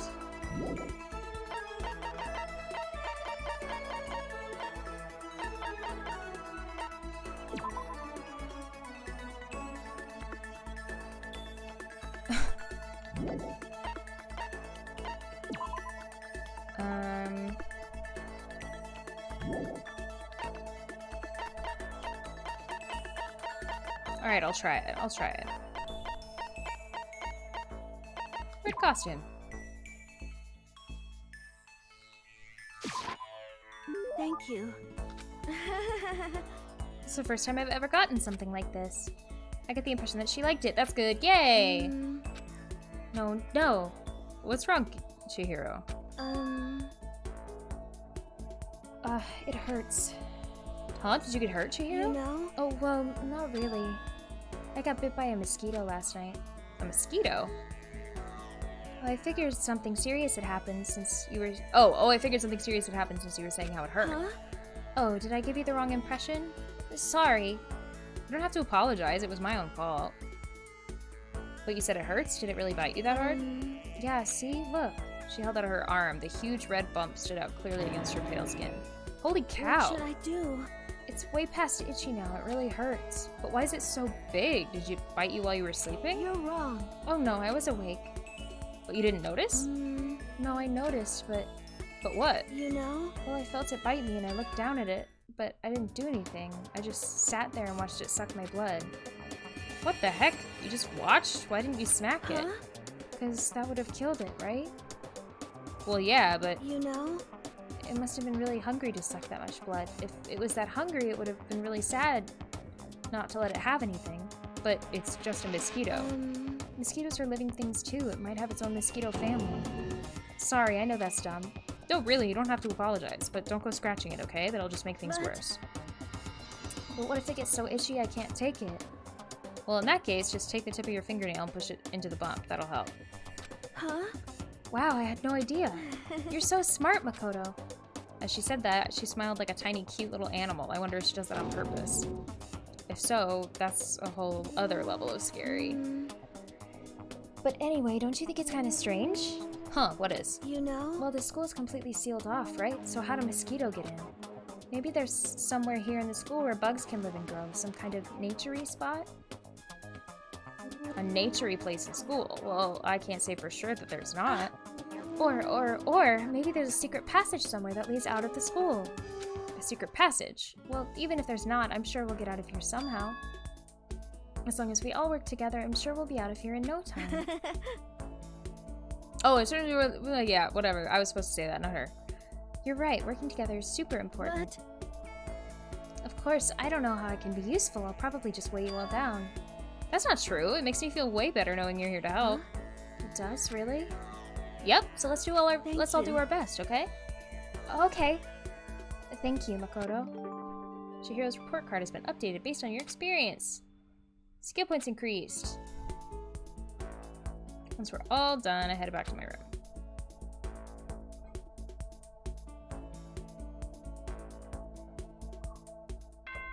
Alright. I think we make good choices. I love Chihiro. She's so sweet. What are you gonna say? This is a school announced as such. Okay. Soon the doors to the dining hall. Okay. Then. Sweet. Oh, that's it. That's all. The third day here has already come to an end. When will I... No, when are we gonna get out of here?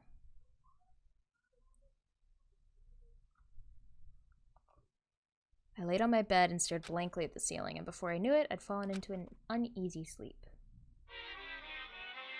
Hi, No Polar Way. I didn't see that you came in. What's my favorite movie? My classic answer is probably Singin' in the Rain. I needed an immediate, fast-acting pick-me-up. If it doesn't act now, it's the same as giving into regret. What do you think guides the world? Speed, of course. That's why Formula One drivers are so popular. And any idiot can accomplish something if they take it slow. Even a human piece of excrement could create a masterpiece if they spent their entire life on it. Someone who does things in a timely fashion is both wise and admirable. Straight is better than a curve or an angle. Freestyle is better than the backstroke or breaststroke.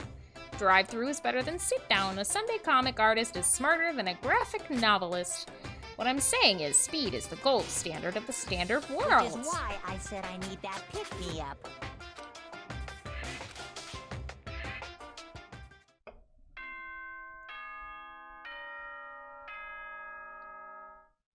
All right, what's going down?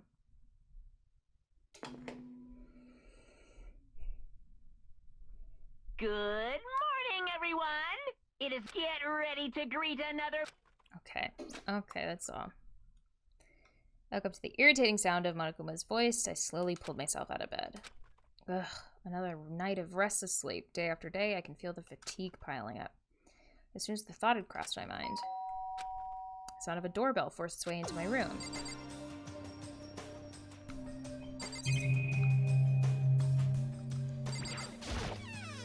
Hey! A fantastic morning, isn't it? Taka? Now then, if you'll pardon the interruption. Without waiting for a reply, Taka barged into my room. Yes, what is up? What's up, Taka? No matter how intensely the stormy seas may batter me, I will not fall as long as my feet are firmly planted. You agree, right? I'm not sure I understand. Without a doubt. And if you can't do it alone, just find someone to support you, and you can support them back. Hear me? That's how you can overcome any storm. I was thinking about it last night, and I decided we all need to really come together. And that's when I realized, every morning from now on, after the morning announcement, everyone should have breakfast together. Quiet down and listen. And now is the beginning of that fateful day. Please head to the dining hall at your earliest convenience. Got it. That's all for now. I have to go let everyone else know the good news. Taka didn't even wait for a reply. He turned and left before I could say a thing. Well, I guess I better head to the dining hall. Your water bottle broke? Oh my gosh.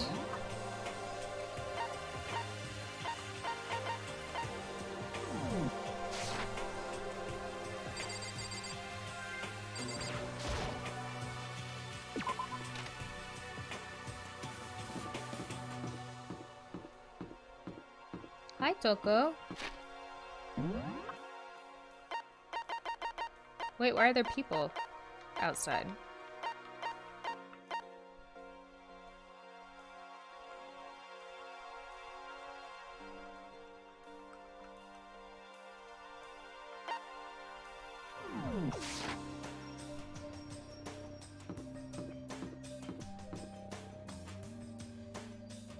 Hi, Leon. Ugh, so freaking tired. The hell's wrong with that guy? Did he wake you up too? Yeah, he sure did. I guess he's going to want waking up everyone. You know what I mean. It's seriously annoying. I'm going back to bed. If anyone needs me, I'll be in my room. I don't think it'll do any good. I'm sure it'll just come bug you again. Yeah, probably. Damn it. Guess we better just go then. And that's that.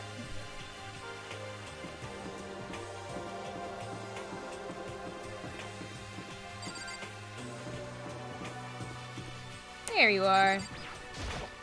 Hey! Makoto, can any of you guys get a freaking clue?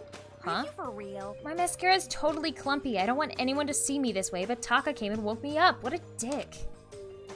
You look just the same as yesterday to me. How are you As talking? if. It's like night and day. Sorry. Aww. Ugh, I seriously need to reapply, but there's nothing I can do about it now. Maybe I'll go see if Celeste can hook me up. And that's that. We've been imprisoned here, and that's what she's worried about right now.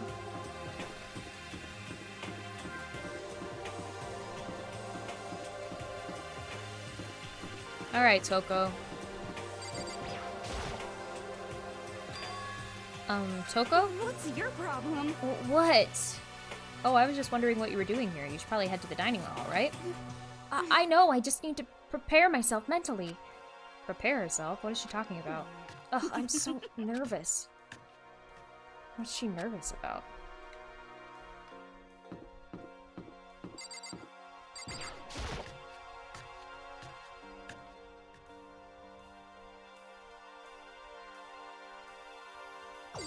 Okay, is everybody here?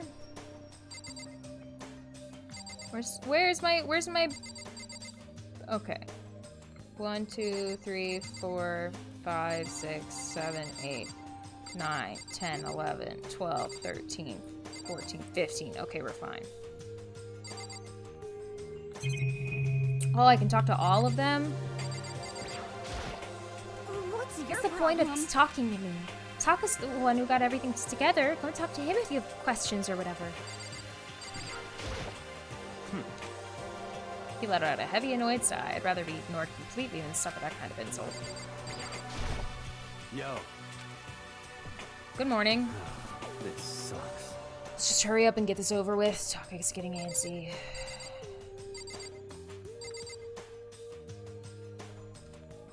Okay. Hi, Makoto. Good morning to you, Makoto. She can even make basic reading feel eloquent. Power of a celebrity, I guess. Is everything okay? Oh yeah, good morning, Sayaka. Okay, none of this matters. Listen to me! Okay, looks like everyone's here, so then let's begin our very first breakfast meeting. Okay. Quiet down and listen! Everyone, thank you for making the time in your busy schedules to come together. Give me a break. I didn't make time for this shit. You dragged me here. I know I already mentioned this earlier, but in order to get out of here, it is essential that we all cooperate with each other. And the first step is this breakfast meeting to allow us to become friends and build trust. So from now on, let's all meet here in the dining hall every morning after the morning announcement. Now then, let's eat. You want me to eat breakfast with other people? I've never done that before, I'm not sure. I mean, seriously? Yeah, it's been a while for me too. But more important. Well, anyway, did anyone happen to come up with any clues? Silence echoed throughout the dining hall. Seriously? Nothing at all? Hey! Anything. It can be about how to get out or who's doing this. Nobody has anything? You okay with this? You are going to die. Huh? Huh? Do you understand? If you can't stop yourself from showing weakness in front of others, you will die. Stop it! What the hell? Don't even freaking joke about that. I am not joking. Adaptability is survivability. Did I not say so? So you'd better hurry up and adapt to your new life here. What the hell is this? Have you gone completely insane? Adapt to my new life here? Do you have any idea what you're saying? What? Yeah, it sounds like the girl wants to What? live here. And hell, more power to her, but shit. Piece of shit! No way in hell I'm living here. I'm getting out of here. I don't give a shit. Sure, feel free. Okay, so nobody has any clues. What the heck? One thing I can tell you is who's behind all this. Somebody who's totally weird and messed up. Why would anyone else be trapped in here in the first place? Hey, listen. Well, sure, it could be something like that, but right now, actual clues are... Huh, what's up? If you think in terms of people who are really abnormal or bizarre, do you think maybe the person responsible for all this could be a certain murderous fiend? A murderous fiend. Chihiro, do you have some idea who might be behind all this? Well, maybe. I can't really be certain, but... Certainty is not a concern right now. I'll allow whatever remarks you may have. You know? Oh, okay. Well, have you guys heard of Genocide Jack? You mean that serial killer that's been in the news on all over the internet?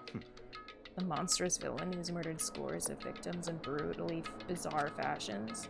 The word bloodlust was left at each murder scene, written in the victim's own blood. Whoever it is, he's like a ghost. He strikes without warning and disappears without a trace. And on the internet, they've started calling him Genocide Jack. That about covers it, I think. They say he's claimed over 1,000 victims. That's just an urban legend, though, right? I mean, like, 10 people would be totally insane. Anyway, whoever Genocide Jack really is, he's obviously some kind of super crazy killer. Huh? And if he really is the ultimate psycho, I wouldn't be surprised if he put together something like this. But like I said, I can't be certain. I don't have any evidence or anything, it's just a thought. Hey, hold on.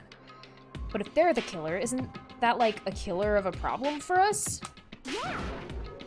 It's okay. Everything's absolutely positively 100% without a doubt gonna be okay. Cause help's gonna be here soon, I'm sure of it. Huh? Help? We've been stuck in here for a few days already, right? Nobody's been able to contact us, so I'm sure they're getting worried. I bet they called the police already. Oh, God. What's this? The police? You're putting your faith in the police? What are you doing here? You guys? Seriously, do you understand what role the police exist to fill? All they're good for is being a foil, playing against a villain or anti-hero or even evil organization. The bad guys come along to destroy them, and that shows just how badass they really are. Are you sure you want to rely on such an unreliable group of losers? This is too real. I mean, come on! If you really, really want to get out of here, all you gotta do is kill. What the hell? Why are you laughing? You know? I'm just impressed with the total commitment to this whole act. You're still going on about You're that? fucking dead. So, Mr. Serial Killer Psycho Freak Bastard, what the hell do you want? Mr. Serial Killer Psycho Freak Bastard, huh? That's a pretty long name. German, maybe? Hey, come on. We know who you really are. Maybe if I ignore him, he'll just go away. Son of a bitch. Hey, don't ignore me, asshole. Okay, let's get back to business. Shots fired, literally. Oh my god, okay. Your life here has already begun, and a couple days have gone by, and nobody's killing anybody. I thought all you kids were lazy and selfish, and here you are working together, but I'm totally bored. There's nothing you can say that'll make us... Oh, there's nothing you can say that'll make us start killing each other. Got it! Wait, I think... Yes! Ding, ding, ding! I figured it out! In other words...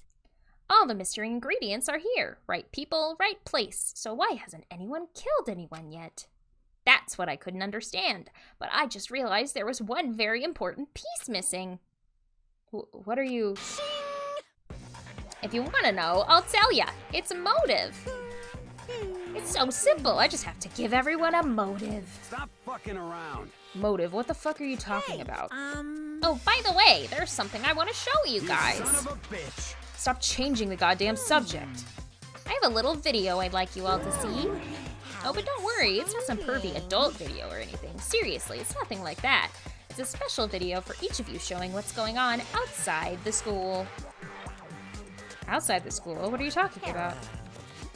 Oh, Master's so impatient today. Why don't you just watch it and find out? Here in the school, there's a specific place you can go that has everything you need to watch the video. Good, then we can go watch the video right now. But before we do that, I'd like to know, what are you? Why would you do something like this? What do you want from us? What do I want from you? Well, if you must know. Oh god. Just there. That's all. Well now. Ugh. If you want to know more than that, you'll have to figure it out for yourselves. Do whatever you need to uncover the mystery hidden within this school. I won't try and stop you. Because to be honest, it's entertaining as heck watching you guys search so desperately for answers. So I guess I want amusement from you, too. He's gone. And once again, he left before we could find out anything useful. Is that right? Really, I think we learned something very useful. He has no intention of standing in the way of our pursuit of the truth. Interesting. However...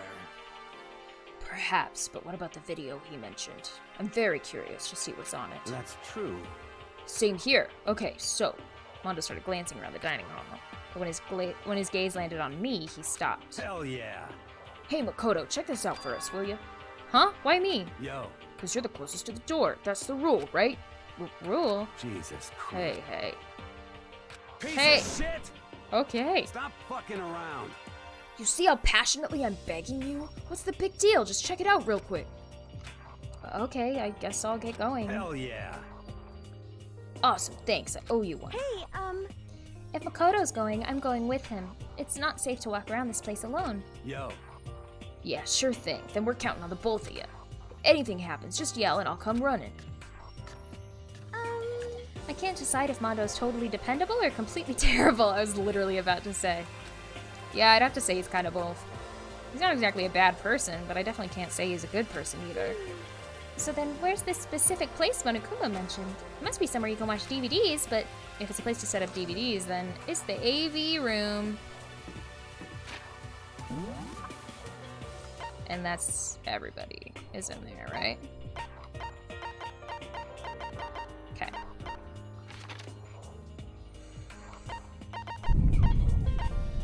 Go!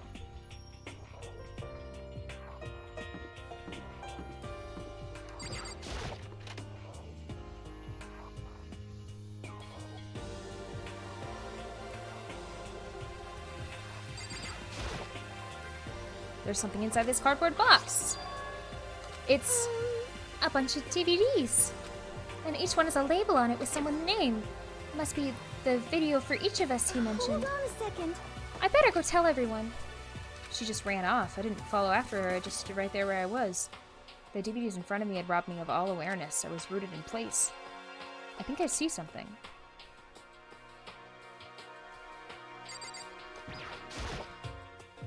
Next to the monitor is a high-end DVD player. Maybe I'll just watch mine real quick before anyone else gets here. I sorted through the DVDs and found the box and found the one with my name on it, and I slid it into the expensive-looking player. I sat down and stared intently at the darkened screen, and then...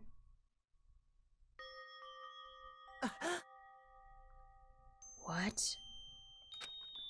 I yelled out without realizing it, and my heart started racing, because what I saw on the monitor, it was my family. You getting picked to attend Hope's Peak Academy is like a dream come true. Make sure you do your best. I'm so proud of you, son. But remember, don't push yourself too hard. Are you really watching this, Makoto? Good luck, okay? Oh man. If it had ended there, that would have been fine, a message of love and support. After leaving my family behind to attend Hope's Peak, it would have given me hope, given me strength. If this was a normal school, I would have been happy, if a little embarrassed. With my family's support to rely on, I would have been motivated to do even better. But here, now, it was totally different. I wasn't living an ordinary school life, so I had a pretty strong feeling that the video wasn't going to end there. I hated having that feeling, but it turned out I was absolutely right.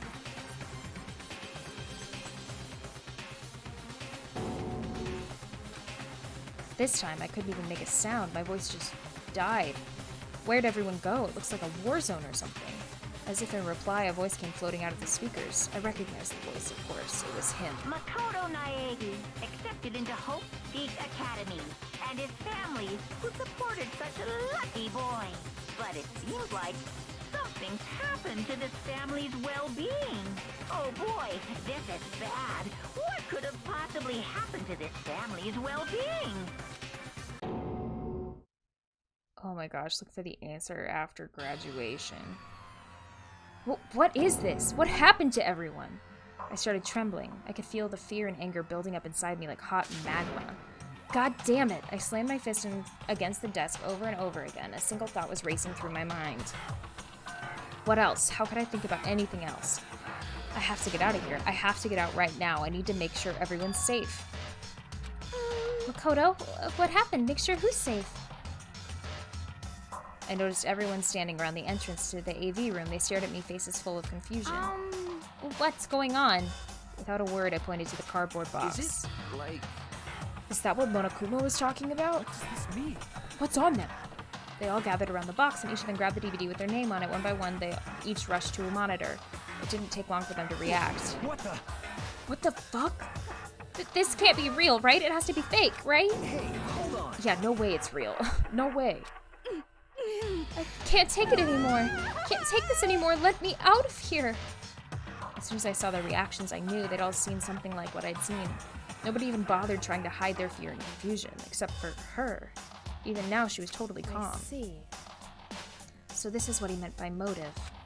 He wants us to fuel our desire. He wants to fuel our desire to leave, so that we're more likely to start killing each other. Yes, indeed. It is the classic prisoner's dilemma. Huh? Let me use an example. Imagine two countries are on the brink of war. But both countries want peace, and each commits to scaling back their forces as a sign of good faith. But there is a chance that one country may betray the other, so each country fears lowering their guard. The result is that neither scales back their forces, and they both end up betraying each other. Do you understand? In other words, the fear of invisible treachery becomes the greatest enemy of stability. That kind of sounds like us right now. Everyone says they'll work together, but in our hearts we're afraid someone might betray us. Don't put those awful thoughts in our head. That's exactly what they want us to do. Huh? You can say that, but maybe you're just thinking that once everyone drops their guard, you can just... What? Is this? Hey. That's exactly what Monokuma or whoever's behind this wants. They want us to fight, don't you see? Yeah, you're right. We all need to calm down. So then. God, this is so many voices at once. Ooh. Okay then, maybe we should all start by just talking?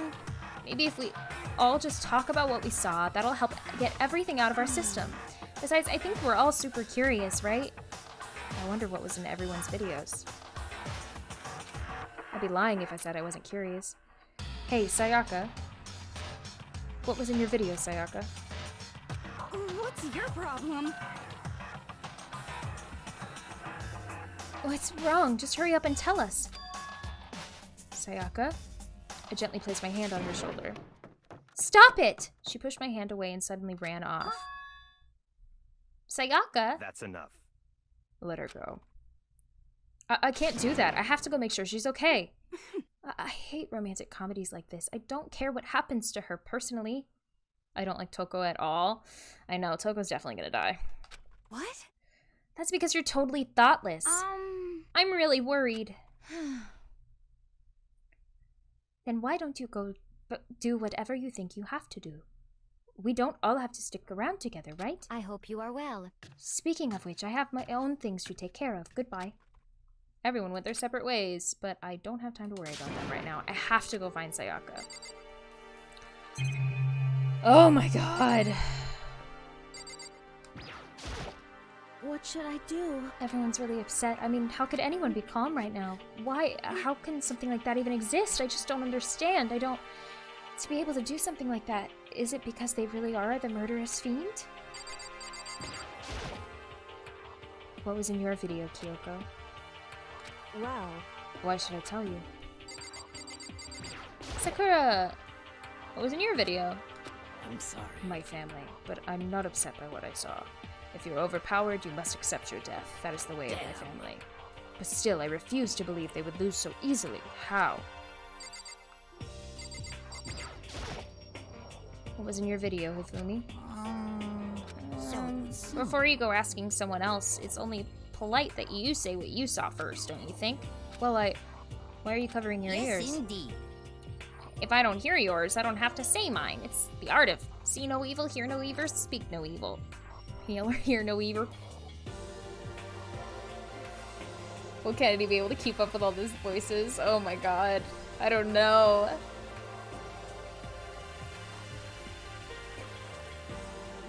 Hello, Joshi. Or... yeah, Joshi. Hi!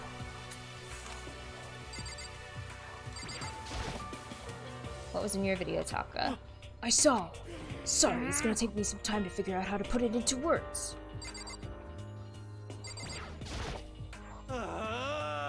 Hey, Makoto, those videos are some kind of hoax, right? Right? I want to think so, but... What the hell, man? This is all one big lie. It has to be. Ugh. Okay. Leave the area. Where could she have gone? She can't have gone far. I should check around the school. Bathroom, maybe?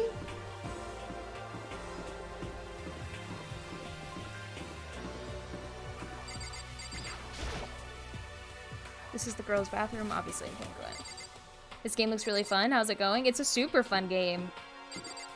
Yeah, I'm like currently very invested, but it's going great. How are you doing? Where'd Sayaka run off to? Anyway, that video was pretty convincing. I almost thought it was real. I mean... But it's fake, right? It's gotta be. I'd like to believe that, but if it was real. That's the store. She's not in the store.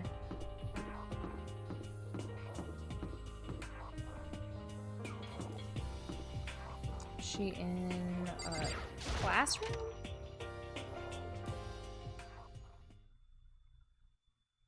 Okay. Sayaka. I found her in one corner of an empty classroom. She was sitting in a chair, hands on her knees, staring absently at the floor. She looked like maybe she was upset or angry or no. She didn't have any expression at all. There was nothing on her face that you could call emotion. It was just as if her original mask had been stripped away. Sayaka, are you okay? Yeah, I'm fine. Actually, no. How could I possibly be fine? What did we do to end up like this? Why are they doing such terrible things to us? I want out. Let me out of here right now. Sayaka, calm down. As she thrashed around, I grabbed her by the shoulders. I understand. I know how you feel right now. When I think what might have happened to my family, but now more than ever, we have to stay calm. This is exactly what they want. They want us to lose our composure and stop thinking rationally. Think about it. Those videos have to be fake. Because if those things really had happened, people out there would be in an uproar. Our families, the police, everyone, right? So let's just calm down, okay? Otherwise, we've already lost. I knew I was trying to convince myself just as much as her. I kept repeating those words to myself to clear away the images that had been burned in my brain. Be calm, okay? Just be calm. As long as we work together, I'm sure we can find some way out of here. Hi, Chi. What's up? I'm doing great, just chilling with a good friend. Yay, good.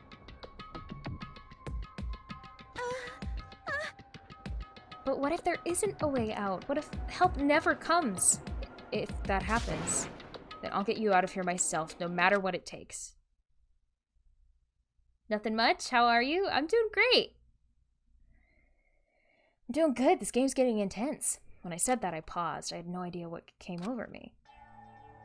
Sayaka? Please, help me. Home and enjoying some wasabi peas. Oh, those are so good. Her voice was small and shaky. Why is this happening to me? To kill or be killed? I just can't take this anymore. Sayaka. Finally, she raised her face up from my chest. She looked at me with those big, wet eyes of hers. Makoto! Can I believe what you said? Huh? That you'll help me get out? No matter what it takes? Absolutely. Makoto, you're the only one I can trust, so please. No matter what happens, please always be there for me. I need you on my side. Huh? Of course I'll be there for you. No matter what, I'll always be on your side. I mean, you are my assistant after all. Makoto. Thank you, Makoto. Hearing you say that, I feel like I can keep going. I can get through this as long as you're here with me. Because I'm your assistant. Like you said, I'm your assistant. The smile I'd come to know so well returned to her face. It felt a little forced, but still, it was a huge improvement over how she was before. Hey! Hey! No, Monokuma, I'm holding... No. Dubs, I think...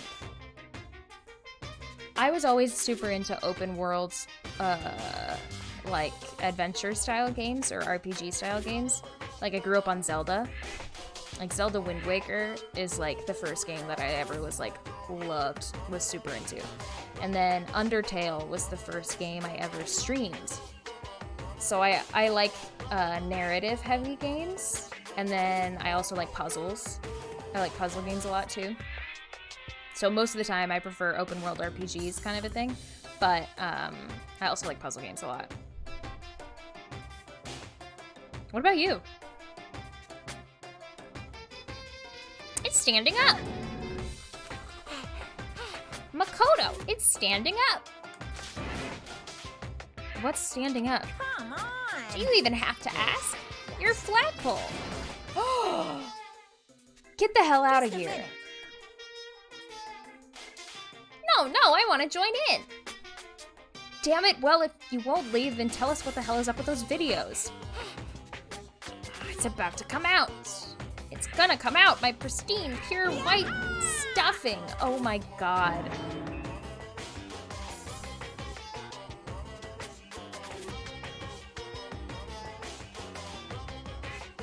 My honest, innocent stuffing is about to come gushing out. I balled up my fist, took aim, and swung as hard as I could. I had never put so much energy into a single motion before in my life. I leaned back, channeling all my power, and let go of everything I had. Are you okay? If I hadn't avoided your punch, you would have just violated school regulations. But boy, are you slow. I could have downed $1,000 full course dinner in the time it took you to finish your swing. Your speed, agility, alertness, passion, boldness, sense of despair, antagonization, it's all lacking. The video game that got me into gaming was Mortal Kombat 2. First game I played? Really? Dang, I haven't played any of the Mortal Kombat games. What the heck was that just now? He just wanted to mess with us. Well, for now, you just want to head back? Yeah. Jeez. Monokuma had come along and swiftly destroyed the good mood we just created. Sayaka and I headed back to the dorms. You should get some rest, Sayaka. You still look pretty shaken. Sorry. I'm sorry for making you worry about me. You're right, I'm going to lay down for a bit. With a nod and a small bow, she disappeared into her room. Now on my own, I headed off to tell everyone that Sayaka was okay. Once that was done, I decided to go back to my room. It was hard to think after watching that deranged video I needed some rest of my own.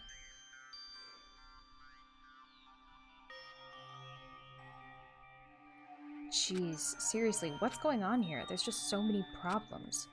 I can't even decide what the biggest problem is. That we're trapped in here? That what I saw in the video might be real? Monokuma? What the mastermind has in store for us? Or are we our biggest problem? I want to get out of here, but I could never kill someone. Do the others all feel the same? Yeah, that's definitely the biggest problem right now.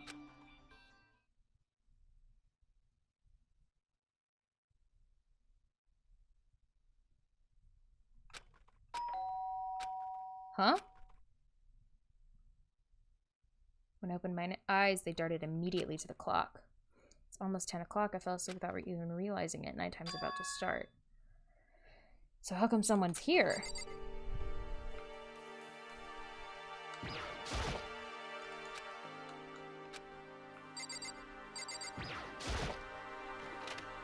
Sorry. I'm really sorry to come by so late. Sayaka? Sayaka, what are you doing out so late? That's when I noticed her body was trembling. Is everything okay? It was so strange. Sorry to bother you, but something really weird just happened. Something weird? Makoto. Just a little while ago, I was laying down in my room, and all of a sudden, my door started rattling and shaking. Omar, thank you for the raid. Hi, everybody. Welcome. I am playing a detective game called Danganronpa, and it is a very good time. So welcome. We are playing someone named Makoto Naegi, and Sayaka is our best friend. Right now, we are stuck in a school, and we either stay here for the rest of our lives, or we can get out if we kill someone and no one knows that we were the ones who did it. And so right now, it's like, nobody's actually gonna do that, right? But we're all scared that somebody will actually kill someone. And so we're all just terrified. There's 15 of us. Her voice sounded like all the air had been squeezed out of her lungs. Just hearing her talk made me tense up. I was so scared. It was like someone was trying to force the door open. My door was locked, so they couldn't get in, of course. But they started shaking the door harder and harder. It was so scared I was so scared I couldn't even move. So what happened? After a while, it just stopped. I let some time go by, then I got up and opened the door to check outside. But there was nobody there. Someone tried to force their way... Oh, that's me. Someone tried to force their way into your room? But who would do something like that? It's not like I'm suspicious of anyone here, but still, it makes me nervous. What if something like that happened in the middle of the night? What would I do then? You don't have to worry about that, right? I mean, we can't go outside during nighttime. How was your stream, Omar? But that's just a promise we made, right? If someone decided to break that promise, then why don't you stay in my room tonight? Would that make you feel a little better? What?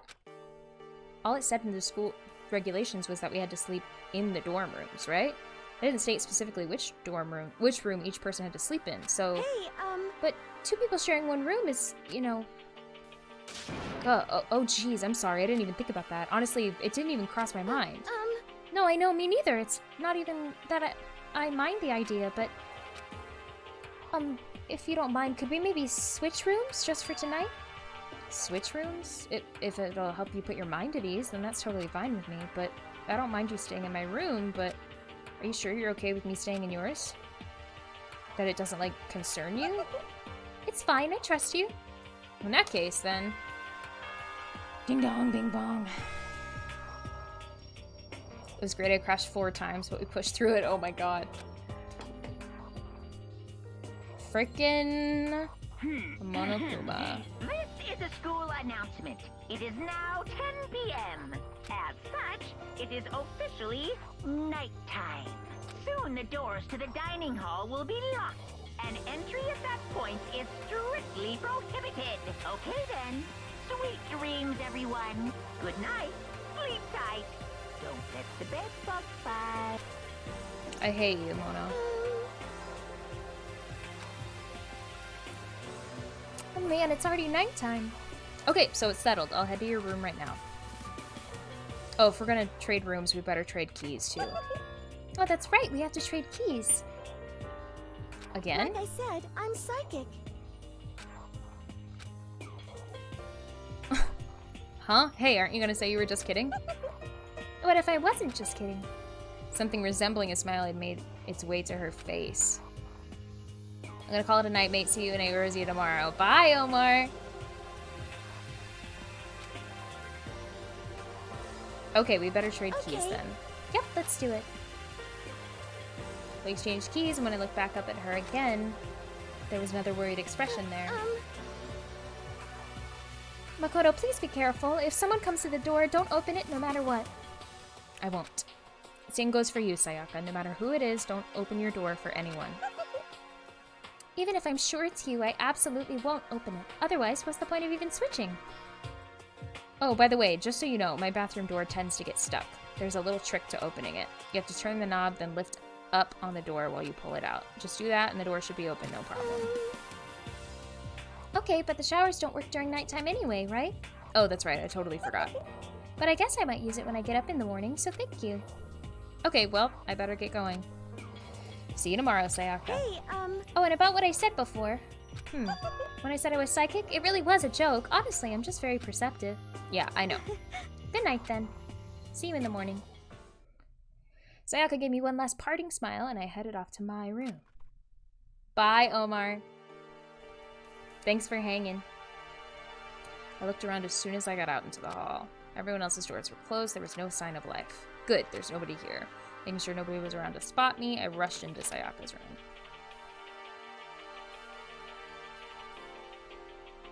So this is Sayaka's room. It doesn't really look any different from mine. It smells nice, though. Trash can! It's kind of weird to dig through other people's trash, but I couldn't help taking a peek real quick. There wasn't any doubt about it. It was the DVD with her name on it that we found in the AV room. That reminds me, I never did get a chance to find out what was in her video, but it's probably best if I wait until she brings it up again. Yeah, wait for her. This is one of the monitors Monokuma appears on.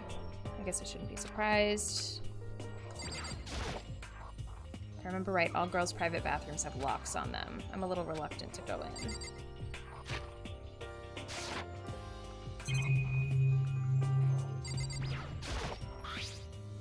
My room came with a toolkit, but Sayaka has a sewing kit, just like the note said, and next to it is the map of the body's vital organs. Oh my god.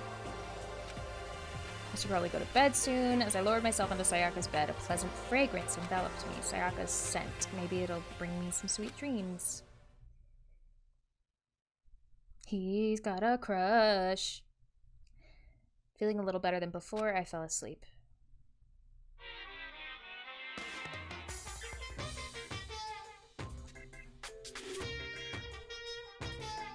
Imagine you're all on a big spaceship in the middle of an intergalactic adventure. You've heard of Noah's Ark, right? Well, we're sort of like that. We've set sail and left Earth behind. Here you don't have to worry about crazy neighbors, corrupt cops, drunk drivers, or pyromaniacs. You don't have to worry about the ozone layer or asthma-inducing air pollution. And of course, you don't have to stress about studying for finals or practicing for the big game. But even our divine world of freedom has a few rules. After all, freedom can only exist because of rules. If you're really dead set on returning to that tiny piece of dog poop you call Earth, please do your best to follow the rules. I hope I've made myself perfectly clear. So then, let's everyone do our best to follow these new guidelines and live happily ever after together! His energy level.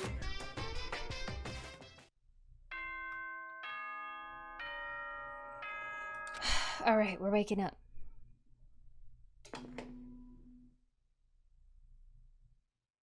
Good morning, everyone! Get ready to greet... Okay, great. I sat up, still half asleep, and rubbed my eyes. Slowly I pulled myself out of bed, and I remembered I was in Sayaka's room. I just remembered I promised to eat breakfast with everyone else. I better get going. I left Sayaka's room and made my way toward the dining hall.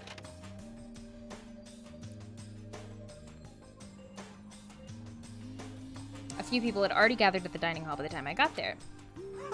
Hello, Makoto, and good morning. Can you believe it? I was the very first one here this morning.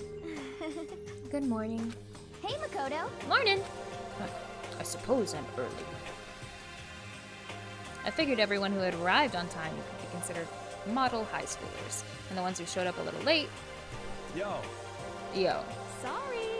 Sorry I'm late. My makeup just would not cooperate this morning. Well, hello.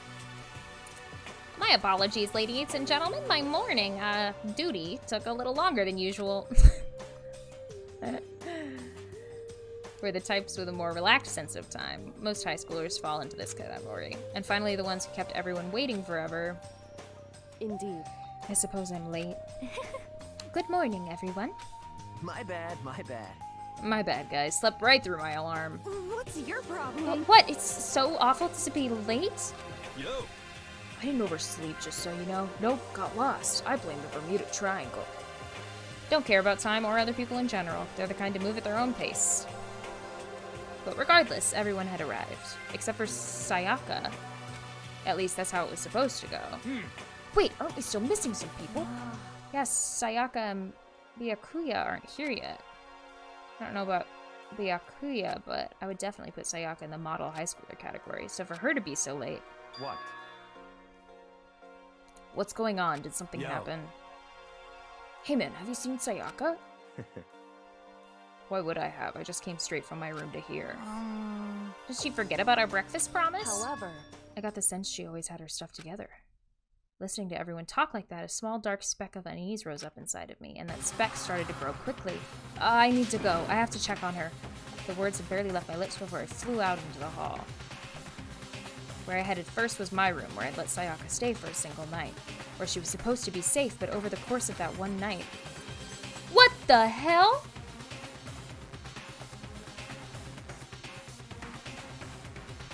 It's getting real! The room had been completely transformed. What the hell? She tried to use the sword. This is the replica sword I brought back for self-defense. It's been taken out of its sheath. More importantly, where's Sayaka? There's a keychain on the ground. It has my name on it, so this must be my room key. I gave it to Sayaka when we traded rooms. There's slashes and gouges on the walls and the floor. More importantly, where's Sayaka? She's in the bathroom, isn't she? Please, please, she can't be dead.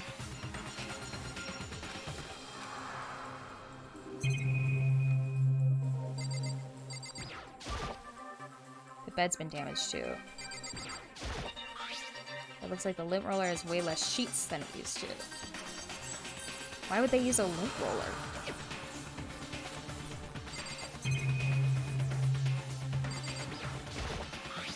Nope, the toolkit's still inside the drawer and it's still sealed. More importantly, where's Sayaka? Fine, I will go into the bathroom in a second.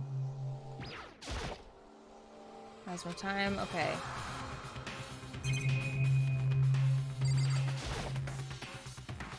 Display stand. Okay.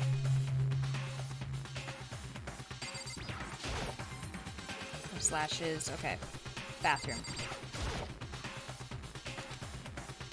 Please don't let her be dead. Please don't let her be dead. Let's take a look inside. Oh, she's dead!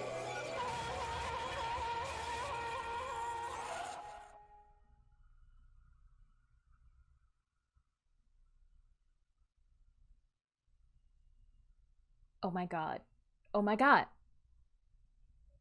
It took me a second to realize I was screaming. What I saw dug its way through my eyes and buried itself in my brain, and then... everything went black.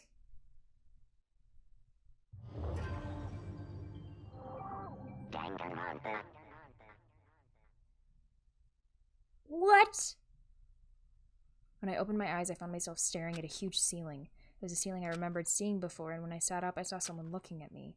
Again, it was someone I'd seen before.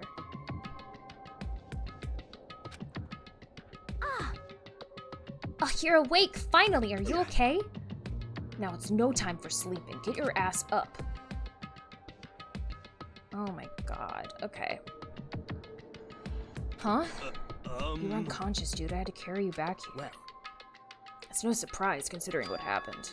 What happened?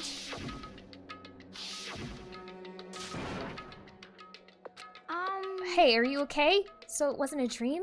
What I saw? It was real? That's right, it really did happen. Sayaka is dead. A deep, dark despair worked its way through my body and then exploded out of me. I shot up and took off running. Hey, where do you think you're going? I have to see for myself. I have to see if Sayaka is... Just give up. You can check once, twice, 1,000 times. Sayaka is completely and irrevocably dead. Oh my god. No, I have to see for myself. Why? Listen to us, man. What do you think's gonna happen if you go out there? Well, what good is it gonna do just sitting around here? I mean, why are we all hanging out in a gym at a time like this? Our friend, Sayaka, she's dead. Dead. When I said that, it finally hit me. I realized she really was gone. Calm down. None of us want to be here right now either. Then why? Shouldn't it be obvious? Kuma, he told us all to come here. Oh, hold on, don't talk like that. We've all protested it. Damn. I mean, if we remember the terrible price Sayaka had to pay. But... So... I'm the one who convinced them to come. Right now, we need to do whatever he says. We're his prisoners, right? It's not a good idea to defy him without reason. Correct. We don't need to make any more sacrifices than we already have. Why should we listen to anything he has to say? It's obvious he's the one who killed Sayaka. Wrong. I would never do that. If you can believe anything, you can believe that. He's here again. Hey, Unless someone violates a school regulation, I absolutely will not interfere. I can promise you I won't do anything that goes against the purpose of your school life here. I'm famous at safari parks throughout the world for following the Bear ×1 rule. But... And who did it? Who killed her? Come on! You already know the answer. The one who killed her is one of you.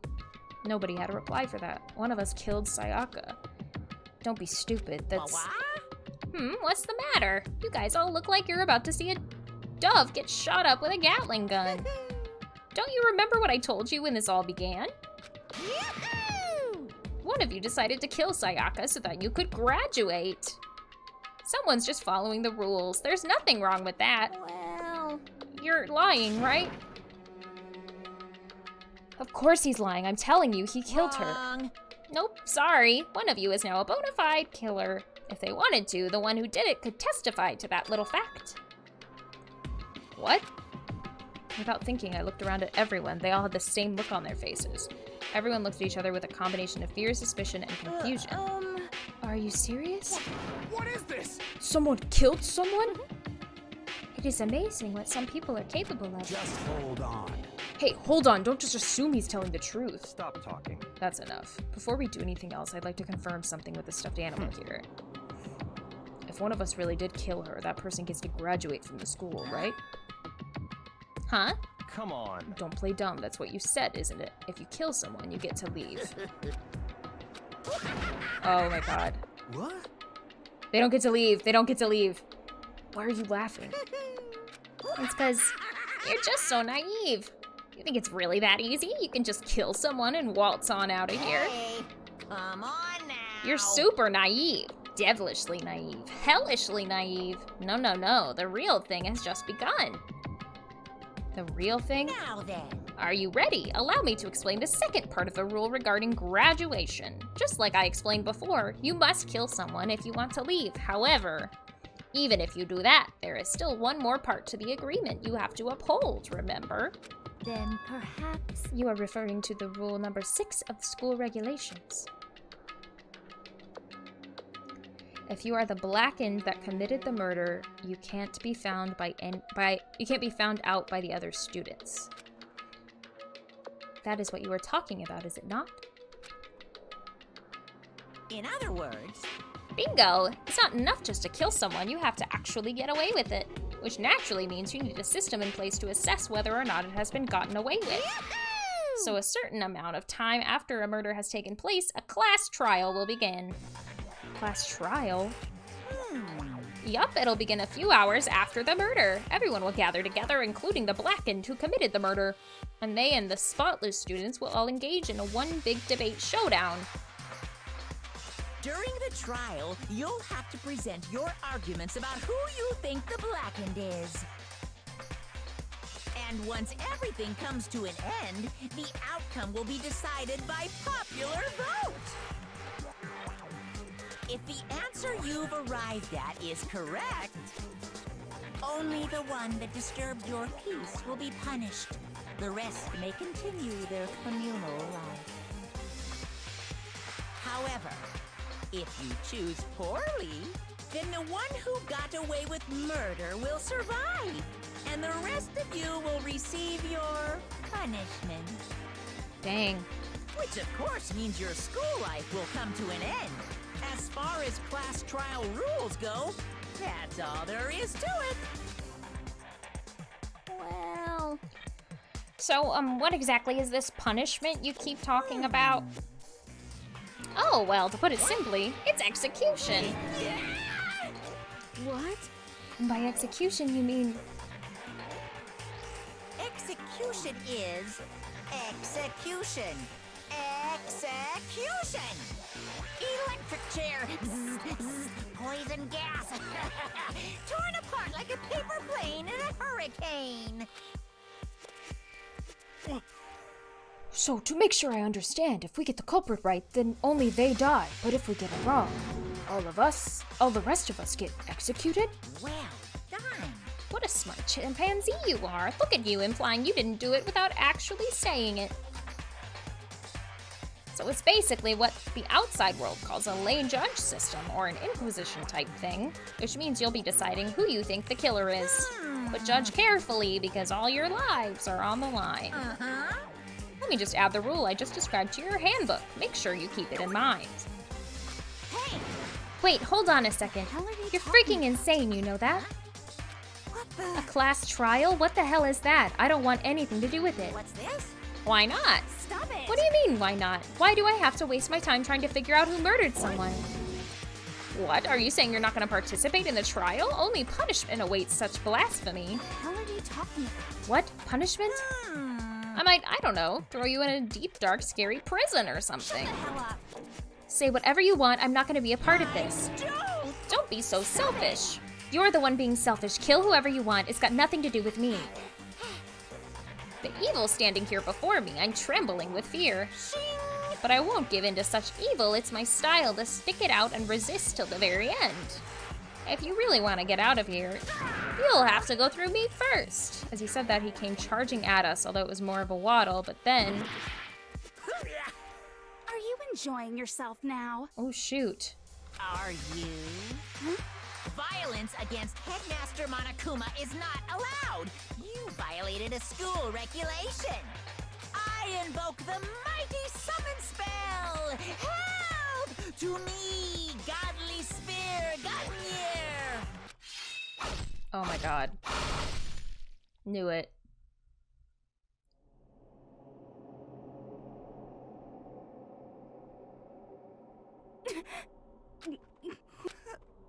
This wasn't supposed to... Why? Me? Suddenly right at the end, her eyes shot wide open. And just like that, she never moved again.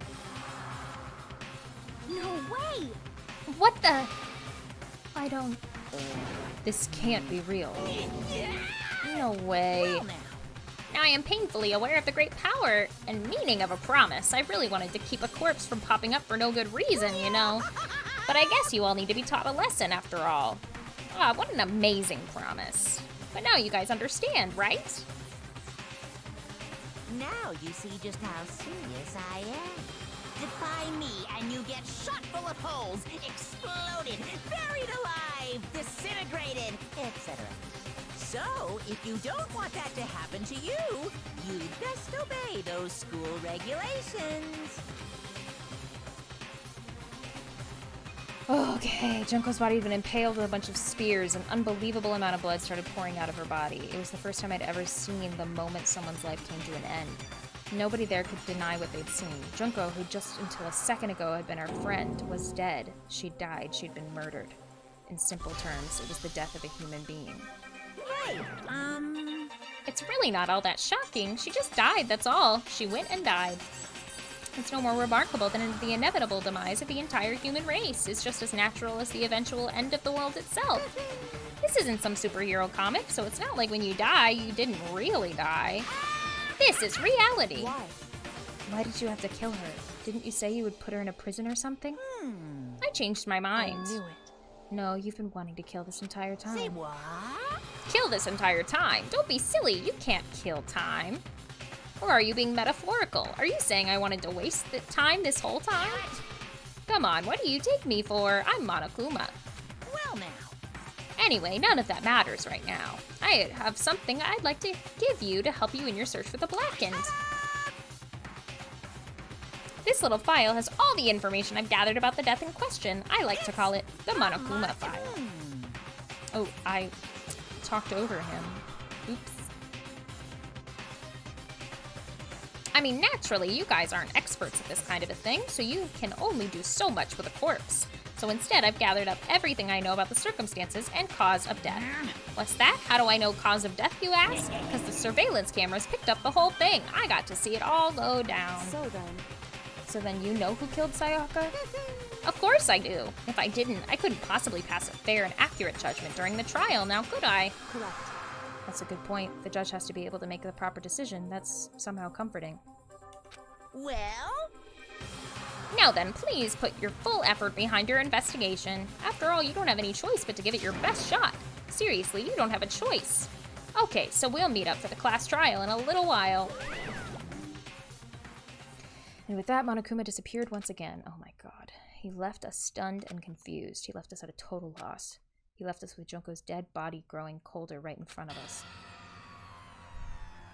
And for who knows how long, nobody said a word. The fact that Sayaka and Junko were dead was a huge shock, of course, but there was more to it than that.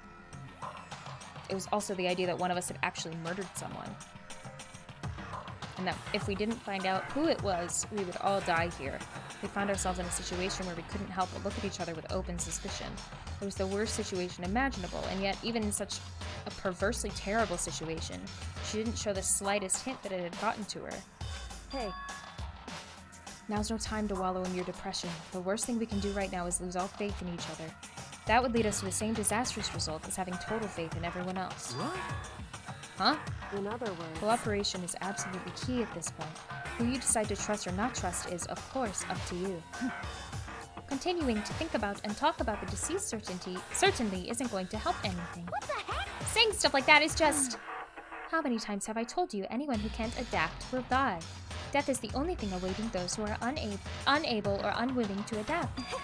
If that happens, you only have yourself to blame. That's terrible! What an awful thing to say, especially after Just what's a second. happened. Right now, after exposing the killer is the most important thing. Right now, exposing the killer. Because if we don't, we're all going to die here. She's right. We need to begin our search right away. Of course. Either way, we can't run away from the situation. So, we have no choice but to move forward. What the heck? We just have to do it, I guess. What other choice do we have? No way in hell am I letting someone kill me. Alright, damn it, let's do this. We just have to do it. Everyone kept repeating that sentiment. They were using it like a mantra to give themselves strength. But they're right, we just have to do this. No matter how much we don't want to, we have no choice. If that's what it takes to survive, then that's what we have to do. On top of that, there was something I needed to find out. I had to know why Sayaka had to die. Why she had to be the one. I'm terrified to find out, but still, I have to know. Otherwise, I knew I'd never be able to accept her death, which is why I don't have any choice. I have to do this.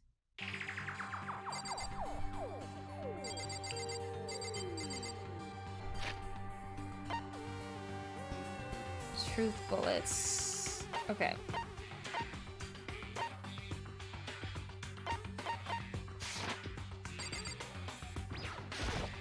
Hey. Before we start searching for Sayaka's killer, we need to decide what to do about securing the crime scene. What do you mean? You're thinking about putting someone on guard duty so no one can disturb the area, aren't you? After all, if the culprit decides to destroy the evidence, we're pretty much screwed. Hey. In that case, I don't mind doing it. I don't like having to think anyway. I'll let you guys figure out who killed that chick. Okay, then we can let Mondo look after the scene. Well, no, we can't just leave him there alone. What? What? Why the hell not? Stop talking. Isn't it obvious? If you were the culprit, what's the first thing you would do? By volunteering for guard duty, you're in a position to destroy all the evidence you want. Ugh, fuck you. So then. Fine, I'll stay on guard duty as well. That way, there's no problem. Two-player co-op base defense with the two of them. With their stats, they're totally OP.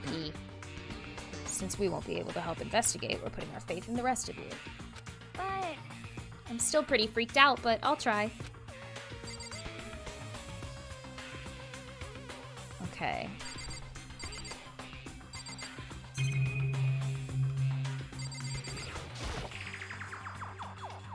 I gently placed my hand on Junko's lifeless body. I touched her wrist to check for a pulse, like they do in movies and stuff, but she really is dead. There wasn't anything else to say. She was gone. I don't know why you even bothered to check after those injuries and losing that much blood. Frankly, I'd be shocked if she did survive something like that. Huh? Hold on. Hold on, just wait a second. She's dead? Then that means... What? That means everything that's happened so far is real? It's not a joke or whatever? It's really real? Let me out of here. Oh no, someone save me. Let me out of here. Somebody help me. What's your problem? You're just now accepting that?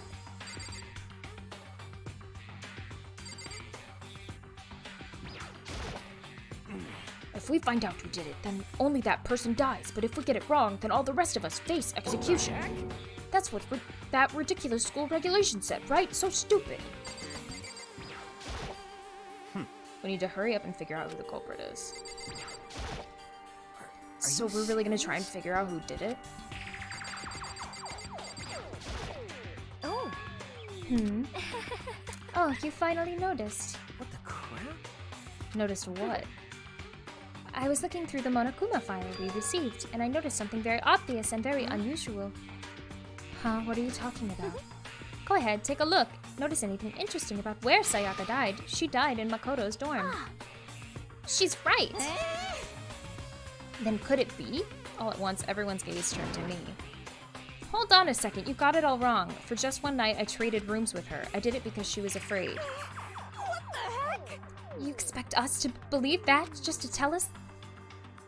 The look in everyone's eyes had done a complete 180 from just a few minutes earlier. The feeling of suspicion and fear had returned. In other words, You think I did it?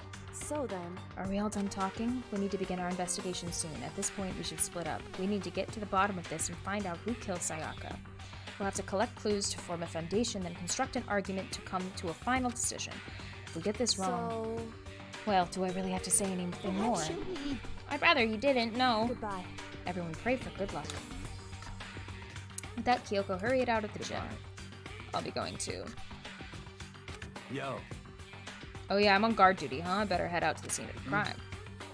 Oh, that's right. Hey, damn it. Let me just say this right now. If whatever son of a bitch did this here is here right now, and they're thinking of destroying that evidence, they better not let me find him. I'll skip the trial and cave their goddamn skull in myself. I'm serious, I will fuck them up. Insecure ran off. But I mean, we're not detectives or anything, you know? And we're gonna have to investigate a murder? How do we even do something like that? Anyway, We don't really have to do anything in particular. We already know who killed Sayaka. What are you implying? It was you. I'm telling you, it wasn't me. Don't come any closer. Are you gonna kill me next? so, I guess it wouldn't hurt to give it a shot. It's not for sure that Makoto's guilty yet. That's true. We may as well at least check, just to check. Even if I wanted to, I couldn't help investigate. Wait, why not? I'm not good with blood. All it takes is one glimpse and I black out. Oh, yeah? Well, whatever. I don't think anyone was expecting much from you anyway. Alright, I guess I better get going. Wait, don't go yet. You have to hear me out. But it was pointless. Everyone had already left. And their parting looks at me had still been filed with some suspicion. Does everyone really think I'm a killer? How did it turn out like this? Seriously, they've got it all wrong. Why do they have to suspect me? I have to do something. Otherwise, everyone will... execution is execution. Execution! Alright, Monokuma. Electric chair. Poison. I got it. I can't let that happen. I can't let things turn out the way Monokuma wants. All I have to do is find out who really did it, who really killed Sayaka. Okay.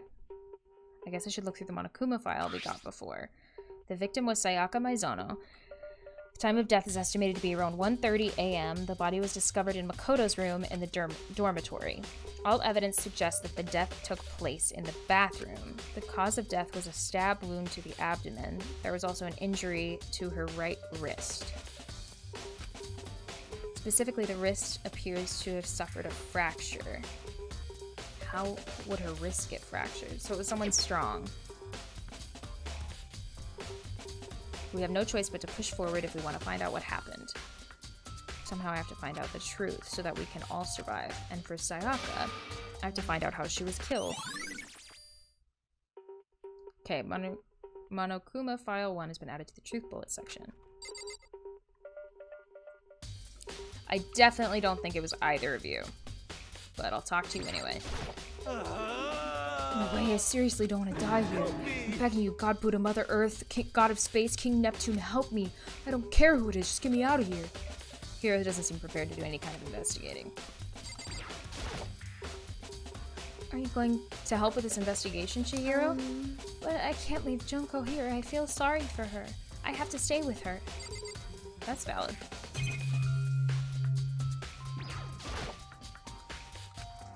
Okay, that's the camera. That's the TV. Okay. So let's leave. Yes, leave the gym.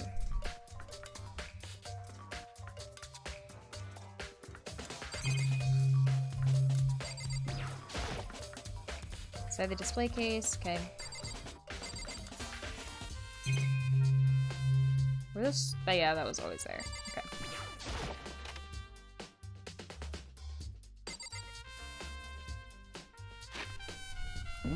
Okay, map.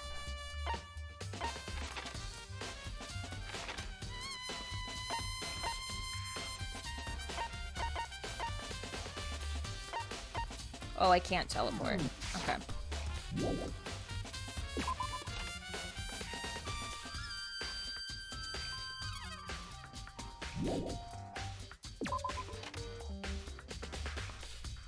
First of all, I should head to the scene of the crime in my room. We won't make any progress without investigating there. So I headed to my room where Sayaka's corpse still remained. I better examine the state of my room a little closer. That might reveal something new. Kyoko, why did you leave before these guys? That makes you suspicious.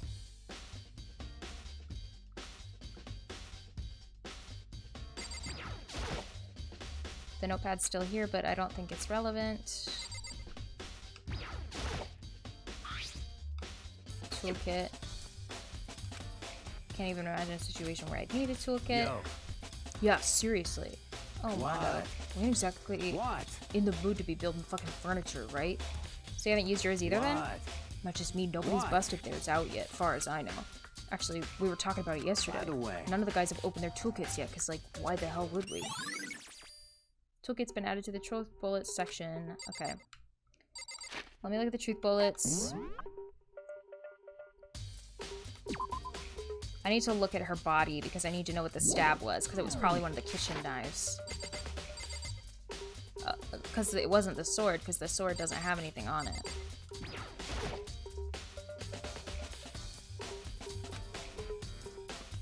It's using the intact somehow. It's been taken out of its sheath. I haven't actually looked at the blade itself till now. I shouldn't be surprised it's coated in gold too. On top of that, some of the gold coating has come off parts of the blade and the handle. Remember, the coating sticks to you even if you just touch it a little bit.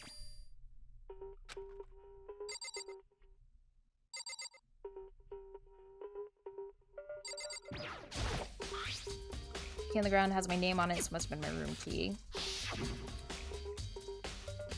Trade keys. When we switched rooms, we switched keys too, so Sayaka would have had the key here in my room the entire time.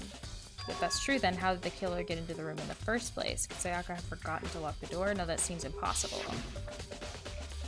The same goes for you, Sayaka. No matter who it is, don't open your door for anyone. Even if I'm sure it's you, I absolutely won't open it. Otherwise, what's the point of even switching? After saying that, there's no way she would have forgotten to lock it or opened it for any reason. Maybe she dropped the key somewhere, or someone else grabbed it or something. That's not possible either. Sayaka was in here when we switched rooms, and with how scared she was, she wouldn't have gone walking around, so she couldn't have dropped it. So how did the killer... Okay. Her gouge is in the bed, like someone attacked it.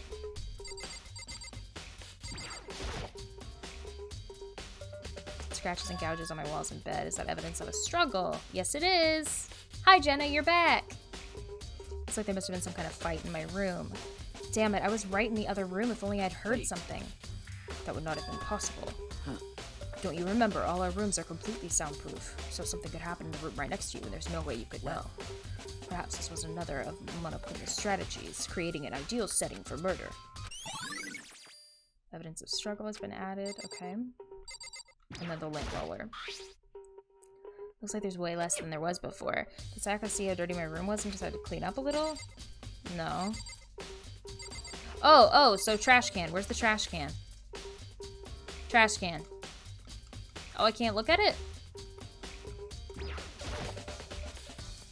Should look around here first. I can check other spots later. Okay. The display stand, the sword goes on.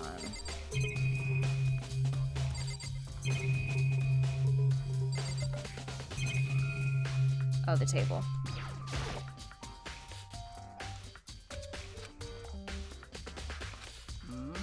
Okay.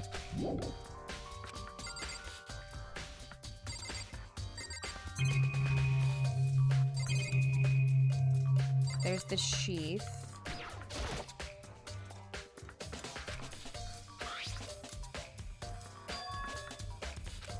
There's some scratches on the sheath. They must have been made with something sharp. How the sheath gets scratched up in the first place? Even if someone used the sword during the struggle, it doesn't make sense for the sheath to be damaged. To attack someone with a sword, the first thing you do is unsheath it. A heavy sheath like this would only get in the way. It could just slide off in the middle of the fight. So where are the scratches on the sheath? That means that Sayaka used the sheath for self-defense. Jenna, don't tell me. Don't you dare tell me.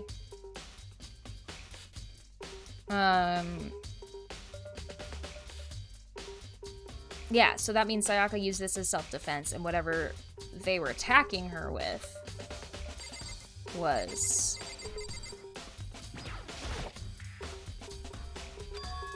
Is that evidence of the struggle? Yes.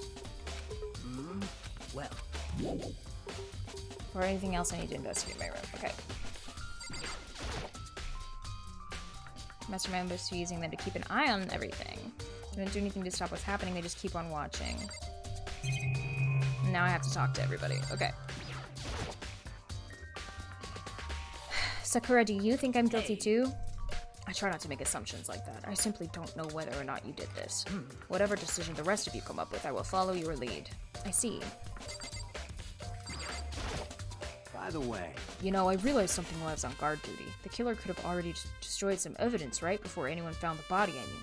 There's a trash room here in the dorms, right? They could have tossed some stuff in there. Yeah, that's definitely possible. You son of a bitch! The dirty bastard! Anyone who raises their hand to a woman is a scum that deserves death. That's why my brother taught me. You're fucking So if dead. I ever find a son of a bitch that did this, I'm gonna pound his goddamn face in. But what if it's a girl that did it? Yo. That'll all get sorted out when the time comes. Hey, Kyoko. I quietly called her name while she was investigating the area, but... What are you doing? Isn't it obvious? No, not really. I'm searching. Searching? She's on her knees, carefully inspecting every inch of my room. Did you lose a contact or something? I don't know what she's doing exactly, but she seems pretty concentrated. She seems to be concentrating pretty hard on it. Looking for hairs? Listen. Are you a clean freak? Huh? No, I don't think so. But what? Nodding, she glanced around my room one more time. I see. Interesting. What's interesting? Hey. Just as I suspected, there's something very unusual about your room. It's completely clean!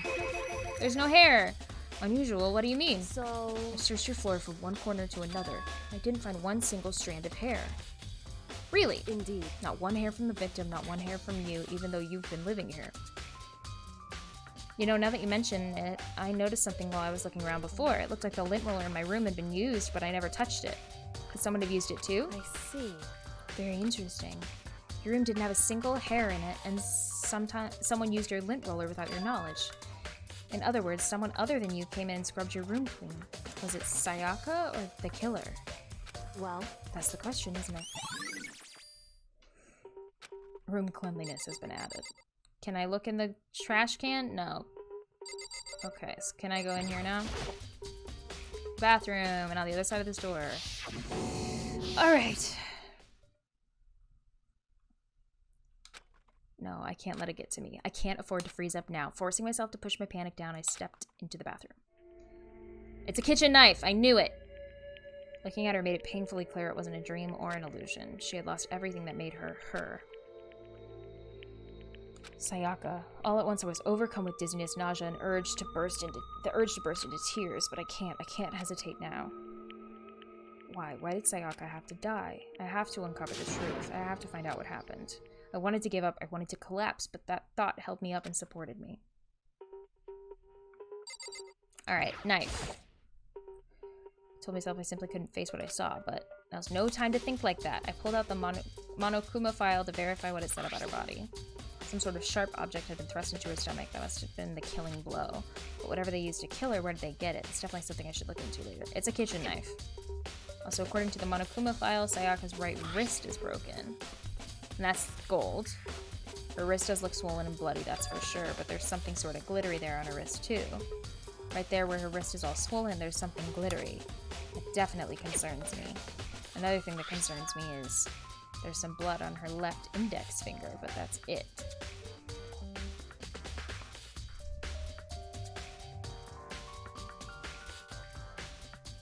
What?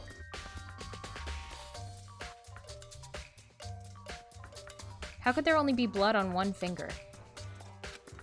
The palms of both her hands are totally spotless, so how come only her left finger?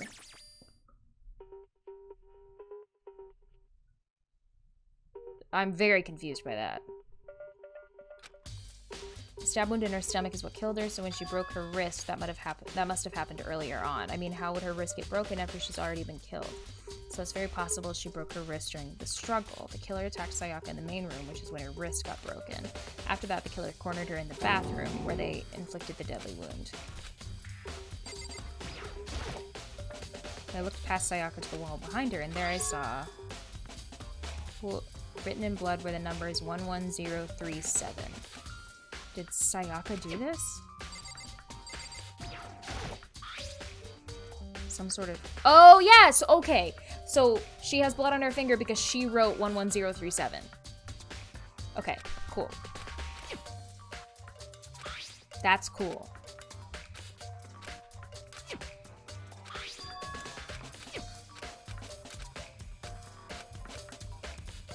Okay. And that's it. Okay. Leave the bathroom, yes. So 11037. Looks like you found it, right, Makoto? The bloody numbers. Okay. 11037. I'm putting it in chat. I've never seen something written in blood before. It really was her final message. It's as if she wrote it with life itself. Right. Do you often talk like an aspiring poet? But the numbers she wrote, what do they mean? 11037. I have no... Oh, that's me. 11037. I have no idea what that could possibly mean. The way she wrote the numbers makes me think she wanted to use her body to block them. If she wrote them in that location while she was sitting the way we found her, it means she must have wrote them by turning only her hand toward the wall. If you were to write something in that position, do you know what the result would be? Well...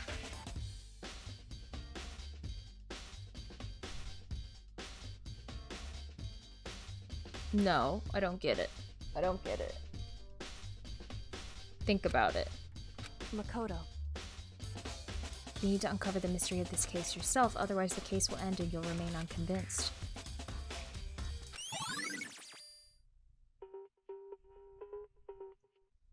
Am I supposed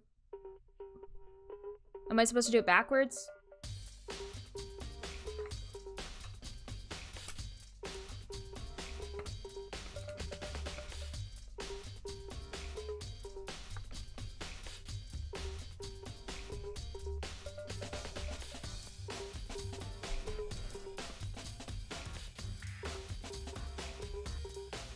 That doesn't help me. Because then it's R-E-O-I-I or R-E-O-L-L. R-E-O-I-I? I don't know. Sounds like Kyoko knows what Sayaka's dying message means, but honestly I have no idea. Oh, I know who I should talk to. When it comes to numbers, who better to ask than the ultimate programmer? There's one other thing I wanted to ask you about. Do you know how the door to your bathroom got broken? Broken? Oh, you mean how it gets stuck? What? It's stuck. Yeah, I guess I'm the only one, but the door doesn't fit in the frame quite right. When I first tried to use it, I thought it was just locked. But once you learn the trick, it opens no problem. Bathroom door frame's been added to the truth bullet section. Correct. So the door doesn't quite fit the frame, huh? But actually, I'm referring to the broken doorknob. Huh? The doorknob? That's right. You didn't notice? Well, just try closing the bathroom door. I'm sure you'll see right away what I'm talking about. I did what Kyoko said and shut the bathroom door. Huh? The doorknob.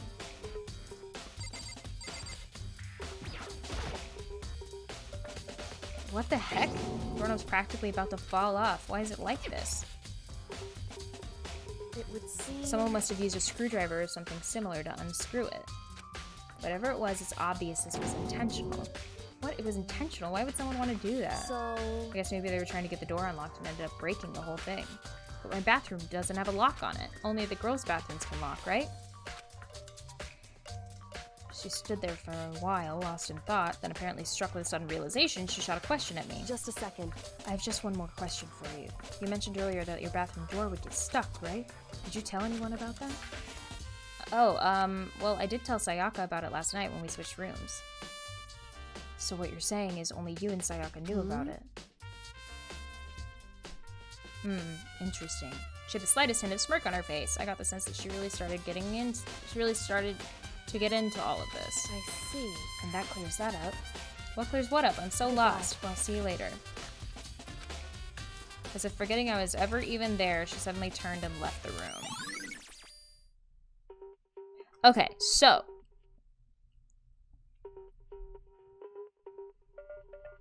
They thought it was locked. So they used tools to get to her. I've already given my room a good once over. Maybe I should look around somewhere else. I should start looking into where the murder weapon might have come from. And also I should look into the DVD Sayaka got. That's not what I want to do. I want to go to the laundry room and look for gold paint. Sayaka dead, I have no choice but to see for myself what was in that video. And on top of that, I'm sure there are some other areas worth checking out too. Maybe I should see what everyone else thinks, if they'll even talk to me.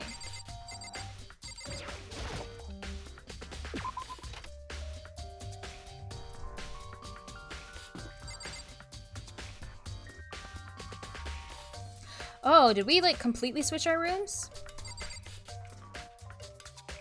Yeah, we did. We, like, switched our signs.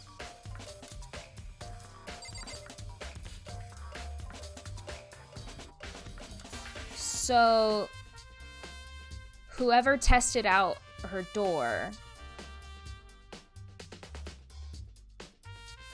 assumed that they didn't know that it was my room. They assumed it was Sayaka's room. And so they brought the screwdriver because they knew that they were going to have to get into the bathroom because we switched the signs. Okay. Very strange. So why was Sayaka in your room when she was killed? Could it be because you are the culprit? No, you've got it all wrong. Sayaka and I switched rooms last night. Didn't even try to hide the suspicion on his face. Even if what you say is the absolute truth, you're still responsible for her death, wouldn't you say? Huh? After all, she wouldn't have died if she hadn't switched rooms with you, right?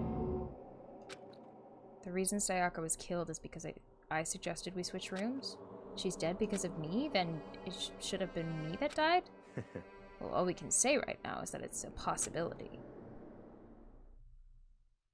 If that's really true, then Gosh, what a bummer. Okay.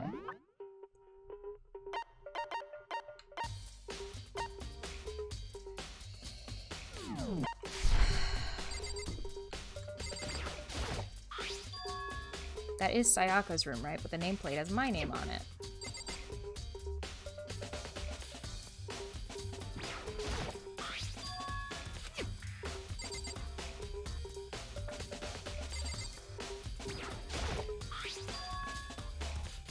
Wait.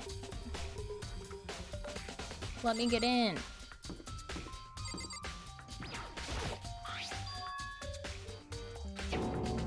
Nameplates on my room and Sayaka's room were switched. So all that effort I put into switching rooms without anyone knowing was totally pointless. But why would anyone do that?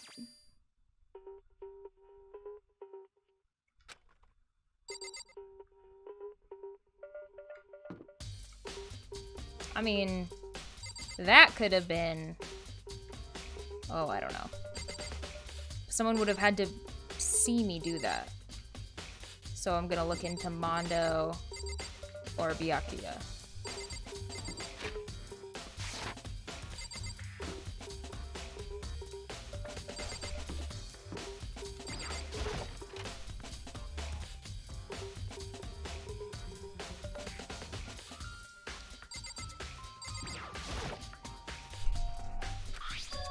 Okay.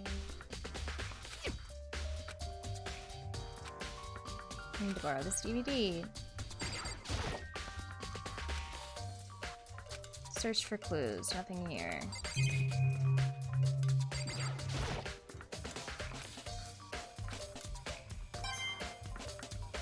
Okay.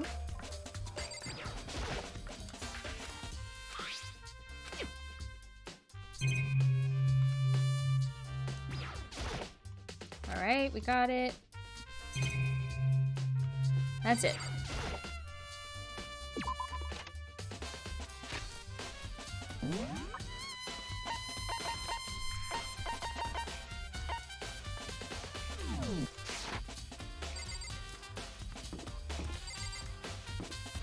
I'll talk to y'all in a minute.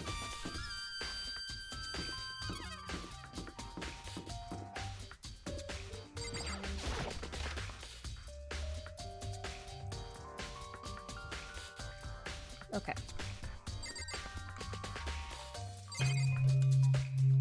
There's nothing new in this room.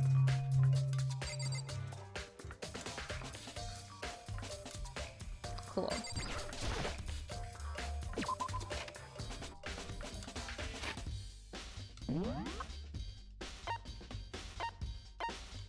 Bathroom, bathroom, bathroom. The bathrooms wouldn't have anything. They would have used their private bathrooms. But I'll look anyway.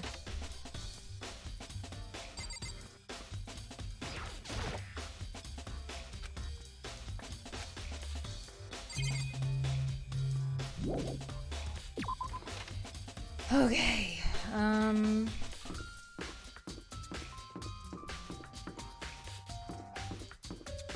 laundry.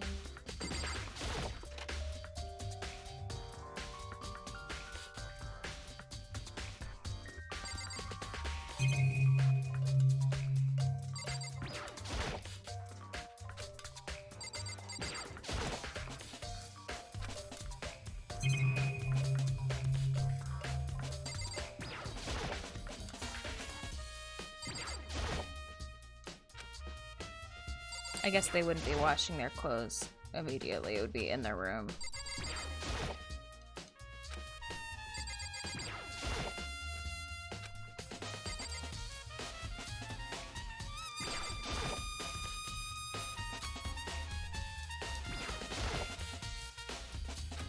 Okay. Let's go to the kitchen and go make sure it's that knife.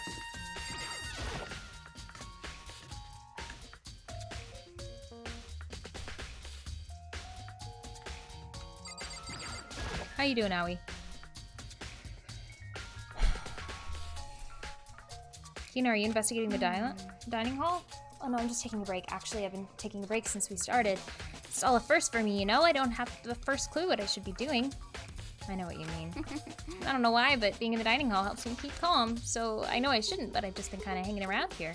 To tell the truth, I was doing the same thing last night when Sayaka was killed.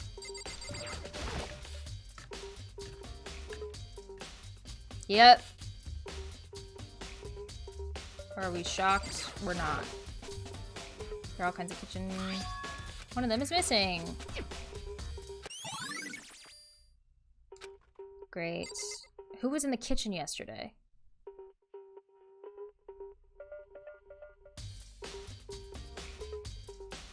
It had to have been,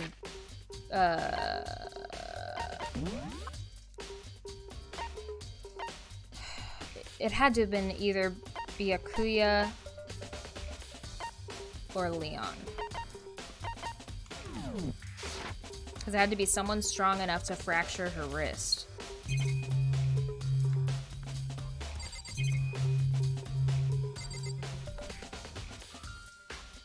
Okay.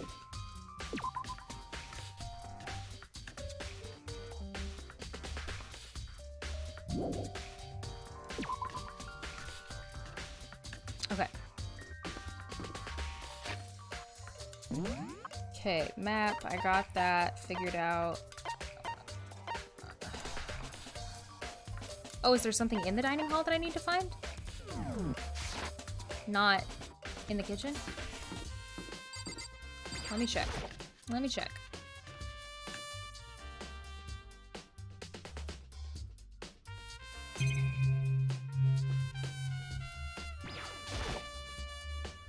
Wonder if there's a time limit. Doesn't matter.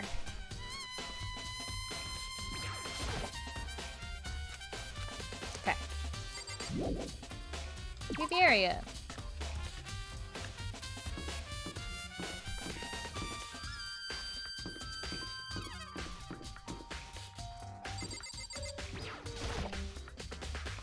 This Taka's room.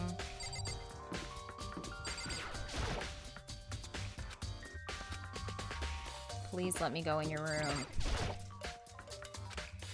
Hey. Huh? Did I give you permission to do that? Get your hand off that door. Sorry. Well, I can't imagine this has anything to do with the case anyway. 'Cause it's you! It's you, you asshole! Unless you're, like, a red herring. Did you consider self-inflicted wounds or mechanical fracture? Also, I know the solutions of all of these, so anything I say is basically a red herring. Having fun making you second-guess yourself. No, it is clearly that she grabbed that sword in self-defense. So someone else got gold stuff on them. But how am I gonna find the gold stuff? This is Junko's room. Junko isn't here anymore. Oh, I have to go to the AV. That's what I have to do. I forgot.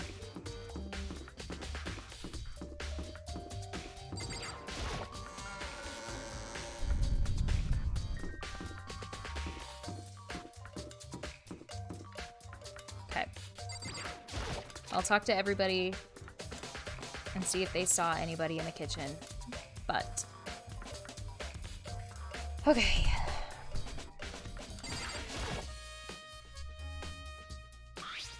Okay. Sat down in front of the screen, pushed play, and the screen was dark for a few seconds, but then her whole team got killed, I bet. Standing on stage front and center was a face I recognized all too well, Sayaka. She was there along with friends she had said been so important to her. She was positively glowing there in front of the crowd, so full of life. Seeing that image made it even harder to accept that she was dead.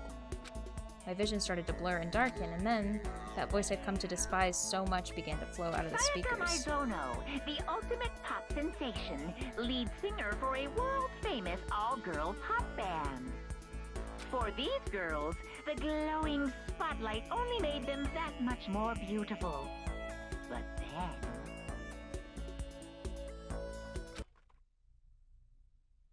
Suddenly the screen went dark, and in the next moment, I saw something I could hardly believe. Oh my god. What the... Sayaka disappeared from the stage, which was now in ruins, but what I noticed even more than that was the figures of the other girls who had all simply collapsed. This ultra-successful team suddenly fell apart. None of them will ever perform on stage again. None of them will ever feel the warmth of the spotlight. For Sayaka, there's simply nowhere for her to return to. So here's the billion-dollar question. What, oh what, could have caused the group to go to pieces?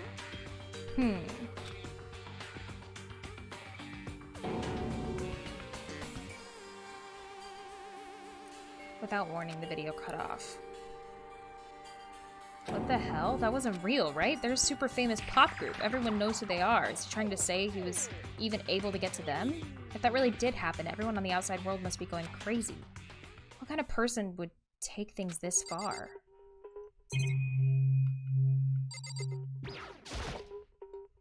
There's nothing inside. I really want to find someone else's tape. Okay. Leave the area. Alright, let's talk to people. Listen to me! I've uncovered something most unusual. The door to everyone's dorm has a nameplate on it to show whose room it is, right? Well, it just so happens. Oh. So that was just like a hint. Just a little joke. Even I do jokes sometimes. Haha. Okay. That was just gonna help me out if I didn't know that already. He's the only one in the hallway. Okay, you're... I'm very interested to hear what you know.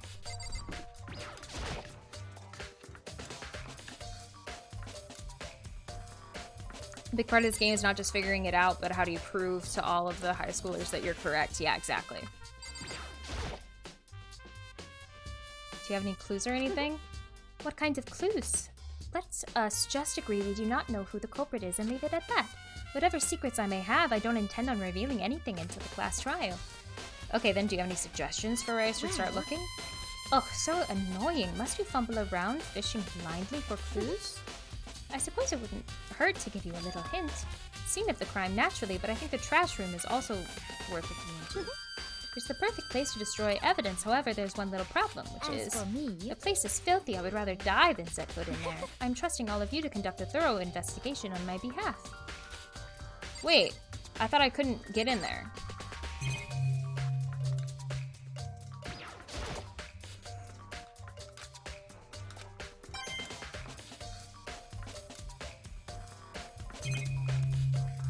Okay.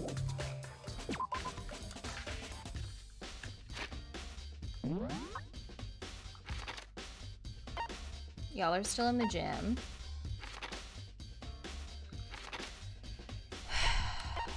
There's someone in that. Okay. I also think it might be her, but she's too weak. I think she will kill later in the game, but I don't think she did this kill.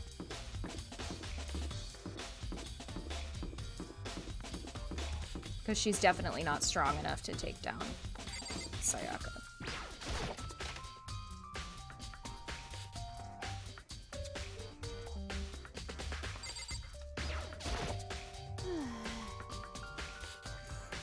To kill someone just to save your own life, and I've been living with someone like that? I think I might vomit. But is what Monokuma said really true? Did one of us really kill Sayaka? If the mastermind really was gonna get involved, they would have just killed us on day one. That's a good point.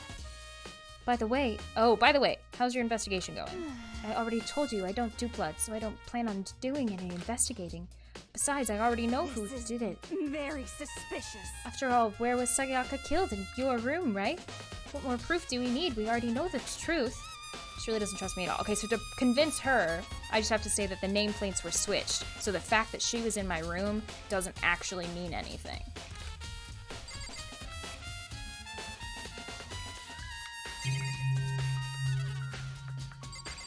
Okay, exit. Leave the area, yes. Okay. Back here. I haven't talked to Leon or... Okay. Okay. They're my last two guys to talk to, and then I'll check trash room again. Seems like... Something doesn't seem right. The Monokuma file said Sayaka was killed in your room. I just can't stop thinking about it. Could it be the nameplate? Very strange. Mr. Naegi, what was Miss Maizono doing in your room? Let me just say this. I absolutely will not allow you to dispose of any evidence in the trash room.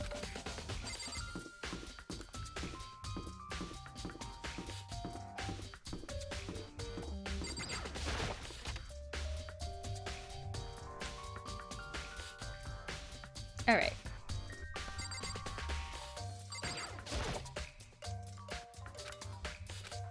Press it. Press the switch. Monokuma appears! Oh my god. It's the end of the line, the trash room. This is where all the trash in the school eventually winds up. How do you get this gate open? No, you can't go any further! No entry beyond this point. Only the person on cleaning duty is allowed in. Thank you for the follow, Evdare. Cleaning duty? No, you can't go any further! Who's on cleaning duty? No, you can't go any further! This is stupid. It'd be faster to just go around and ask the others. No, you can't go any further! Cleaning duty. There's a person that goes on cleaning duty? Alright.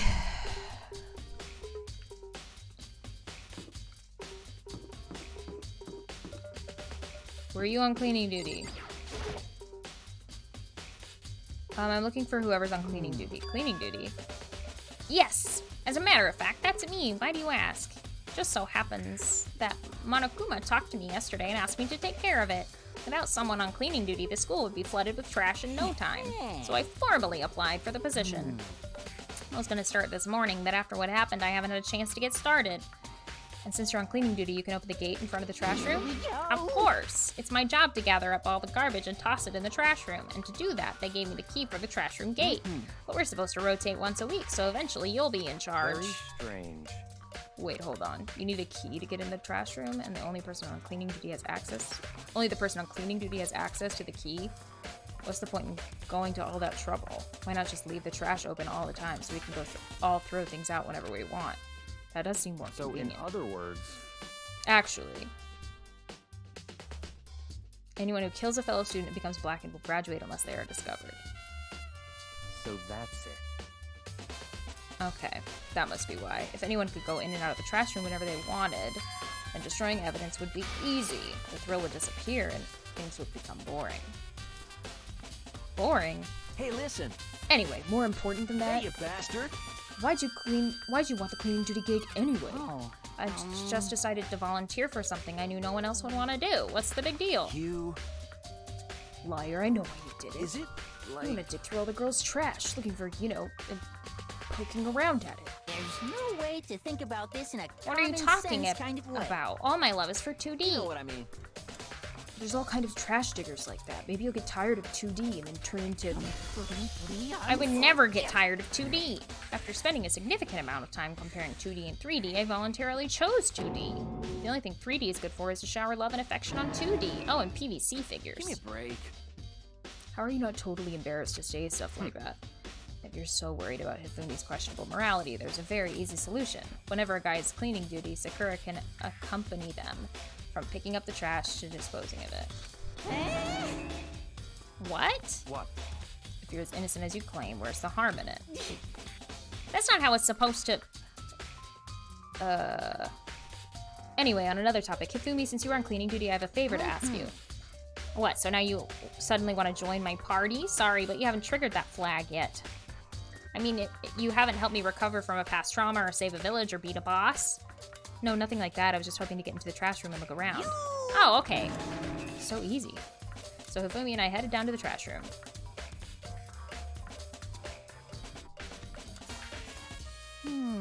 You'd like me to open the gate, wouldn't you? You know, when I look at it, it makes me think. They said he killed his wife. He learned how to get by on the inside, but never stopped dreaming. Get busy living or get busy dying, he said. So him and Rita, they found themselves a way out. Whatever, please just hurry up. Okie dokie, leave it to me. Hifumi pulled out a key out of his pocket and used it to flip the switch next to the gate. And then... Mr. Naegi! However, Mr. Naegi... Without a doubt. Surely you aren't planning to use the trash room to destroy evidence, are you? You fiend! You planned this all along! No, I just wanted to see if the actual killer had tried to destroy any evidence or not. But the actual killer is you, isn't it? You wanted to see if you left anything behind. Wait, maybe a parallel world? Whatever, let's just hurry up and keep looking.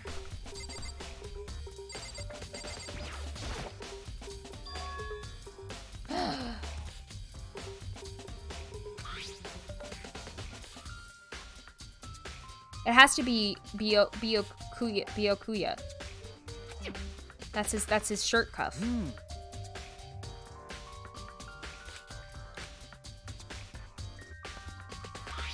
Looks like a piece of cloth, and the shape is part of the sleeve from a button-up shirt. There's definitely blood on the cuff, which means this is all that's left of some evidence that the killer destroyed. But there are lots of people here with white button-up shirts. This isn't enough by itself to figure out who the killer is. Burnt shirt piece. There are shards of broken glass scattered around the front of the incinerator. It looks like it used to be some kind of glass ball, just about big enough to fit in the palm of your hand. Glass ball. Is this perhaps... Do you know what this is? They say if you collect all 7, a dragon will appear and grant you a single wish. Kidding aside, it's the kind of thing you might see on any big city street corner. Gaze into it and it will show you a glimpse of the future. Just like that Mina girl who's on that quest to find that one guy. What? I get what you're trying to say, but who did this particular ball belong to? There's only one person it could be. They should all still be in the gym. I better go find out for sure.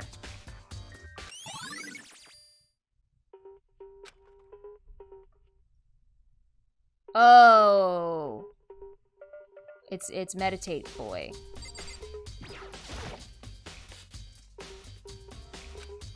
It's good 30 feet from here to the gate, and it's on. You see the green and yellow buttons next to the mouth of the incinerator? Yes, indeed. It's a pretty simple setup. You press the green button to get it going, and the yellow to turn it off. Sooner or later, you'll be on cleaning duty, so make sure you learn this before you leave, okay? Someone turned it on. Very strange. I'm quite certain it was off last time I was down here. Perhaps it was the work of a fairy. Hifumi, do you realize what you just said? No, you said last time you were here the incinerator was off. Yes, about that there can be no mistake. If I've got one thing going for me, it's my memory. I feel as if... Yesterday, as soon as I was appointed, I came down to check the place out. It definitely wasn't on then. I haven't been back to the trash room since then, and since I'm the only one who has a key to open the gate, it should be impossible for the incinerator to get on, and yet... Someone was able to switch on the incinerator without opening the gate. They threw the ball. Incinerator has been added to the truth bullet section of your handbook. They threw the ball. This whole thing is quite strange indeed. When I was here last, the incinerator was off and those glass shards and burnt clothes weren't. Completely unforgivable! What? Why me? That's it. Everyone already knows you did it. All the mysteries are being solved one by one. Sounds like he's living out of one of his comic book fantasies.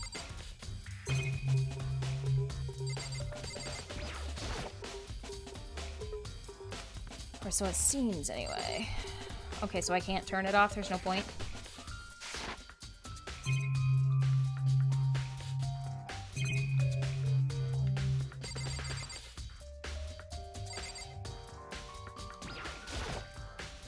It's a huge trash can. Is that where we're supposed to put whatever trash we can't burn?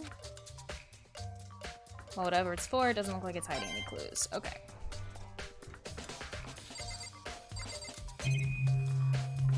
Alright. You seem a little down. Huh, really? If you need help lifting your spirits, call on me anytime. I've got all kinds of... Oh my god. Stuff that might cheer you up. Oh, goodness. Okay, so... White cuff, crystal ball. Exit. Map. Trash room.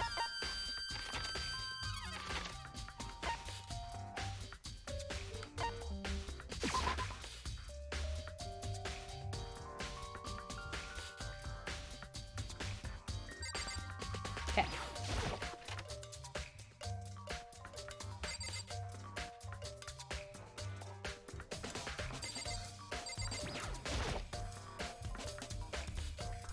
All right. Hey, Hero, can I ask you something? No, I gotta get out of here. Gotta get out now. I've had enough. Gotta break free. Hero, snap out of it. Makoto, what are you doing? What? Hey, does this look familiar? That's my crystal ball. But it's all smashed. What the hell? Heck? I only bought it because the guy said it was blessed. He said it was unbreakable. So how'd it break? Is it actually just made of glass and not crystal? Did that guy totally dupe me? He said it belonged to the pillar of history. Genghis Khan, George Washington, Napoleon.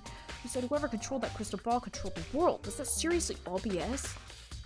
Let's put that aside for now. So you can say without a doubt that this belonged to you.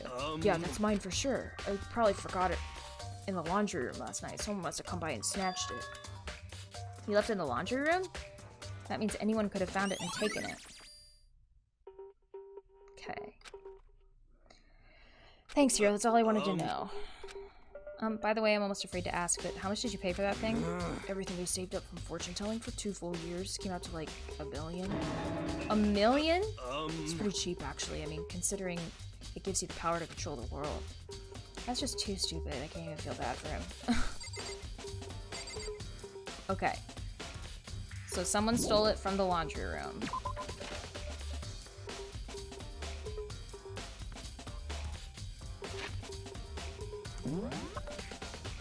I wanted to go to the laundry room in the first place.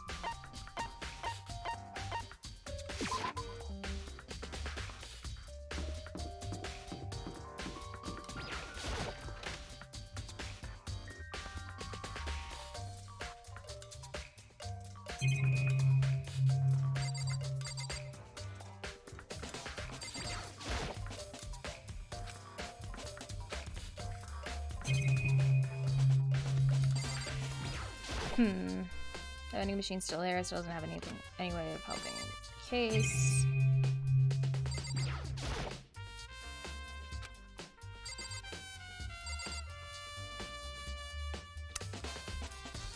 Who was in the laundry room yesterday?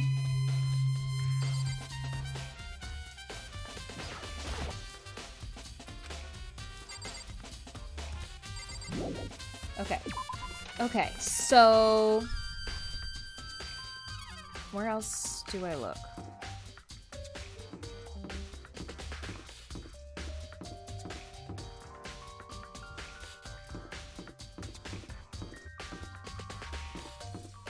It's you. It has to be you.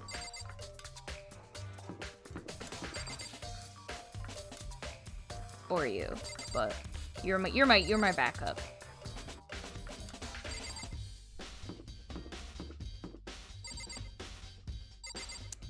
All right. Very strange. Oh, no. Okay. I already did this. Okay. See.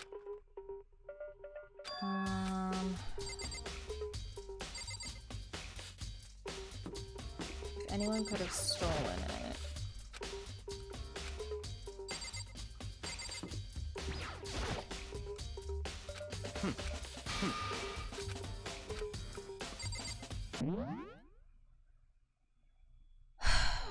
Okay, so where should I be going now?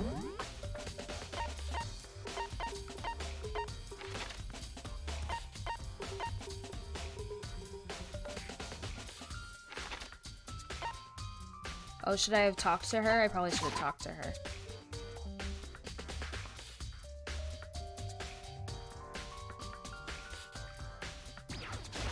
Okay.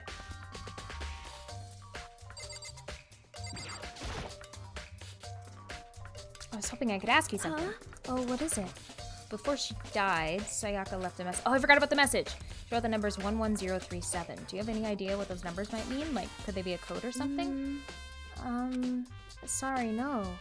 Chihiro slowly shook her head. I'm sorry, I just don't know. Okay, well, don't worry about it. Thanks for trying. Even she doesn't know. Or could she maybe know more than she's letting on? No, couldn't be.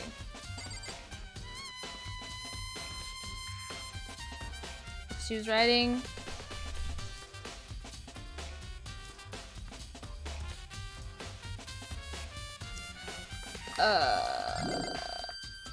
wait. I need to go back.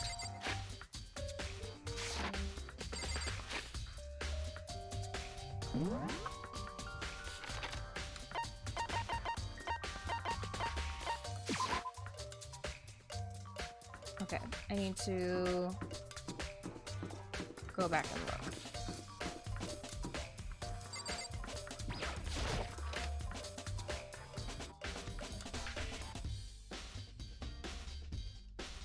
Oh, they're not in here anymore.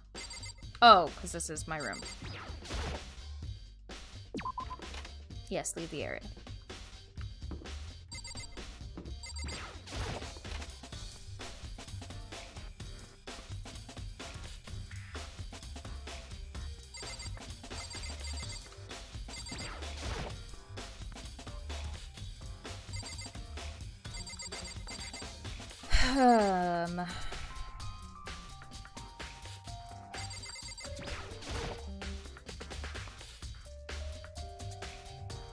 Look past Sarah to the wall behind her, and there I saw.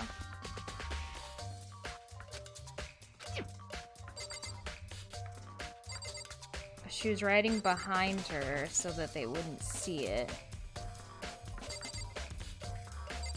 This is the part that's not clicking.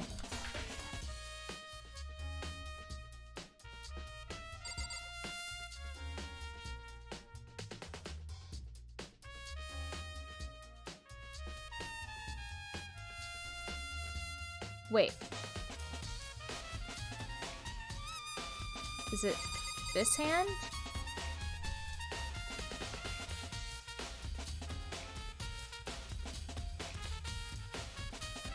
Wait, or would it be that way? Okay, I need to check. I need to check.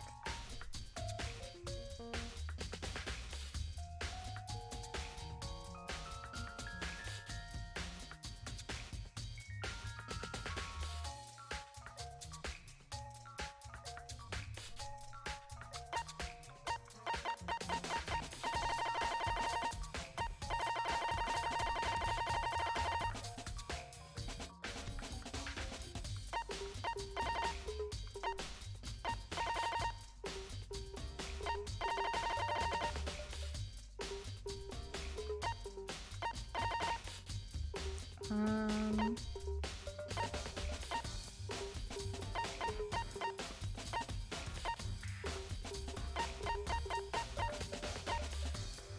right.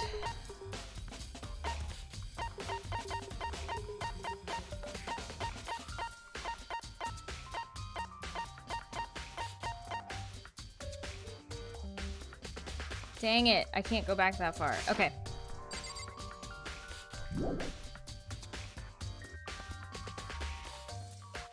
Oh, what it would look like from the side?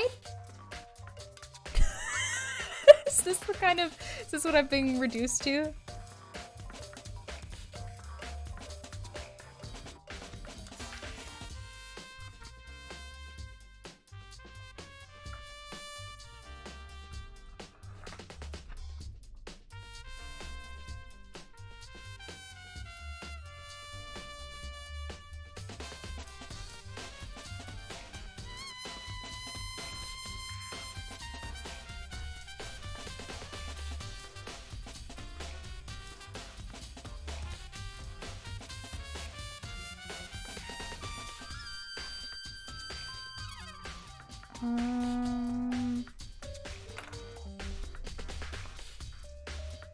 Nope, doesn't help me.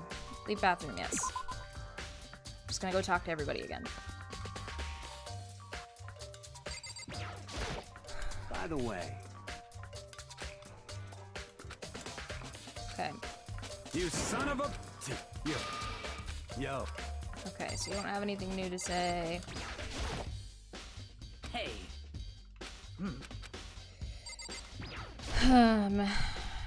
Yes, leave area.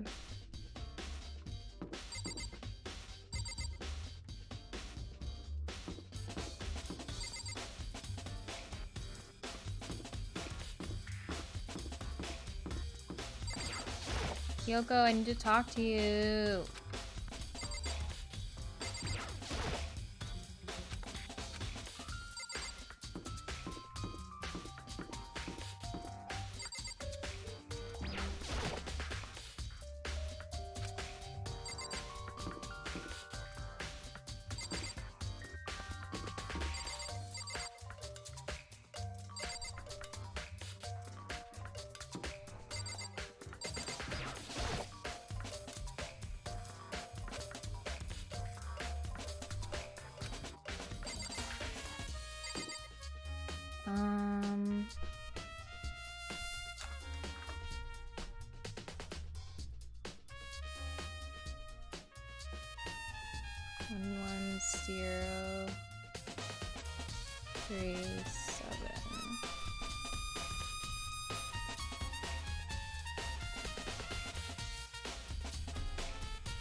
As I put my hand on Leon's door, I notice a human-shaped blur come tearing out of the depths of the hallway. Hey, you bastard!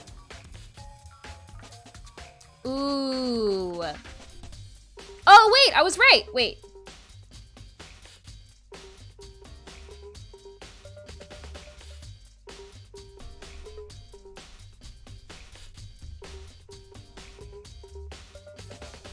One. 0 3 7. Upside down, it says Leon. It's upside down. It's upside down. It's Leon. Okay, thank God. You were my second guess. I mean, seriously? Gosh, I was trying so hard to figure out what she meant by that. How does my room have anything to do with the investigation? It's you, my dude. And it was Sayaka.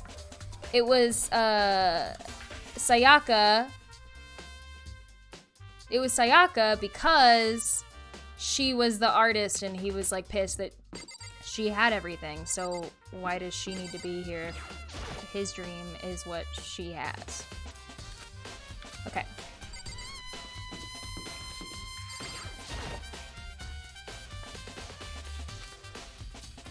Mr. Naegi!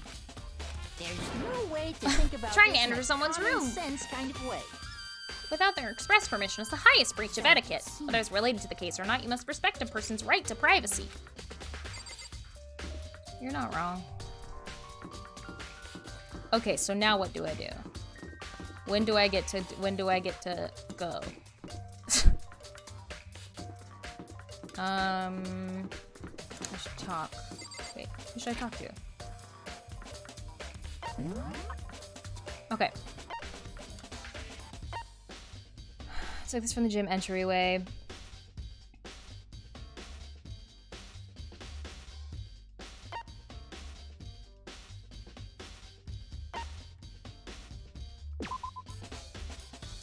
Swordiana was missing. Okay.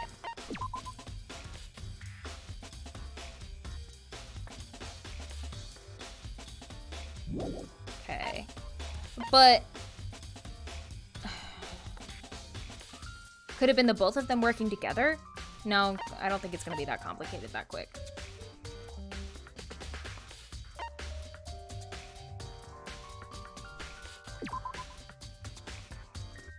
Okay, someone used their toolkit, so it was a guy. Cleanliness. Sayaka's wrist.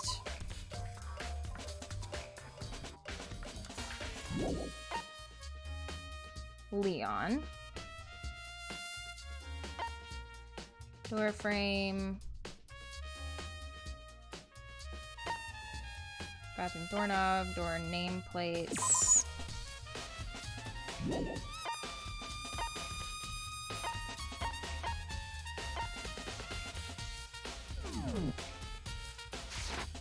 Like,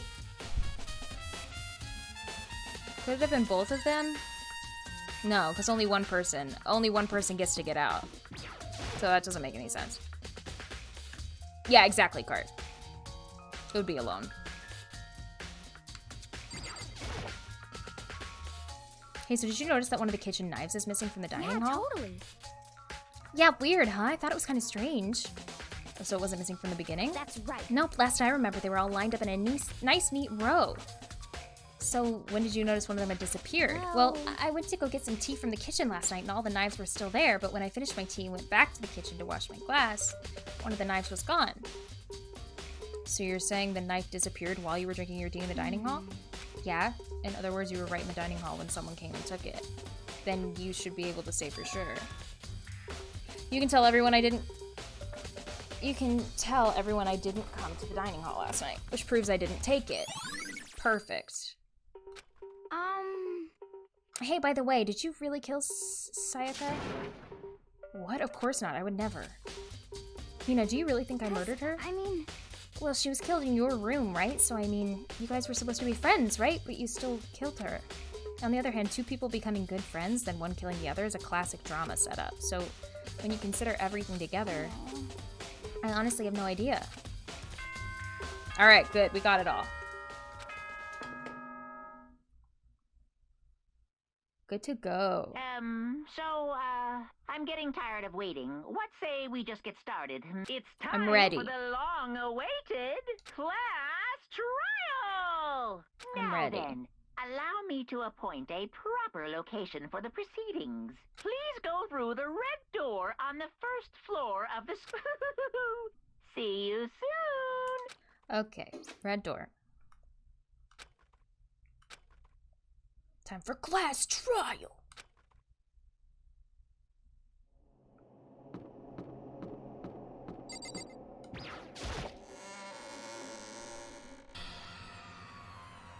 You! You're late, Makoto. We've all been waiting for you. I bet you were afraid you'd be discovered as the murderer you are. Listen to me! Let's not jump to conclusions just yet. Save that for the class trial. There we can all reveal the details of Makoto's crime. They really are convinced I did it, but I didn't do it. Me and Sayaka both know that all too well. But then who is the killer? Leon! The one who murdered Sayaka. Is it really one of us?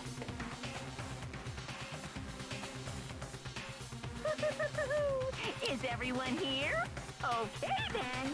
Please board the elevator in front of you, which will transport you to the courtroom, where all your fates will be decided. I'll meet you all down there. I'll be waiting. Alright, great. You know what I mean. I did my job. I'll count on the rest of you from here on out. Kyoko! Let's get started. Because I have no choice but to get on this elevator. Let us begin. Yes, indeed. Good idea. Hey. Are you scared? No, scared isn't quite right. I said it before, but it's up to you to uncover the mystery surrounding this case. If you don't, you'll never come to grips with the truth. I need to uncover the truth of Sayaka's death. I didn't need someone else to tell me to do that. In Sayaka's honor, I swear I'll find out who the real killer is. As I raise my voice to try and give myself courage, I turn, trembling with anticipation toward the elevator. With each step forward, I could feel my heart starting to race faster and faster. Everyone else was already on the elevator. When I finally stepped on, the doors closed and the elevator started to move. Steelbox descended with heavy clunking sounds toward the school's basement. I wonder if this is how a death row inmate feels when his time finally comes. Rather than that, is it not more like a defendant waiting to receive his judgment? Oh, that was Celeste. I get it. Oblivious to our shared anxiety, the elevator lowered us further and further into the bowels of the school. Oh my god. You finally arrived! What do you think? Doesn't it feel just like a real courtroom? It's like a Hollywood movie set, right? Not even close. It's total shit. Well now. Okay. Everyone find your assigned seats and sit down. Yoo-hoo! Hurry up now. Hurry up. We did what he said and found our seats. Oh. The seats were arranged in a giant circle. It was set up so everyone could see everyone else. Which also meant it would be easy for anyone to transfer their tension and unease onto anyone else. The air seemed to grow heavy as we sat there. And so the curtain on our first case opened. A deadly judgment, a deadly deception, a deadly betrayal. A deadly riddle, a deadly defense, a deadly faith, a deadly class trial. Yes. Yes. Alright. Prep.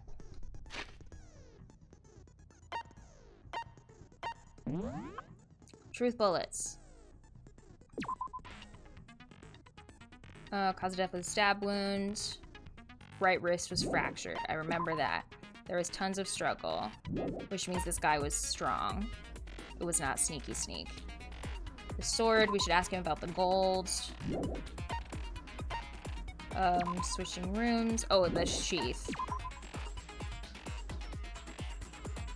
It was scratched with the knife.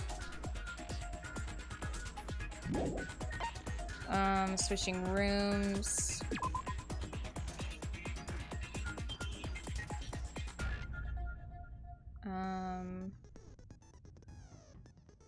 The victim was discovered in Makoto's room. He was also found in Makoto's room.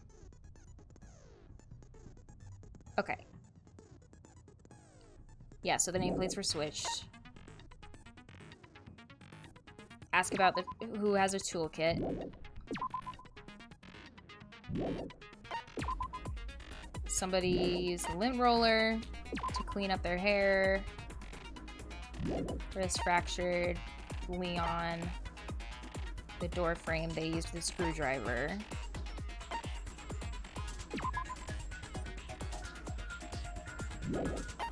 Okay. The door nameplates were switched. Why would they switch the nameplates? That's the part that I don't... Did he switch the nameplates just so he wouldn't forget later?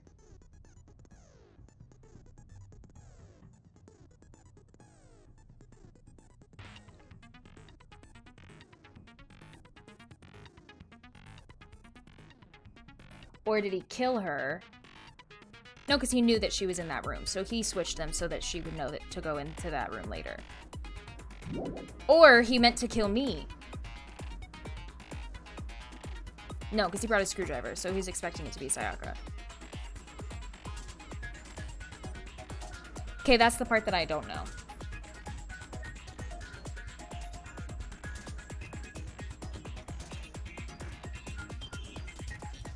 He mentioned the thing about the nameplates.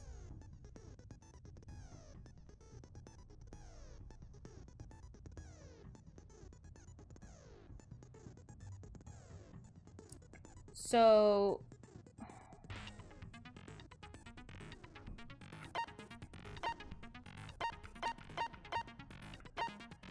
he mentioned the thing about the nameplates.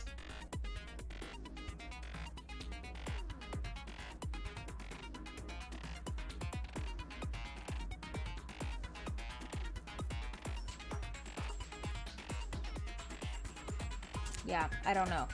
I don't know. That's the only part I don't know how to explain. Like, why he would switch him. Okay, he took a knife.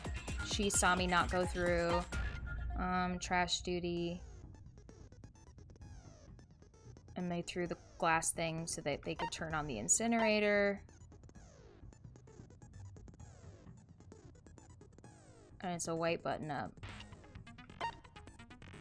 Shattered crystal ball. Okay, okay. I think I'm good. And also his motive, because he wants to be an artist. Okay. Set skills. I don't have any skills. Oh, yes, I do! Increases damage to the opponent when a statement is destroyed. Effective during bullet time battle. What is about to happen?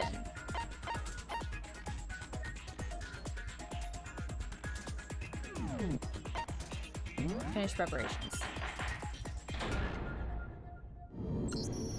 Let's begin with a basic explanation of the class trial. So, your votes will determine the results. Okay. If you can figure out who done it, then only they will receive punishment. But if you pick the wrong one, then I'll punish everyone besides the blackened, and the one that deceived everyone else will graduate. And the killer really is one of us, right? Of course! Okay then. Everyone, close your eyes. Alright. Whoever did it, raise your hand. Don't be a goddamn idiot. Why the hell would they raise their hand? Before we move on and start the trial, can I ask a question real quick? What's going on with those pictures?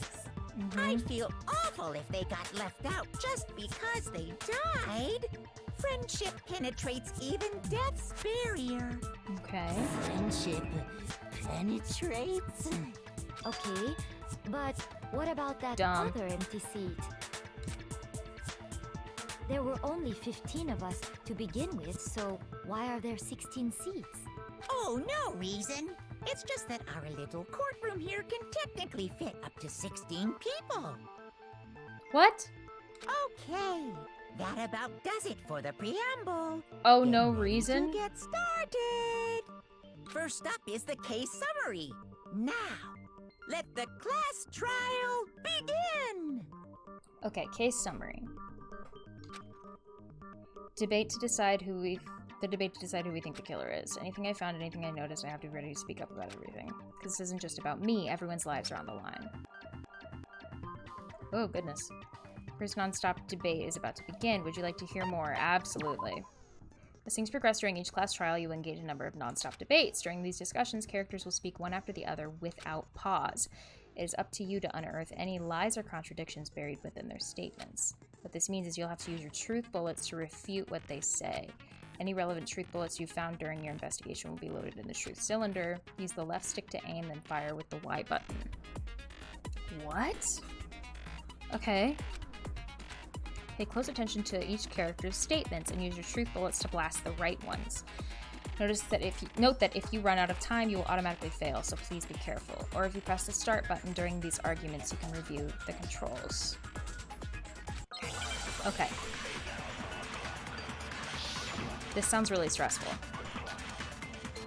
Evidence of struggle. I assert that the one who was murdered was Miss Sayaka Maizono. Great. We know that part already. And the murder took place in Makoto's room. It did. In the bathroom. In the bathroom. So it seems most likely that the killer must have taken her by surprise while she was in the bathroom. She didn't even have a chance to resist.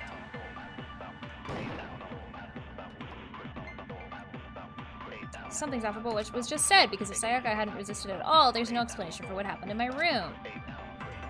This first debate, we'd like to take a quick sidebar. If you are unable to spot and refute someone's lies or contradictions, the argument will repeat.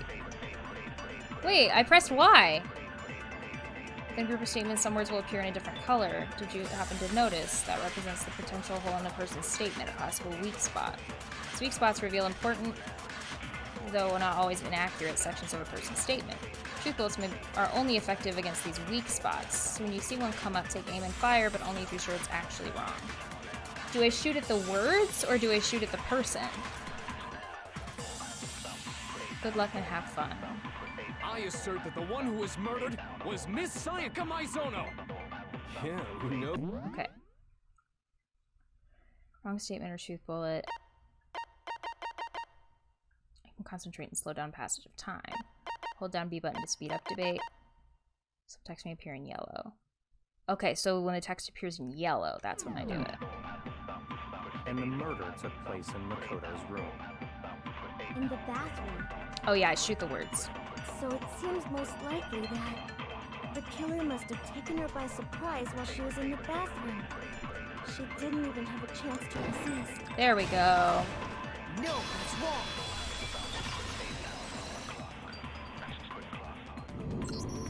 Just a second, Chihiro. Try to remember how my room looked. With the way things had been damaged, I think we can definitely assume there was a struggle. A struggle?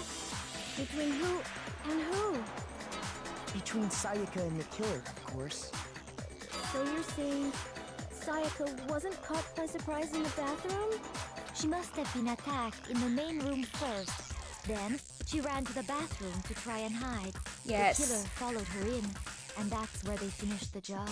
Yes. That much should have been obvious after taking one look at the scene. It shouldn't even need explaining. Sorry. Okay, so what's next? Next is the subject of the murder weapon.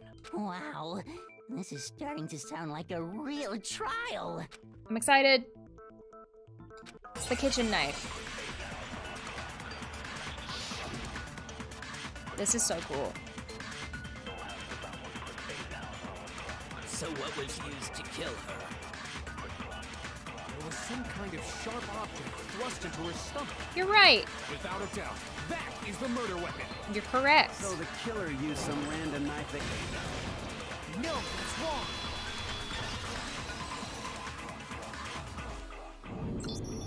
No. I do think it was a knife, but not just any knife. I'm almost positive it was a kitchen knife. Huh? A kitchen knife? Yes. After the murder, we discovered that one of the knives from the kitchen was missing. Which means that knife must be the murder weapon. Yes. Oh, yeah. I guess that makes sense. You could sort of see the weapon sticking out of her stomach. And if you look real close, I could totally see that being a kitchen knife. Okay, so the murder weapon was a kitchen knife, but where does that get us? I mean, we all know Makoto killed her, right? No. Right. Makoto's room was the scene of the crime. What more proof do you need? Hold on a second. Let's draw our conclusions after we presented our arguments. Otherwise, what's the point of the trial? Yeah, Well, Kyoko. we can talk all we want. It's not going to change that conclusion. I don't think that's true at all. I'm sure if we keep at it, something new will reveal itself. You really believe that? Yes. There's a bit more to learn about non-stop debates. Would you like to hear more? Yes. You can concentrate by holding down the RB button. Okay. While you're concentrating, time will slow down so you can pay closer attention to what everyone's saying. On top of that, it'll steady your aim, making it easier to target potential weak spots. Concentrating like this consumes focus gauge, and if this gauge empties, you can't concentrate. But the focus gauge will recover over time, so let your brain take a rest. No need to rush. Well then, good luck and have fun. Okay. I'm excited. Okay. So I guess there's no question that the kitchen knife was the murder weapon. But where does that get us? Kodo must have taken it from the kitchen, right? He did it in secret, when nobody was in the dining hall. No, that's wrong. Okay. Okay, wait. Hold on. I didn't take the knife from the kitchen. Next, you're gonna say you're not the killer, right? Go ahead and say it all you want. Well, what if I have a witness? What do you think, Hina? Huh? Yeah, Hina. Remember what you were telling me earlier? Well, I went to get some tea from the kitchen last night, and all the knives were still there. But when I finished my tea and went back to the kitchen to wash my glass, one of the knives was gone. So you're saying the knife disappeared while you were drinking your tea in the dining hall? Yeah. Just to be perfectly clear, the knife disappeared while you were in the dining hall, correct? Yeah, that's right. And at any point while you were there, did you ever see me come into the dining hall?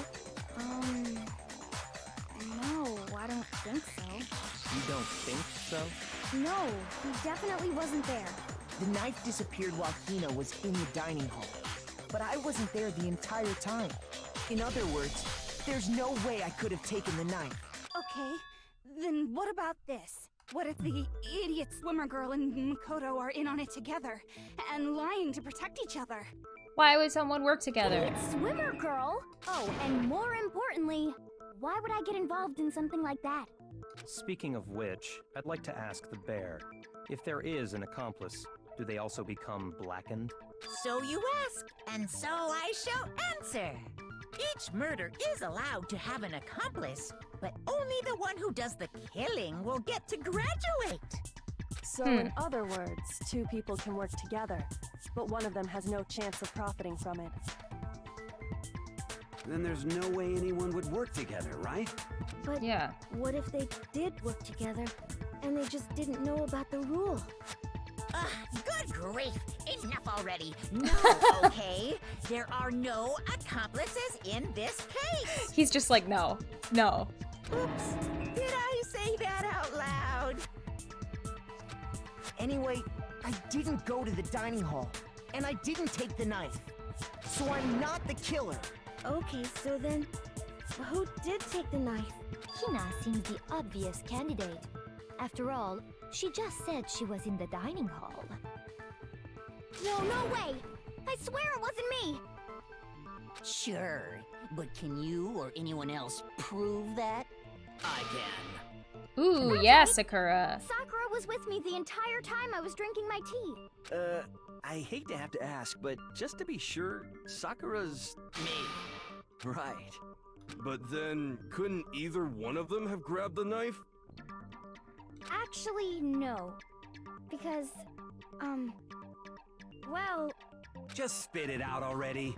I stayed in Hina's room last night. I got so scared thanks to those creepy videos. Aww. I wasn't really thinking, I just asked her to stay over. Which means we have airtight alibis. You stayed over? Doesn't that violate one of the school regulations? We're not allowed to sleep anywhere but the dorms, but it doesn't say we have to stay in our assigned room, so I don't think that's a problem. It is a problem. It's going great so far, We and Luke. a girl spending the night together? Rude! Sakura's a girl. But I'm a girl. You are? Oh my gosh, I'm so sorry. But if it wasn't either of you, Swimmer then girl. what other possibility is there? So this an emblem. Oh! Actually, there is one other possibility. Right, Hina? Oh, yeah, that's true. One other person did come to the dining hall while we were there. Why didn't you say so in the first place? Well, because they're not here anymore. What? Sayaka, She's the one who came to the dining hall. And then later, she wound up dead. She grabbed one of the kitchen knives to defend herself.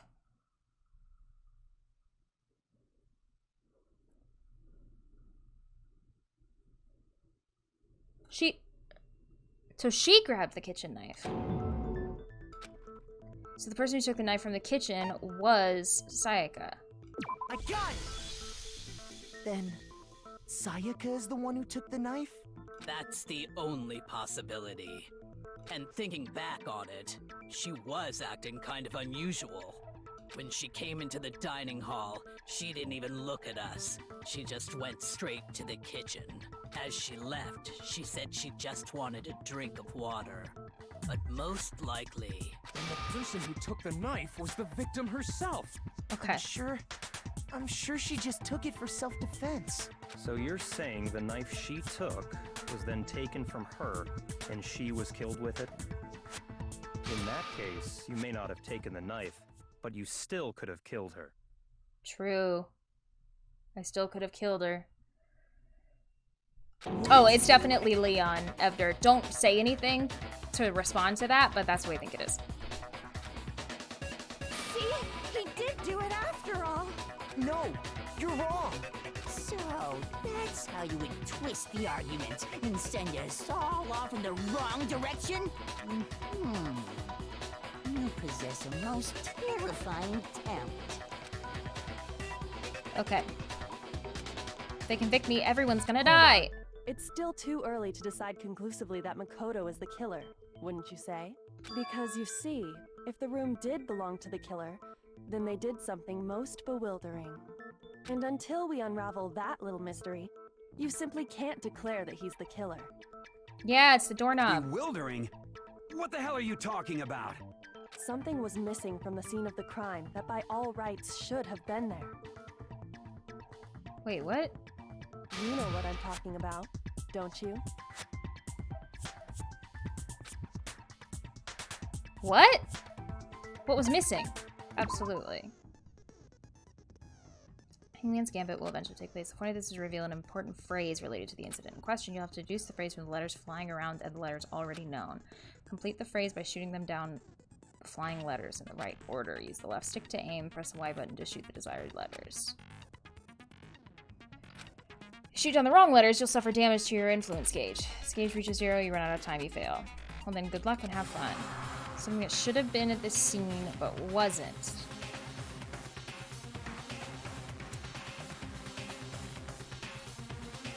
Oh, hair!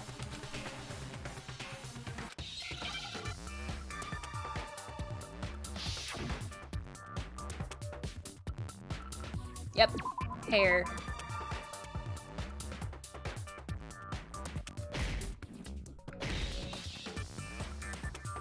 Wait, I did it.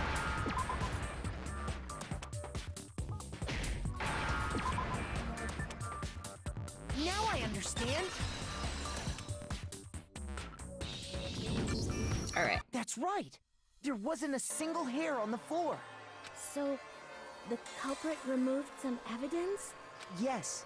And if I were the culprit, why would I need to get rid of all the hair in my own room? It wouldn't be unusual at all to find my hair at the crime scene if the crime scene is in my room. Yep. The reason all the hair was gone was to remove any trace that Sayaka had ever been there. But she was in the bathroom. That makes sense, does it not? No. If that were the case, they would have had to do something about the body itself, not just her hair. I love the background music, me too. Very true. Okay, then why wasn't there any hair on the ground? The killer got rid of it all, of course, to remove any trace that they had ever been there. Yep. Wait, then that means... Precisely. It's simply beyond reason to believe that the room's owner and the killer are one and the same. Then, Makoto isn't the culprit? Nope. Are you sure we can decide something so important based solely on the absence of some hair? No. There are other reasons that prove why Makoto couldn't have done it. Doorknob. I would like to hear these reasons. Do you remember anything remarkable about the bathroom at the scene? Yep. Sayaka was attacked in the main room first, then fled into the bathroom, right? Yeah, Then they ran after her, got into the bathroom, and stabbed her. And how did the killer get into the bathroom? Did they have any trouble with it? Yes. What do you mean? It's fairly certain that the killer had some trouble getting into the bathroom. There was clear evidence left behind. Do you remember, Makoto? Yep. Killer, the evidence that proves this. The object the killer broke.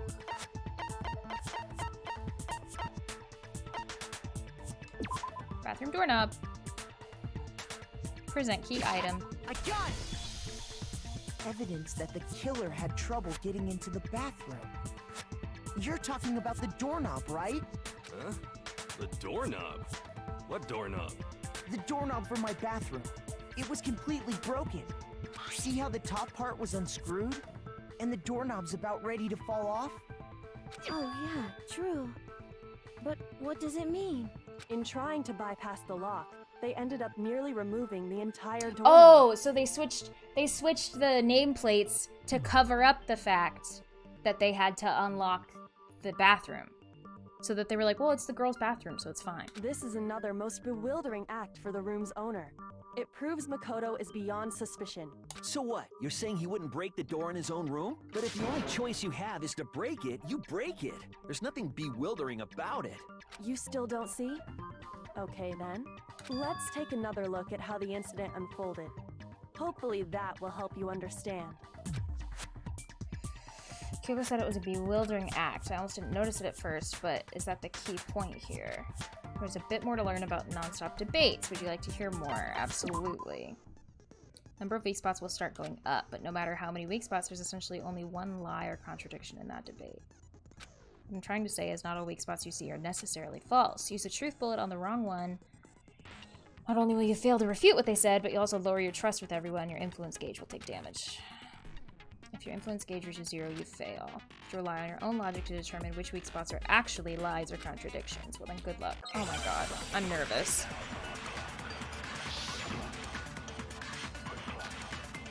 Bathroom door frame. The incident took place in Makoto's room. Sayaka was first attacked in the main room. True. She then fled into the bathroom. True. Then the killer ran after her. True. And they got into the bathroom. True. At that point, the killer had to try and bust down the door. Well, that's because true. Sayaka had locked it. And finally... Oh, I missed. Sayaka cornered. To finish the job, they stabbed her. I missed. It was you, wasn't it, Makoto? We already know the answer. The incident took place in Makoto. Sayaka was first. She then fled into the bathroom. Then the killer ran after her. And they got into the bathroom. At that point, the killer had to try and bust down the door. Because Sayaka had locked it. Okay. No, it's wrong.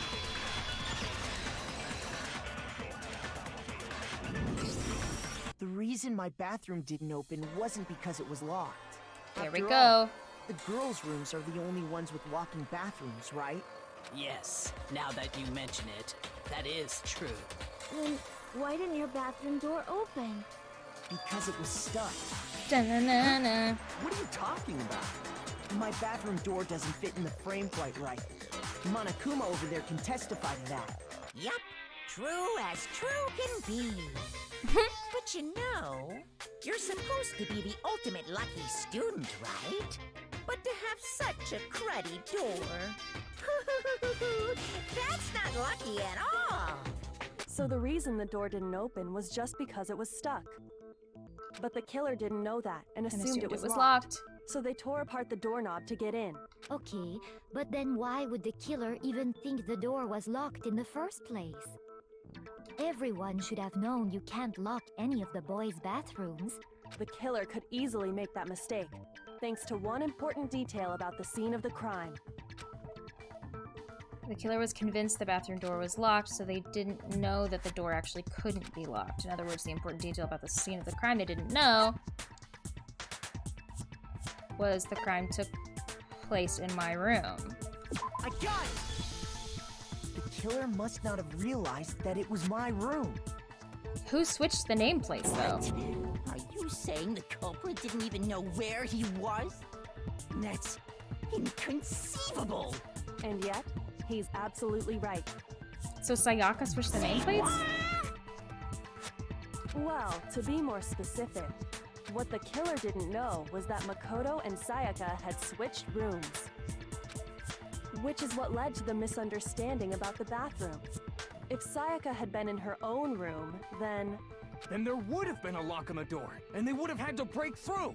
So they had no idea how unnecessary their actions were.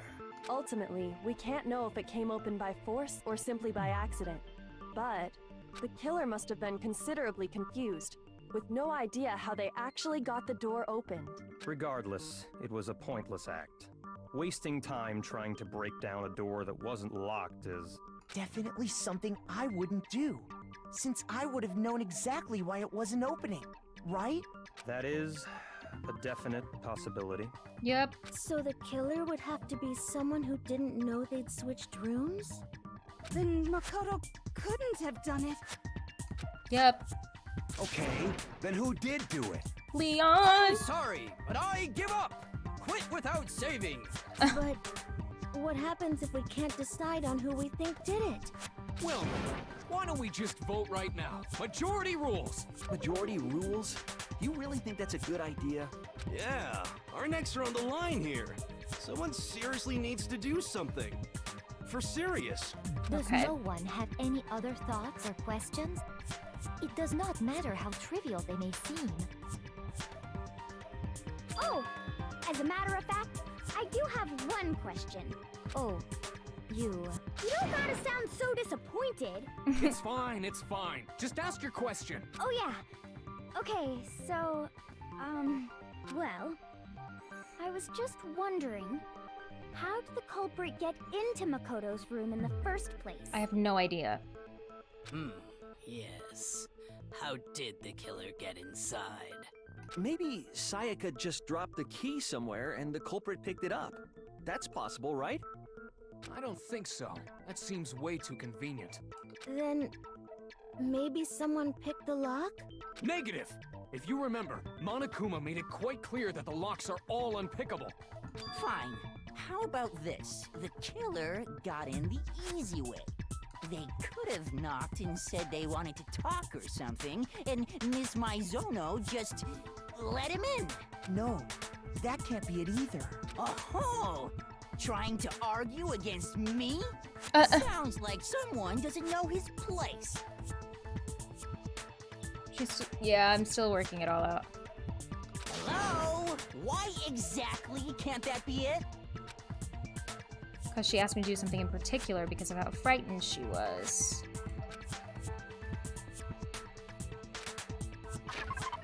There's no way Sayaka let someone in because...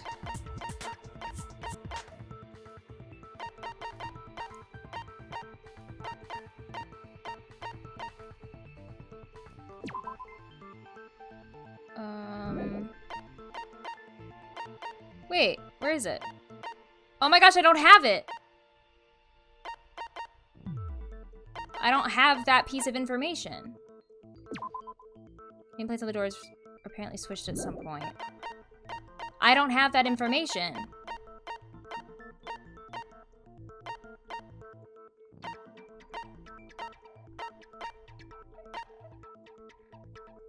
Wait.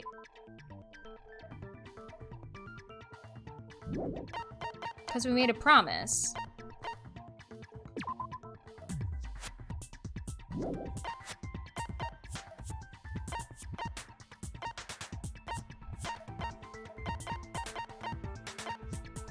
I don't have anything.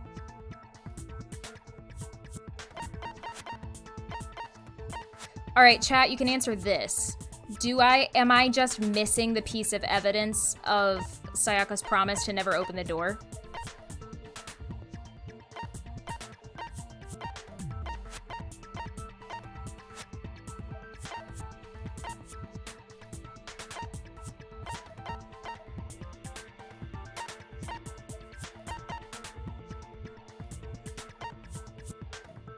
The game doesn't let you do the trial unless you have all the evidence needed. You're never missing the evidence. Well, then what am I missing?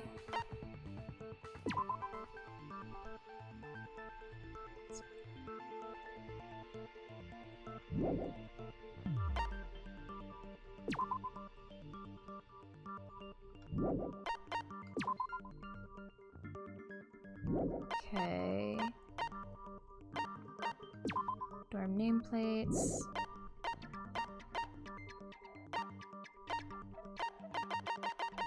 I guess it has to be. This is frustrating. Replica sword. I feel like I just have to do switching rooms because I don't have anything else.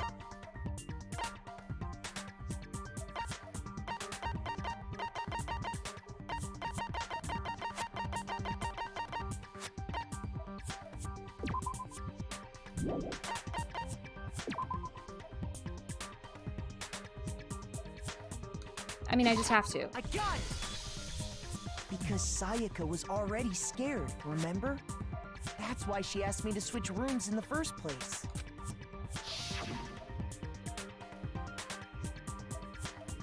Oh, that's it? Okay. I was waiting for something that would actually be more evidence. The same goes for you, Sayaka. No matter who it is, don't open your door for anyone. Even if I'm sure it's you... Oh, even if I'm sure it's you, I absolutely won't open it. Otherwise, what's the point in even switching? Knowing what she'd been through, I just can't believe she would have opened the door for anyone. What if her being scared was a lie? Huh? Well, what the hell is that supposed to mean? Why would she lie about something like that? I know you don't want to consider it, but look at this and tell me. Can you still deny the possibility? Oh, there's something I want. Oh my gosh! Oh my gosh! Because it's about his dream. Oh, there's something I want to talk to you about. Just us two. In 5 minutes, come see me in my room. Check the nameplates so you make sure you don't get the wrong room. So Sayaka changed the nameplates. Check the nameplates to make sure you don't get in the wrong room. Okay? I found a notepad during my search, and I shaded in the top sheet with a pencil. And these are the words that appear. Oh man! I've totally seen people do that on detective shows. I always recommend doing the trials on max logic difficulty, but whatever action difficulty you find comfortable. Ooh, okay. When I saw that, I was like, holy crap! I better make sure I rip the paper out before I use it from now on. It's a pretty old-fashioned technique, but even the classics can be surprisingly useful sometimes. Oh, and I should also mention, I found the notepad on the desk in Makoto's room. Huh?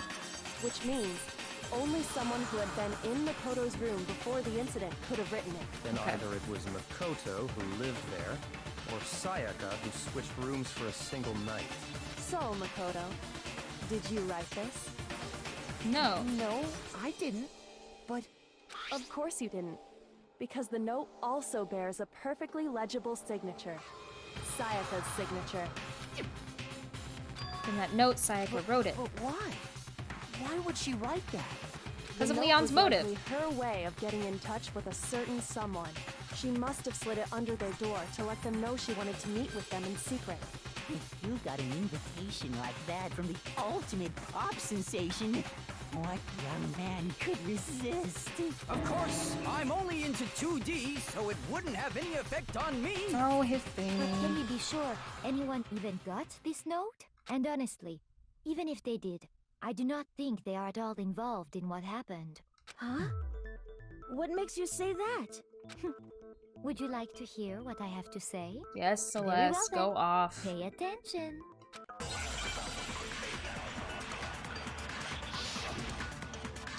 Make your argument. Dorm nameplates. Sayaka and Makoto switched rooms, correct? Yes. But in the note, the place they were asked to come to, it specifically says, my room. Yeah. I see. So if someone read that note, then they would have gone to Sayaka's room. Exactly. The room that Makoto was staying in. No, that's wrong.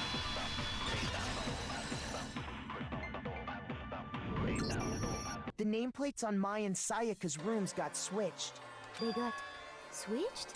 Yep. That's right. the nameplates got switched, just like the rooms themselves. As a result, the nameplate on Sayaka's room actually had Makoto's name. And the nameplate on Makoto's room had Sayaka's. So what you're saying is, the room Sayaka was staying in was actually marked as her room. Yep. Then, if someone did do what the note said, they would end up at Makoto's room where Sayaka was. Plus, their rooms are right next to each other, so switching the nameplates would be no problem. Yep. And the one who switched the names was... Well, of course it wasn't you, right, Makoto? No, it was Sayaka. Right? Okay, then who did it? Sayaka! I got it! Me and Sayaka were the only ones who ever knew about us switching rooms. So the only other person besides me who would even know to switch the nameplates was Sayaka. You can also infer as much from her note. There's something I want to talk to you about. Just us two in 5 minutes. Come see me in my room. Check the nameplates to make sure you don't get the room She wrong. specifically tells the reader to check the nameplate. She would only have written that if she knew the nameplates had been switched. But why would she switch them in the first place? She wanted someone to come to the room she was in, and also hide the fact that it was Makoto's room. What? Inviting someone to your room, but not telling them you'd switched rooms. Why would anyone do that? To understand that... What a creep. We first need to understand what happened after she invited the person into the room. That's where the answer lies. Okay. What happened then was probably whoever she invited over came in and attacked her. We figured it out! We know who did it! Whoever she invited over is the culprit! But we still don't know who it is, you goddamn idiot! I do. Sayaka fought with her killer there in the room, yes? Perhaps the answer to our previous question lies in that initial struggle. Yes, The wrist. think you're right. Then... we just have to figure out what happened during the fight, right? That reminds me. There was a replica sword at the murder scene. No. Was that perhaps used during the fight? Well, yes. Oh yeah. What's the deal with that sword? Sayaka suggested I should hold on to it. I thought it might come in handy if I had to defend myself. Seems pretty likely that the killer used it to break Sayaka's right wrist. How the hell could you Oh, possibly what? know that's what broke her wrist? The reason I know Sayaka's wrist was broken with the fake sword is because when you look— oh! It's because there's gold stuff on her wrist.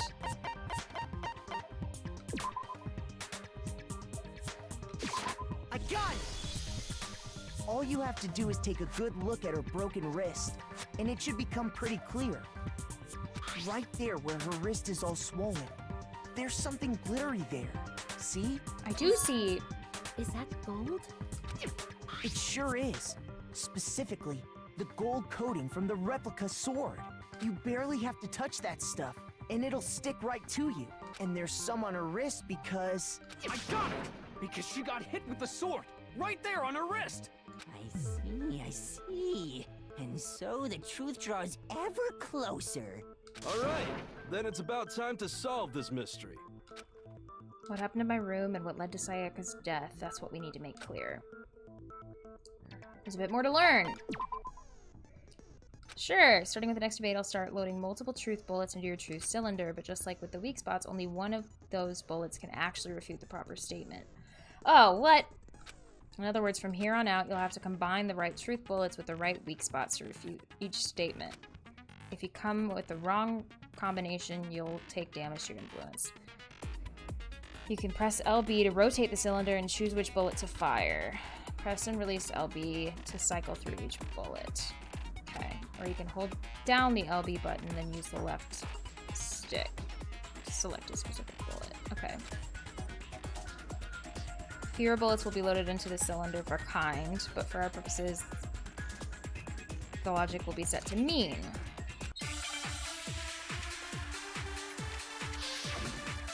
Okay. Replica sword sheath, kitchen knife set, replica sword. The sheath. When the fighting broke out, the culprit grabbed the sword, and that's when the first blow was dealt. A sword-based sneak attack. And that's That's what broke Miss Maizono's wrist. So she tried to fight back. She grabbed the kitchen knife she had hidden away. But then the culprit took that from her too. And they killed her with it. And that's exactly what happened. Isn't that exactly what happened? If the person with the sword really did attack first, there's no explanation for how a certain part of the sword got damaged. Oh! Wait.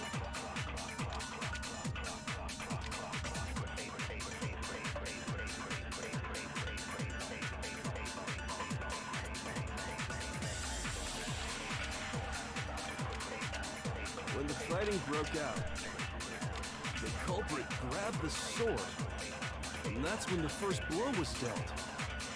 A sword-based sneak attack. No, that's wrong.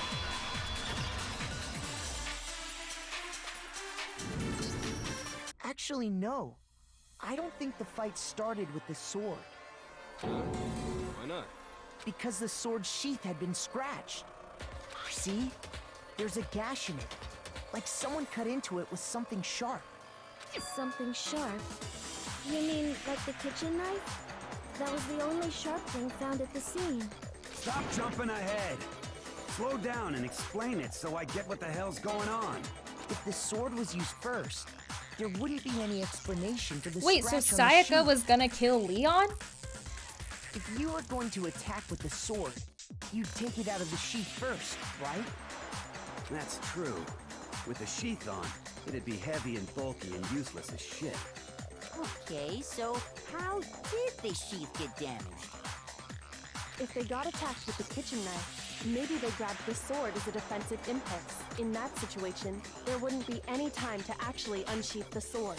So you're saying the sword was initially used to defend against an attack from the knife? Which means whoever had the kitchen knife was the one who attacked first. I think I get it. So here's how it all played out. The culprit came in, found the kitchen knife hidden there somewhere. Then they took the knife and attacked Sayaka before she knew what was happening. So she grabbed the sword to defend herself. But then the culprit took that from her too.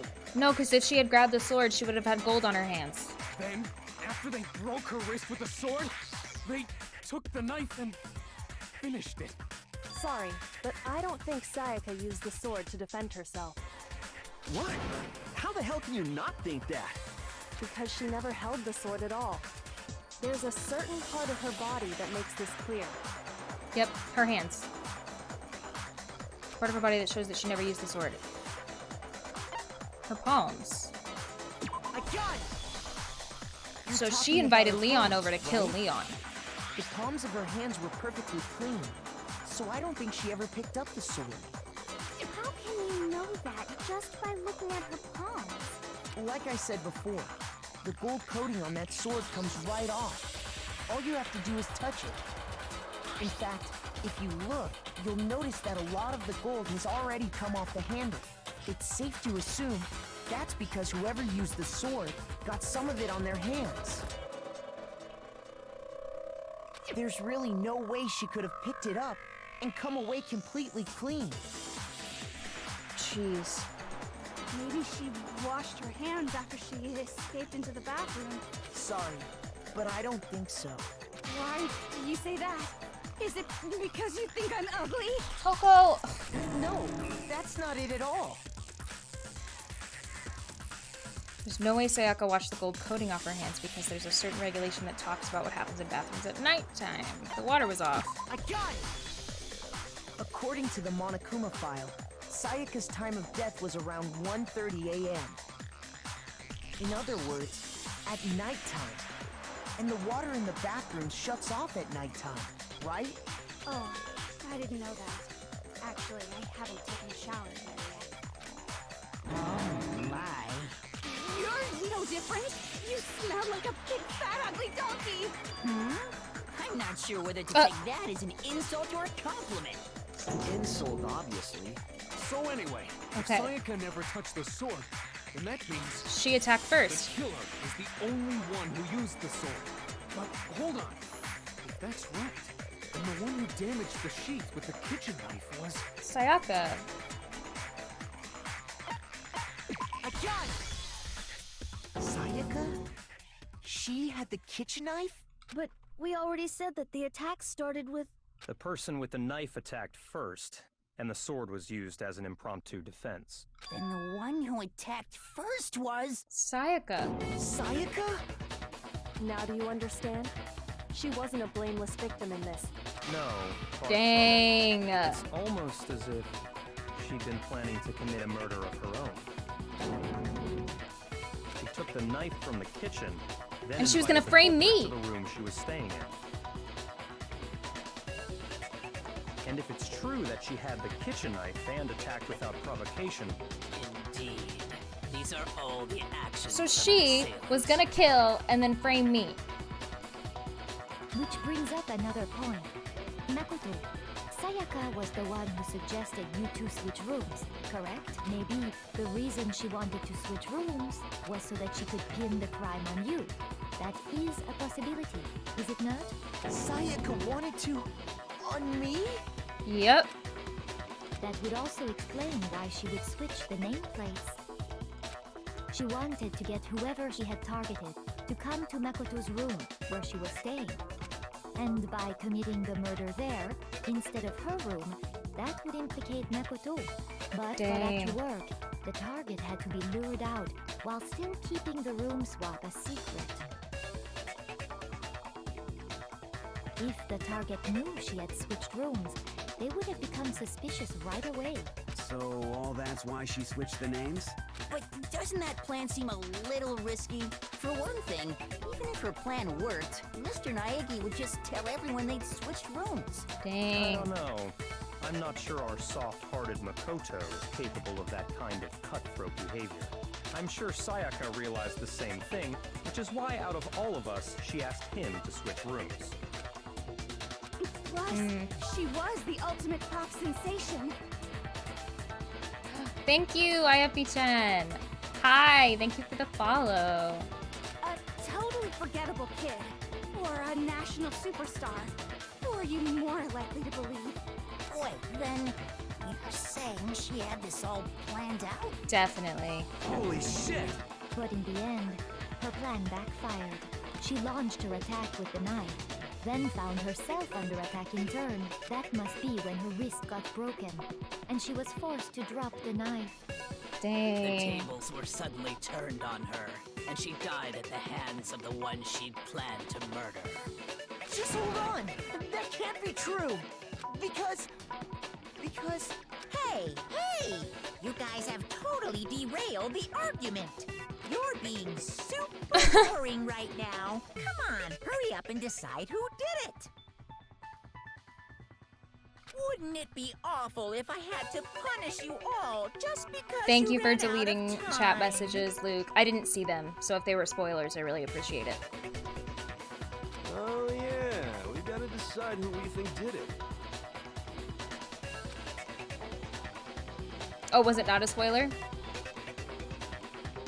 Makoto, right now you just need to concentrate on figuring out the answer to this mystery. If we can't uncover who murdered Sayaka, it's over for all of us. It's Leon. Yes, there is. There is something left. Dying message, dying message, dying message, dying message. It's easy just to say, hey, decide who did it. But there just aren't any more clues, right? No, that's wrong. Yeah, sorry about that, IOP-chan. There still This might be one, one clue left. Sayaka's dying message. it just takes one, like, it just takes one chat message to, like, completely ruin this whole game. So, we're, like, super on it right now. Dining? Wait, what did you say? The dying message.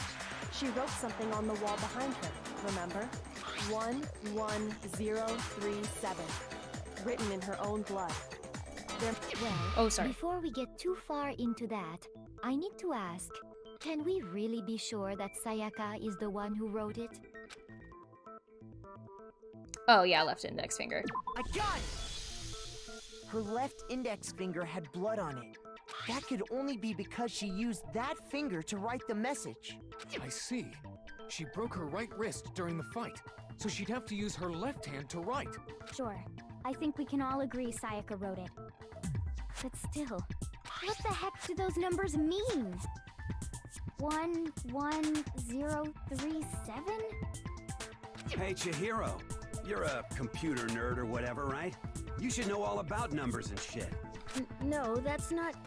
Yes, I'm a programmer, but I don't see any kind of meaning in these numbers. Because they're letters. Of course. It's because they're not numbers. Oh, yeah, it looks like... Huh? What? No, it's just... look at the numbers, assuming they're not numbers.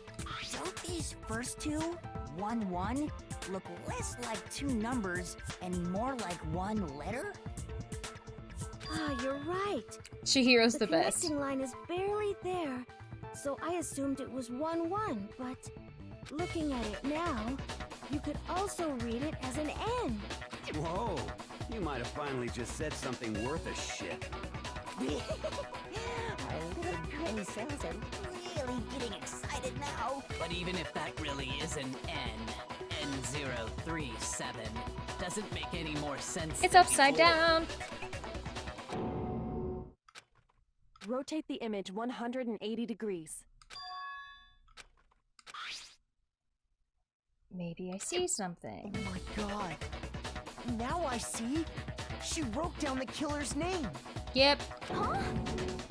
You just shot past the clue part and right onto who did it.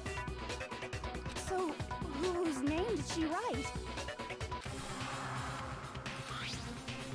You turn your message 180 degrees. Select.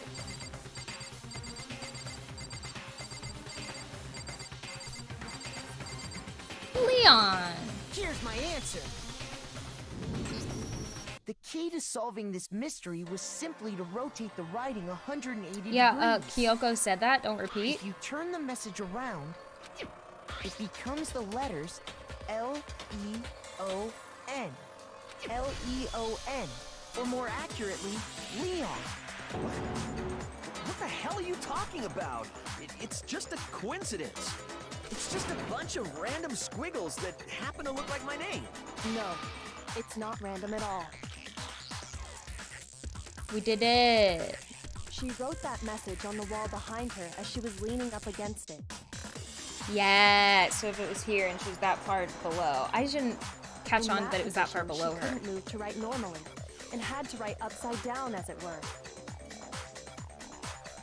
And as a result, when you look at it standing in front of her, it ends up getting flipped. Try it for yourself if you want.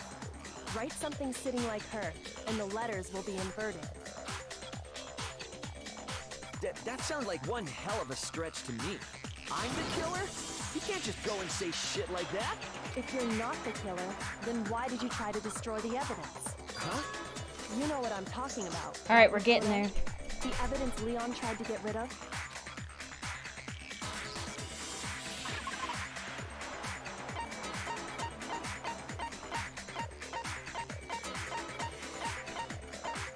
Burnt shirt piece.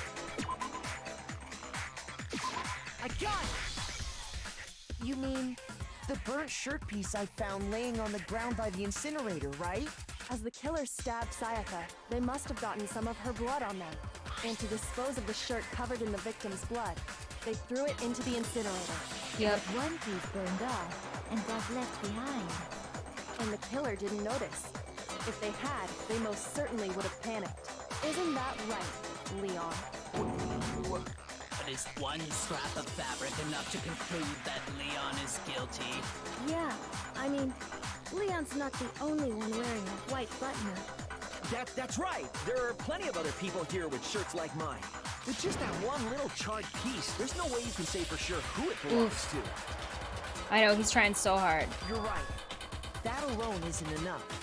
But there are some other points that may reveal the truth. Are you finally starting to understand?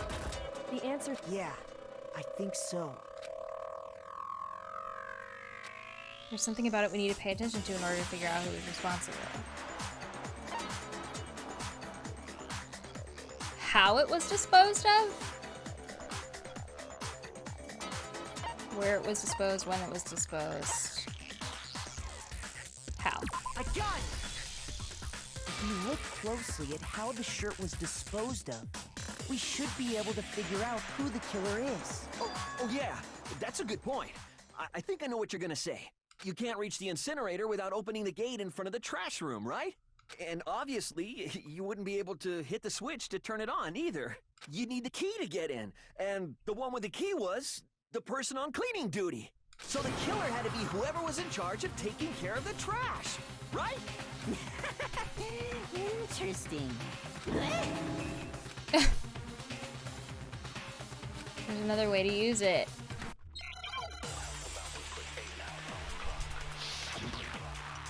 Okay. Shattered crystal ball. The key to the trash room. Whoever was on cleaning duty must have had it, right? Yes. So the only one who could get to the incinerator was the person in charge of the trash? And you'd have to get close to the incinerator in order to destroy the evidence. No, that's wrong. You don't have to get close. Hold on. I think I know how someone could dispose of the evidence without using the trash room key. But if you can't get past the gate, you couldn't possibly turn on the incinerator, could you? Oh, and he had such good aim because he's a baseball Yes, player. If you use this. What is it, some kind of glass ball? It's busted to hell. No. Actually, Okay. it was supposed to be a crystal ball, but, But how would you use it? Killer had to use the glass ball in a certain way, which was throw it. I got it! The killer simply took aim at the incinerator switch and threw the ball through a gap in the gate. All they had to do was hit that switch, and the incinerator would come to life.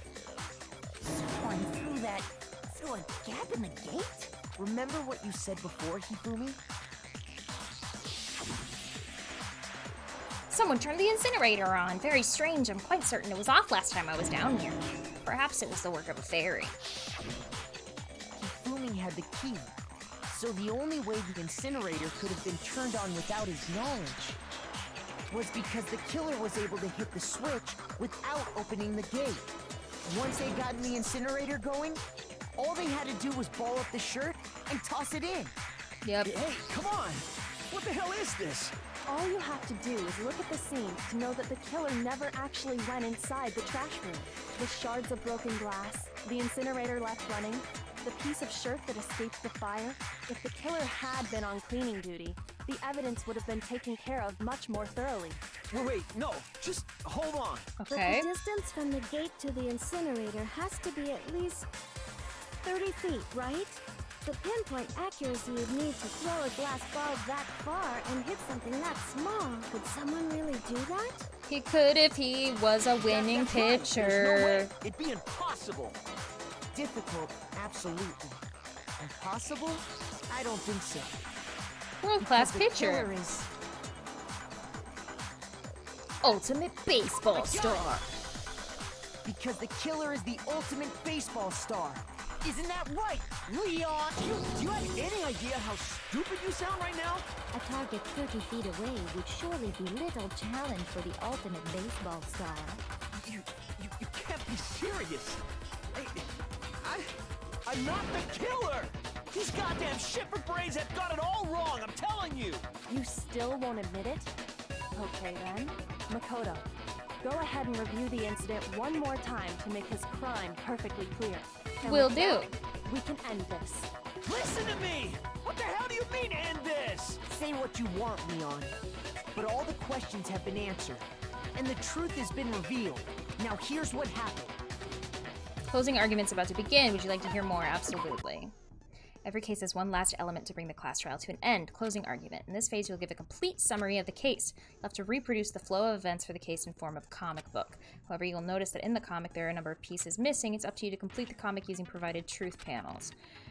Also, if you take aim at a missing section and press the A button, holy cow, you'll get a hint that might lead to a breakthrough. Okay.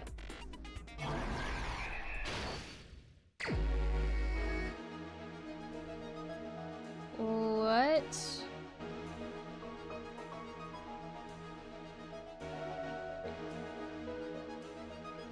Act 1.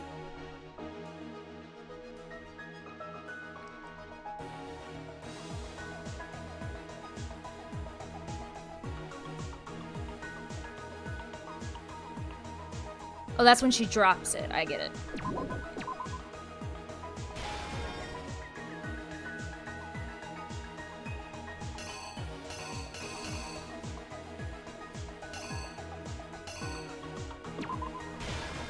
Wait. Is that not correct?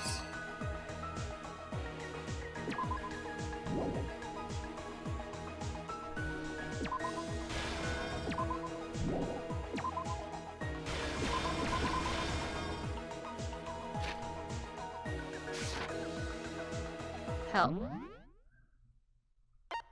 Turn the page by moving your reticle to the edges of the screen or by simply pressing left-right directional buttons. Oh, it's read from right to left, yeah. Find the panels lined up on the bottom of the screen. Moving truth panels, hold A button to pick up a truth panel, let go of A button to place it. Okay. Okay.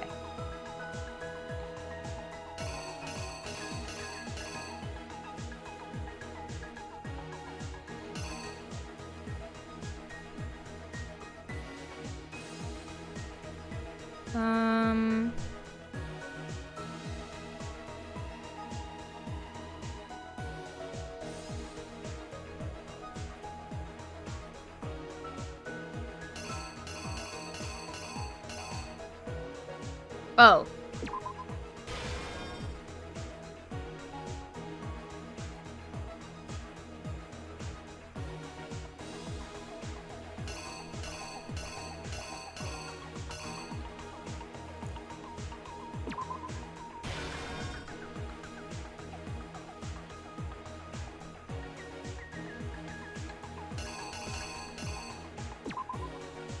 There.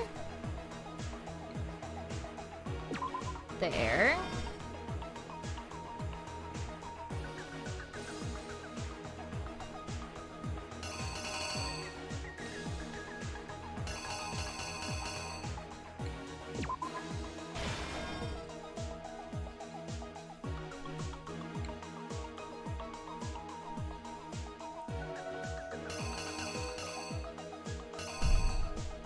Oh, I'm missing that.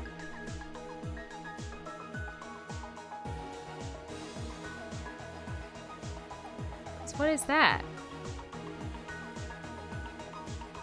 Oh, do you not use all of them, maybe?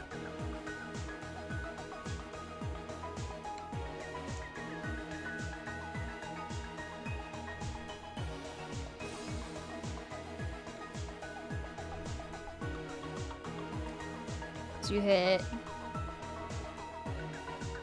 Yeah, because that never happened. Okay. And then...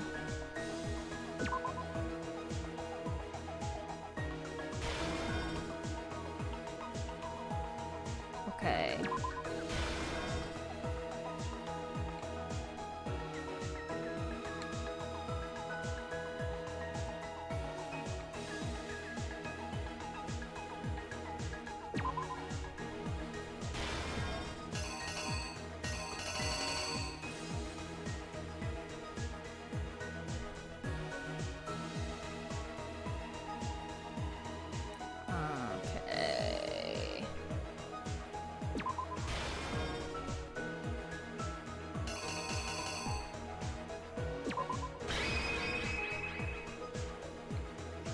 Okay.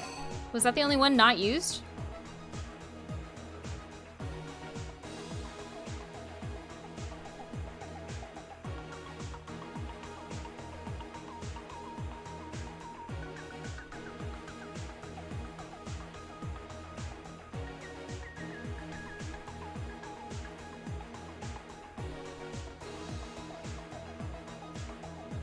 Okay, reenact. Here's exactly what happened. I think I'd better take one more look back at the case from the beginning. Last night, the killer went to the room Sayaka was in. In other words, my room. From what we can tell, Sayaka invited that person there intending to kill them. She attacked them with the knife she'd taken from the kitchen earlier.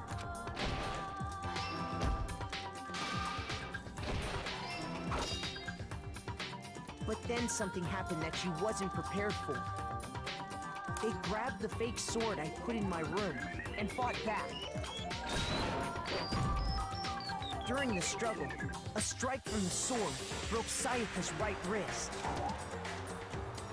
Oh no!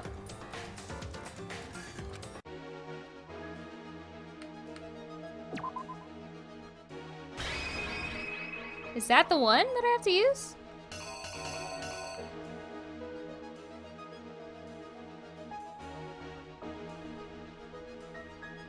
Oh, because that happens right there. Oh, I'm so dumb. The killer is you! During the struggle, a strike from the sword broke Sayaka's right wrist.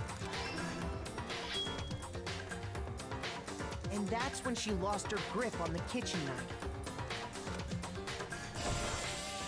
Finding herself cornered, Sayaka panicked and ran into the bathroom. The killer went after her, but couldn't get the bathroom door open. What they didn't know was that my bathroom door got stuck easily, and there was a trick to opening it. Sayaka knew about that because I told her, but of course the killer had no way of knowing. So instead, the killer forced the door open, took the kitchen knife,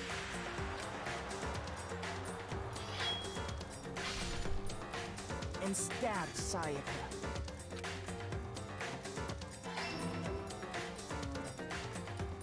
But with what strength she had remaining, Sayaka left a dying message. To keep the killer from noticing, she wrote it on the wall behind her.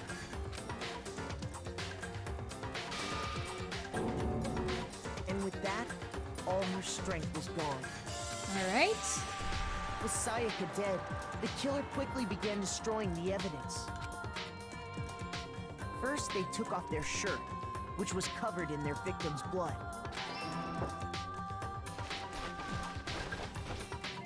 Then they took the lint roller in my room and cleaned up the entire area. They wanted to make sure they got rid of any trace they'd ever been there. Smart. Afterwards, the killer headed to the trash room to destroy their bloody shirt. They tried to burn the shirt using the incinerator there, but the trash room was blocked off by an especially sturdy gate, preventing access to the incinerator. So they came up with a plan to use Hiro's crystal ball, which he left in the laundry room. Okay. The killer managed to throw the ball through the gap in the gate and hit the incinerator switch. For any normal person, that'd be an impossible throw. Super happy murder trial music, exactly. To take a shot, and that's because the killer was the ultimate baseball star. The crystal ball, thrown with absolute precision, hit the switch on the incinerator, which then quickly roared to life. Dang.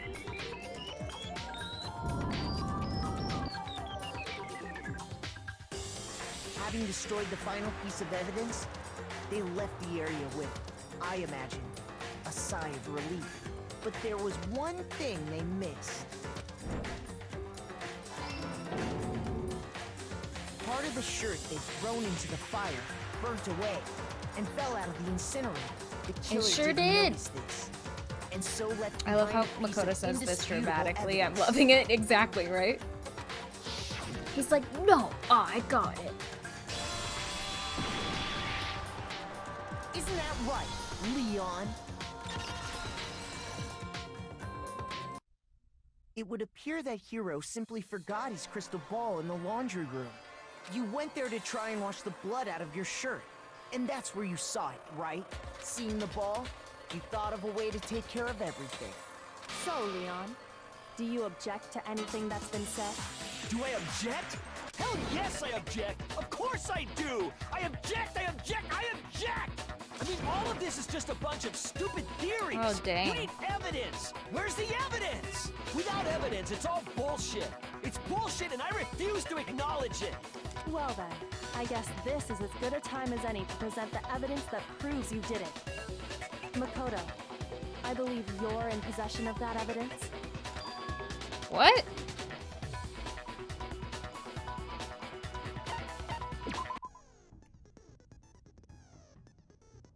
Sometimes during a class trial, your opponent simply won't want to hear what you have to say. When this happens, you'll engage them in a head-to-head battle. I'd like to refer to this as bullet time battle, aka the bullet time. Okay. During bullet time battle, you want to destroy your opponent's statements in time with the rhythm. What?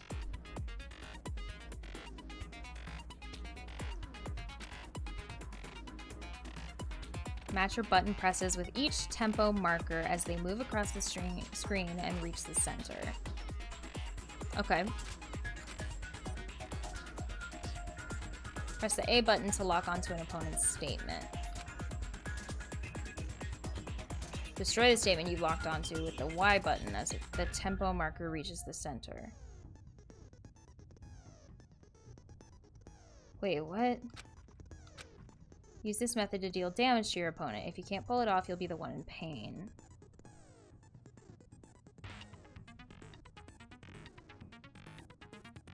Okay. Do this consecutively and you'll start a combo. Keep this going and you'll initiate a tempo up. And the flip side, you keep missing, you'll do a tempo down situation. When the tempo changes, so does the timing for hitting each button, so watch out for that. So press A first, then Y. Deal enough damage to your opponent, their weak spot will appear.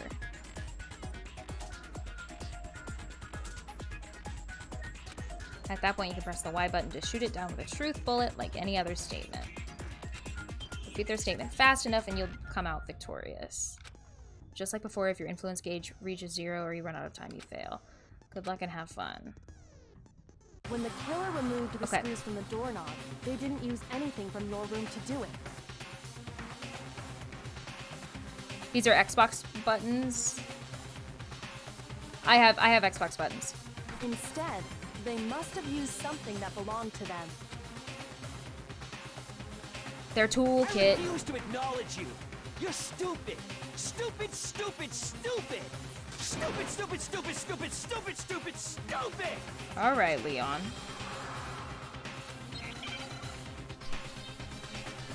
Where's your toolkit, Leon? Where's your proof? You kidding me? Not a chance. It wasn't me. Stupid. You lie. Stop talking. Shut up. Where's your proof? You kidding me? Not a chance. You lie. Shut up. Where's your proof? Oh. You kidding me? Not a chance. It wasn't me. Okay. Where's your proof? This should prove it. Okay.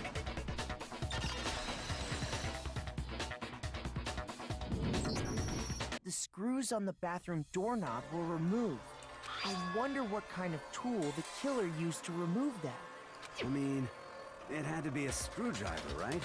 Oh yeah, I'm pretty sure the toolkits we got each had one inside. And that must be what he used. There aren't any other tools anywhere. But the toolkit in my room had clearly never been used. That's because the culprit didn't know it was your room. They thought they were in Sayaka's room. Yep. Only the boys got toolkits, so the killer naturally assumed there wouldn't be one in there. Okay, then whose toolkit did the killer use? Stupid, stupid, stupid! It had to be their very own toolkit. Stupid, stupid, stupid, stupid, stupid! Come on, Leon. Would you mind showing us your toolkit? If I'm right about this, then the screwdriver will show some evidence of being used. Stupid, stupid, stupid! Huh? And if you say you used it for something else, you'll have to explain exactly when, where, and why. And let me say this right now. I lost it isn't an excuse at this point. Stupid. We did it! So, you have no rebuttal? Then it would seem we are finished here.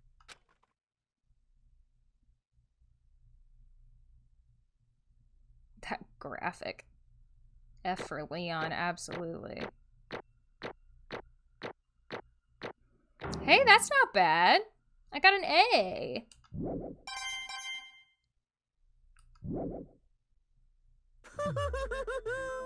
Looks like you've reached your verdict. Then are we ready to cast our votes? Thanks, Ayupi-chan. You all have a lever in front of you. Use it to make your selection. Oh, just to remind you all, make triple sure you vote for someone. You wouldn't want to be punished for something so minor, right? Okay, then let's get excited! Who will be chosen as the Blackened? Will you make the right choice? All or right. the dreadfully wrong one? Why would I make the wrong choice? What's it gonna be? What's it gonna be? This game is whack, and I love it.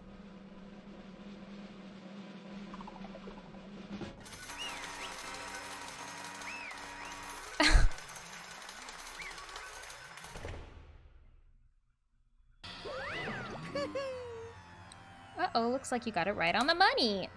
Blackened in this case, the one that killed Sayaka, was none other than the Leon Kawada. Huh? Like, why'd you have to kill her, dude? Hey, hold on. Hold on a second. Leon, did you really kill Sayaka? But I don't believe it. You son of a bitch. Son of a bitch, what the hell is wrong with you? I didn't have a choice. It was kill or be killed. So that's why I killed her first. none of you are any different. One wrong step and you'd be the one standing here. It was complete chance that I wound up like this. No, because she ran away from you and then you went to go unlock the bathroom and go for it. If you just left her be, you could go back to your room. I was just unlucky. That's all. Hey, come on! You expect me to just accept my death? Everything's become clear. The decision we made was right after all. But when I think about that, honestly, I'd be better off if we'd been wrong, because if what we came up with really is the truth, then that truth is that Sayaka was trying to frame me. But even if that's true, I can't say she was wrong. After all, the mastermind, it's all because of that video. Even I couldn't handle what I saw there. If I was her and that video actually had something to do with me, I can't even imagine. Now we're trapped here, with no way out. They're probably waiting for me. why? I can't afford to be stuck in here. The one thing that was more important to her than anything else, her dreams, her friends. To have seen something like that happen to them. And Sayaka. I did whatever it took to reach that dream. I mean it, even some things that weren't so pleasant. And that's why Sayaka, for the friends that meant so much to her, that's why she betrayed me. So when she said, No matter what happens, please always be there for me. I need you on my side. she was trying to tell me, she was lying to me from the very beginning. She was using me. Is that why she talked to me in the first place? I guess I'll never know, because there's nothing I can do to ask her what she was thinking. Once you're dead, that's that. Boy howdy, the entertainment industry must be sure be terrifying, huh? I mean, to try and kill someone just because of those relationships. She seemed so nice and lovely on the outside, but inside she descended into pure madness. What did you say? I understand, really I do, yep. You're in utter despair thanks to Sayaka's betrayal, right? Compassion, intimacy, love, the stronger those feelings, the stronger the despair when they collapse. Stop screwing with us. This is all your fault. Sayaka being forced to do something like that, all of it, everything. It's all your fault. Suddenly in a frenzy, I lunged at Monokuma. No, but... That's enough. Thank God. As angry as I was, Kyoko latched onto my arm without hesitation. Her grip was like iron, strong enough I was sure it would leave a bruise. Calm down. If you really want to make her enemies pay for what they've done, you need to let it go for now. Damn it. Ba-bum, ba-bum. Ah, that was a close one. I thought for sure you were gonna give me a good walloping. Just barely avoided punishment, you did. Yes, indeed. Now then, since you so magnificently revealed the identity of the killer during the class trial, the blackened Leon Kawada will receive his punishment. Punishment? You mean execution? Wait a second! I didn't have a choice. I had to kill her. Yeah, that's it. I was just protecting myself in the heat of the moment. It was self-defense. Is that okay? How exactly was it self-defense? When you forced your way into the bathroom, did you or did you not use your very own toolkit? After she'd shut herself in the bathroom, you went out of your way to head back to your own room. Then you came all the way back, broke into the bathroom, and killed her. Am I wrong? Do you understand? You had any number of chances to stop what you were doing, but you chose not to. Is it not because you had an unclouded intent to commit murder? So, that's why... No, that's not. Stop it. I've had enough of this. No, don't feel bad for Leon. Don't feel bad for Leon, X-May. He sucks. Are you sure? You were closer to her than anyone, were you not? He killed your precious Sayaka, do you understand? I can't say Leon is solely to blame. Of course, I don't plan on blaming Sayaka either, because the one to blame is him. If it weren't for you, this never would have happened to Sayaka or Leon. We shouldn't be fighting each other. We should be fighting against the one who put us in this situation, the mastermind. Uh-oh, did you awaken to your sense of justice?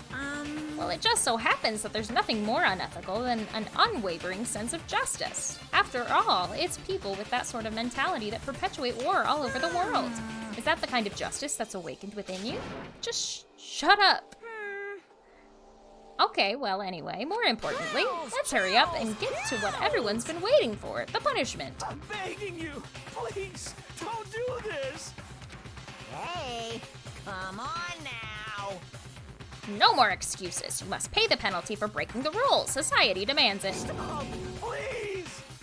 Now then, I prepared a very special punishment. For Leon Kawada, the ultimate baseball star. No. Let's give it everything we've got. It's punishment time! No!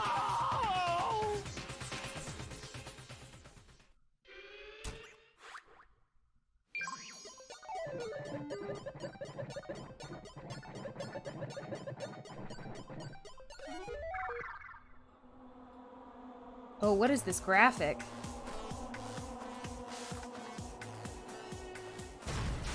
Oh, what?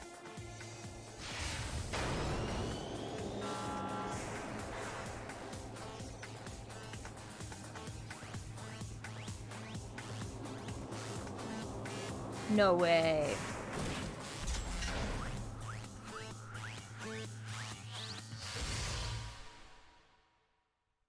Oh my god. Oh my god.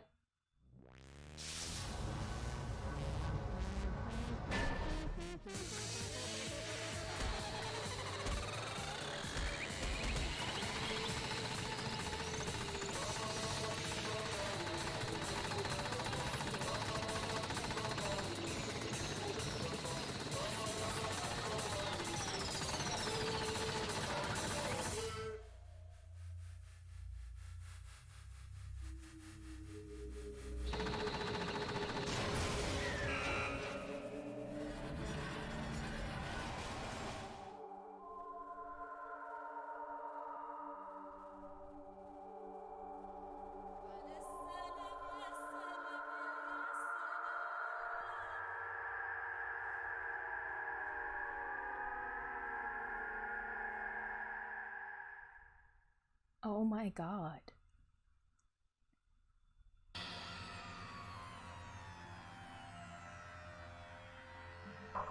what we saw, that was the true face of despair. I mean, if we can't call it that, what else could we call it? Extreme!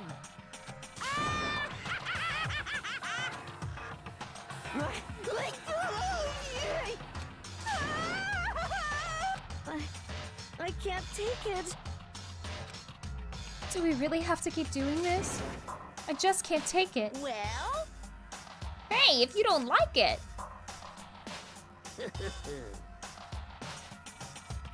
Oh man, all I gotta do is swear to keep living here and cut ties with the outside world forever. But that's only if every single one of you can get on board with that. Damn you! What the heck? Why are you doing this evil shit to us? Sorry. Evil? You make me sound like I'm some dark, awful secret society type of guy. Say what? Or in this case, a dark, awful secret society type of bear. Well... So why are you putting an upstanding young citizen like me through such a crueling ordeal? Hey, It seems like you're trying to use common sense to make sense of something that doesn't make sense. That's like trying to put a smile on a scale. I just don't think it's possible. Hey, yeah, I don't think what you're saying and what I'm saying quite fit together. Piece of shit. I don't know who you are, but I'm gonna pound your ass into the ground. You must really hate me to get so angry, huh? But if you do that, you're barking way up the wrong tree. What happened because more than one of you decided you wanted to get out, right? No matter how much time passes, you can't cut free of your regrets from the outside world. You're to blame. Of course we can't cut free of the outside world, being trapped in this insane place. You're trapped, are you? Well, I'm sure once you learn all the mysteries of the school, your thinking will change for sure. You'll think, boy, isn't it so wonderful how we all get to live here forever? What does this mean? What are you trying to say? Hey. I feel like there's some deeper meaning hidden in there, just like before. Thrills, chills, kills! Anyway, let's get to the Blackened's punishment. That's what everyone is waiting for after all. Hey. When you say everyone, who exactly are you referring to? I need to save some of the fun for later. Just like that, he was gone. Y'all, I'm so confused. He left us there overwhelmed by a nightmare turned reality. Even after he was gone, we stood there forever, unable to move. Actually, no, it wasn't that long, I think. Everyone just lost their sense of time. We were all too scared of being alone.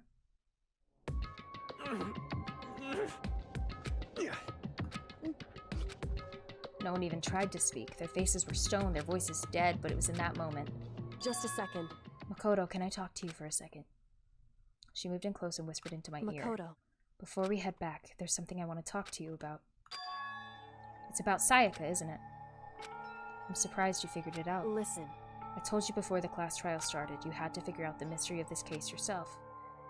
You wanted me to realize how Sayaka betrayed me by myself, didn't you? The thought never even crossed my mind. I felt like such a fool, becoming such an easy target like that. It's true. Sayaka meant to double-cross you. That's a fact you can never change. But even till the very end, she wasn't sure of her decision. That's why, as she lay dying, she was thinking of you. She was thinking of me? You can't just say something like that. I mean, there's no way you can know that. Only Sayaka would know for sure, and we can't ask her now. However... Even if you can't ask her, you can infer it, don't you think? Her final thought was how she could protect you. Oh, that's true, because she put down Leon. What? So... The fact that she used her last ounce of energy to leave her dying message proves it. If she didn't care what happened to you, she never would have left that message. Well, maybe she just wanted to get back at the person who killed her. Certainly. That's certainly one possibility. But I don't think that's what it was. Anyway... She was uncertain. She wasn't sure she could kill someone or deceive you, which is why her plan failed. Her hesitation attracted failure. Right. It's almost ironic when you think about it. Why are you telling me all this? Because you're the kind of person who can overcome this, because you can move past the depths of your friends, Sayaka and Leon, and keep moving forward. Correct. Without someone like that, the others would never be able to break free of such a desperate situation. Move past their deaths? I could never do that. No, I'm going to carry them with me for the rest of my life. How could I possibly move past something like that? Leon, Sayaka, I carry them with me forever. I'll carry their memories with me wherever I go. So instead of forgetting them, you're choosing the hard road. Well, I have high expectations for you. As she said that, she revealed the smallest smile. Hey. By the way, I have to admit, I'm curious. How did you know I wanted to talk to you about Sayaka? Oh, well... I'm psychic. What? Huh? Kidding, I just have a pretty good intuition. Makoto!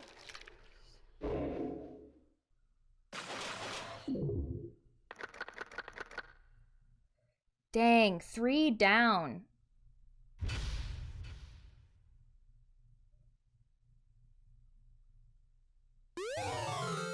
A despair bat. Oh dear God. Alright, we're saving here and we're done.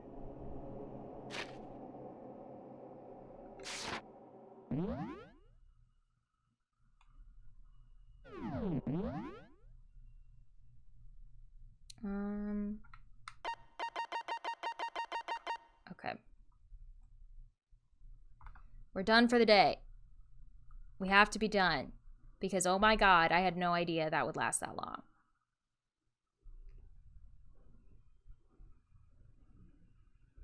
I know, this is one of my longest streams ever. I had no idea that the interrogation thing would take an hour and a half. But that'll be it for me today, y'all. Thanks for hanging out. I really appreciate it.